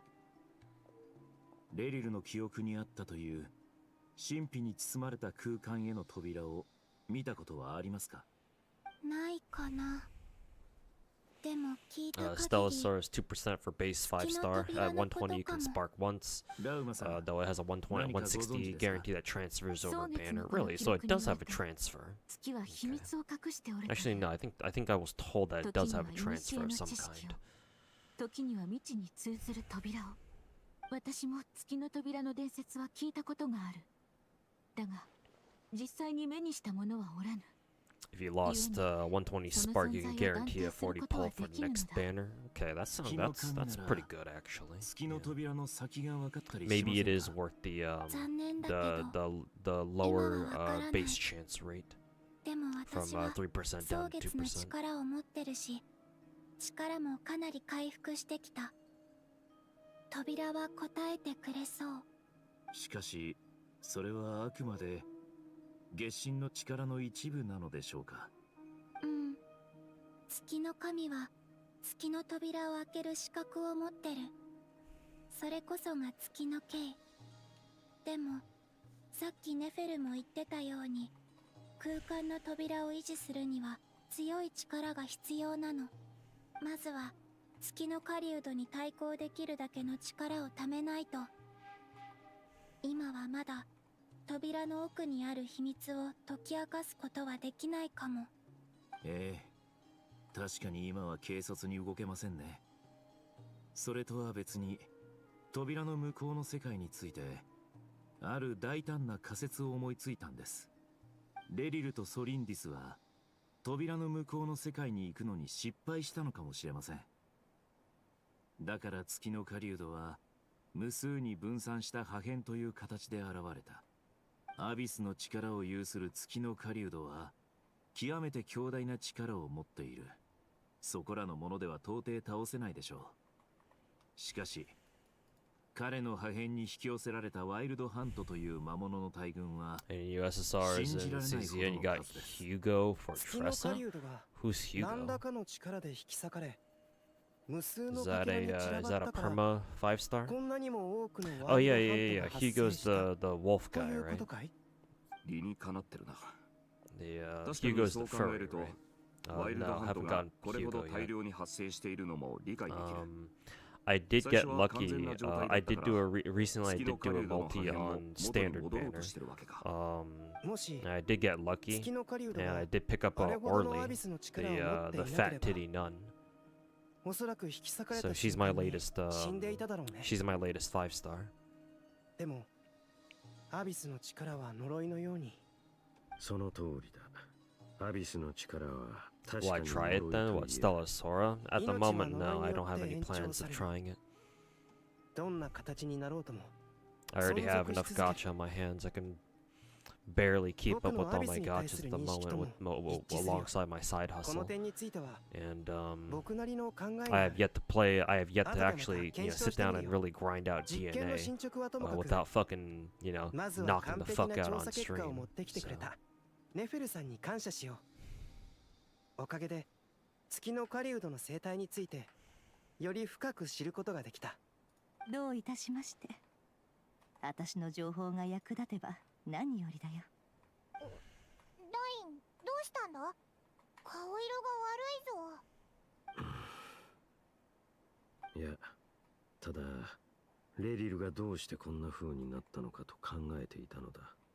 レリルとはかつて友人同士だったそうだな。あまり慰めにならぬやもしれぬが、気を落とさないでくれ。ラウマの言う通り、月にも星にも目に見えるものには秘密や嘘が隠されてる。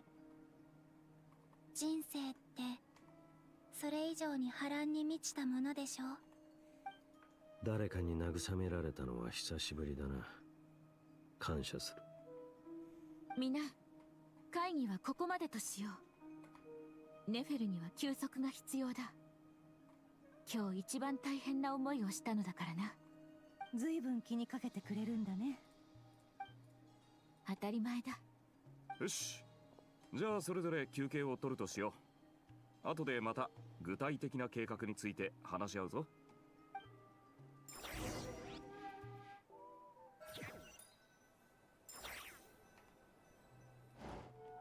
なあ、タイミングが悪かったな。邪魔しちまったか？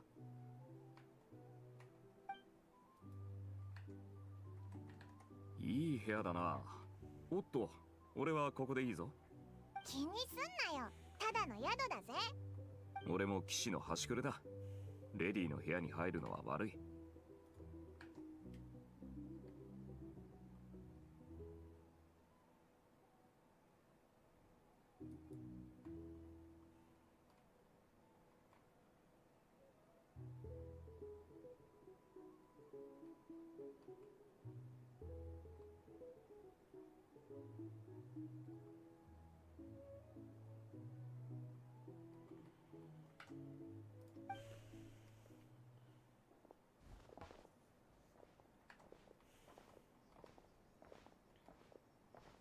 ネフェルは碑文の館に戻って休んでいる。出発前にいくつか伝えてくれたことがあるから、お前たちにも共有しておくべきだと思ってな。まず彼女は時の王から授かった力で月の狩人を一時的にボックスの中に閉じ込めたが、五大罪人は常識をはるかに超えた力の持ち主だ。月の狩人は遅かれ早かれ枷を破って再び現れるだろう。その前に何とか手を取り合って対処法を考えなくちゃならない。まあそんなに簡単にいくはずないよな。それでネフェルはなんて？ああ、それがゲームボックスがどれだけ貴重なボックスなのかについて根節丁寧に説明されてな。 Can't wait to see me play DNA. Yeah, I do want to give DNA a serious shot. Hopefully you'll be there.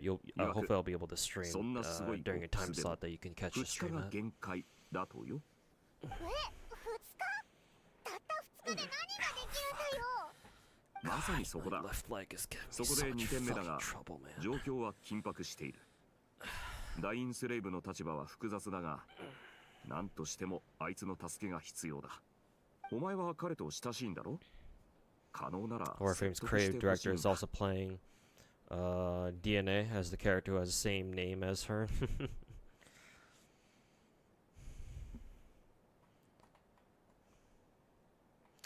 I mean, hey, there's always the chance that DNA does something that Warframe could also benefit from too.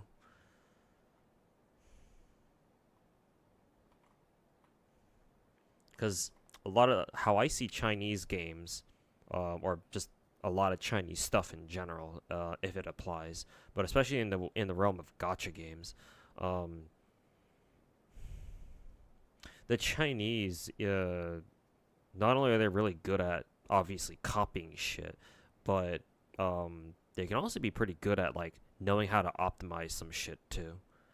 So like considering DNA is basically Temu Warframe, who knows, there might be some stuff that DNA does that if Warframe were to implement them, it could also benefit them too. Now, I'm just saying this speculatively. Obviously, Omni Stuff, you're the one who plays both those games, so you're a better judge of, you know, if there is anything in DNA that could, you know, that kind of matches the description of what I'm saying here, of like stuff that, oh, fucking Warframe, if Warframe took this shit from DNA and put it into their own game, it'd be pretty good actually. So there's always the possibility of that.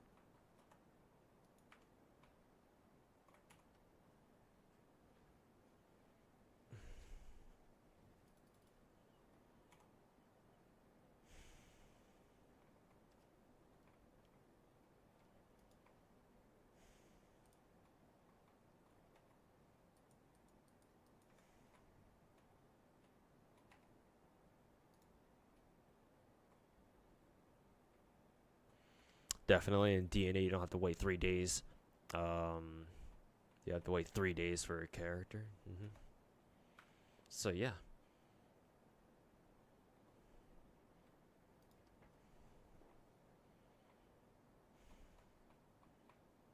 Not to mention, this is just me going off of vibes here, because obviously I've never played Warframe myself, but I feel like Warframe is a pretty unique game out there.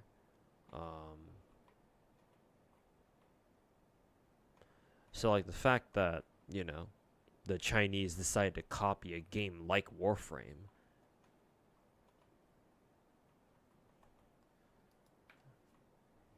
means that it's like, oh, all of a sudden Warframe isn't alone anymore in terms of, like, you know, if there are any other games out there that are kind of fit the same like genre or style as Warframe, but now suddenly it does. So it's like, huh, interesting. So yeah, I don't know. I feel like Warframe devs, like actually playing DNA themselves, like it makes a lot of sense.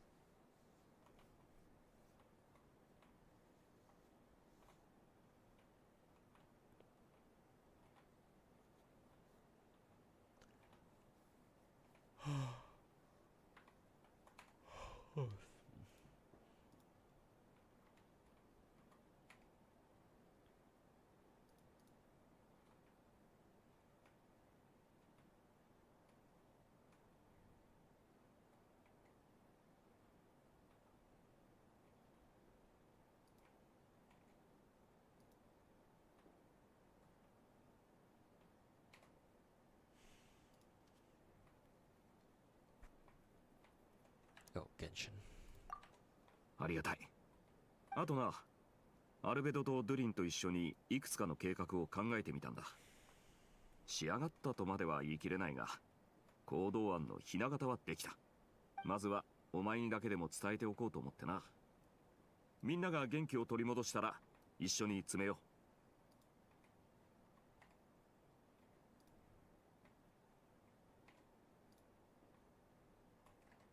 オイラも気になってきたぞ。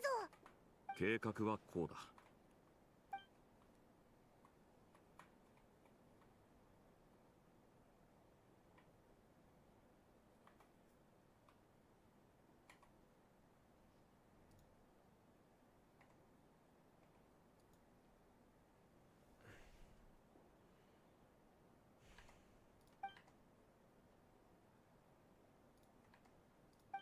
ただな、お前たちを仲間に加えるってのはどうも抵抗がある。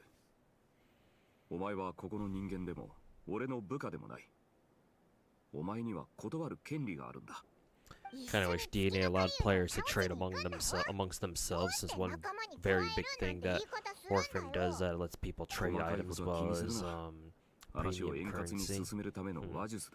Usually the reason why gacha games don't have like player-to-player trading, I'm sure you're already aware of this, but the reason why gacha games don't have that is because players can really easily abuse that shit, right?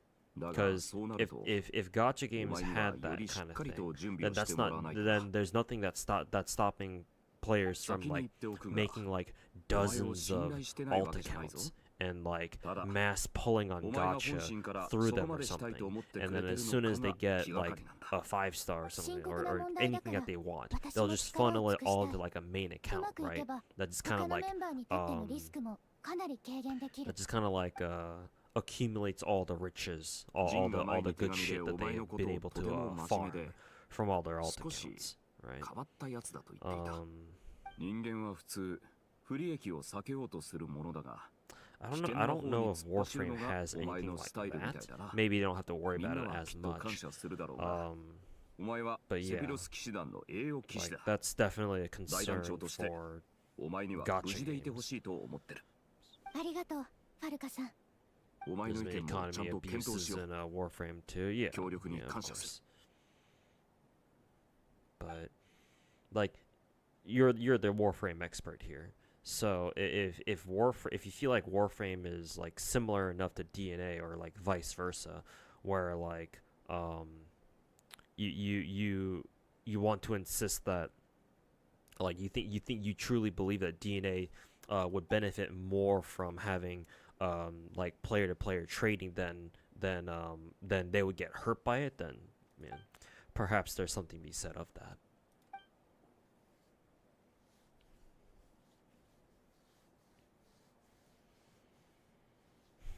Not really concerned in Warframe because nearly everything is farmable, kind of like Pokemon TCG with like card trading and stuff. Yeah, I guess so. Yeah.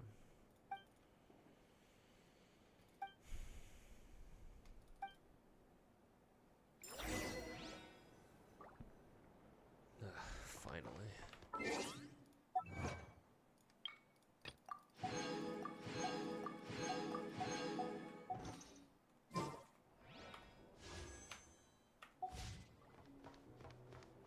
Yeah, like gold bot farms like WoW or something.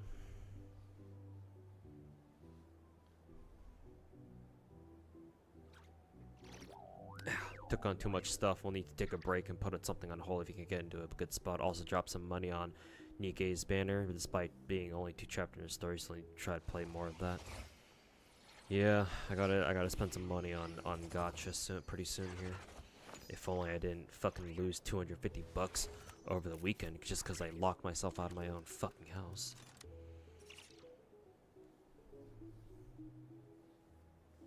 But it is what it is.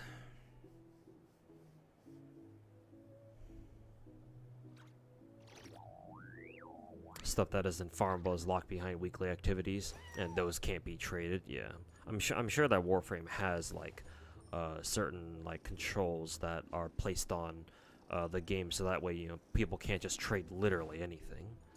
Yeah. Or like they like, I don't know, maybe they put like time restrictions on like certain trades to make sure that people can't just like spam, you know, people can't just spam that shit.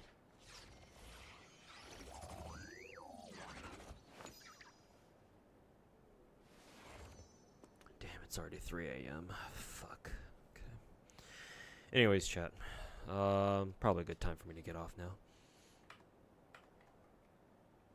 5.5 hour stream. If you ignored the hour or two that I was completely knocked out on stream, though.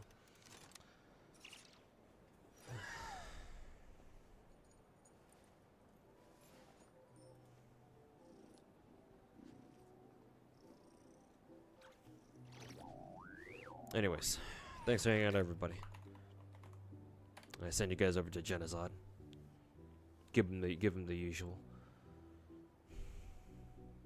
I'll try to be back tomorrow. We'll see if I can make that happen or not. I may take a break from streaming for tomorrow. I don't know yet. We'll see. We'll have to see. I'll try to stream tomorrow though. But yeah, take care everybody, and yeah, have a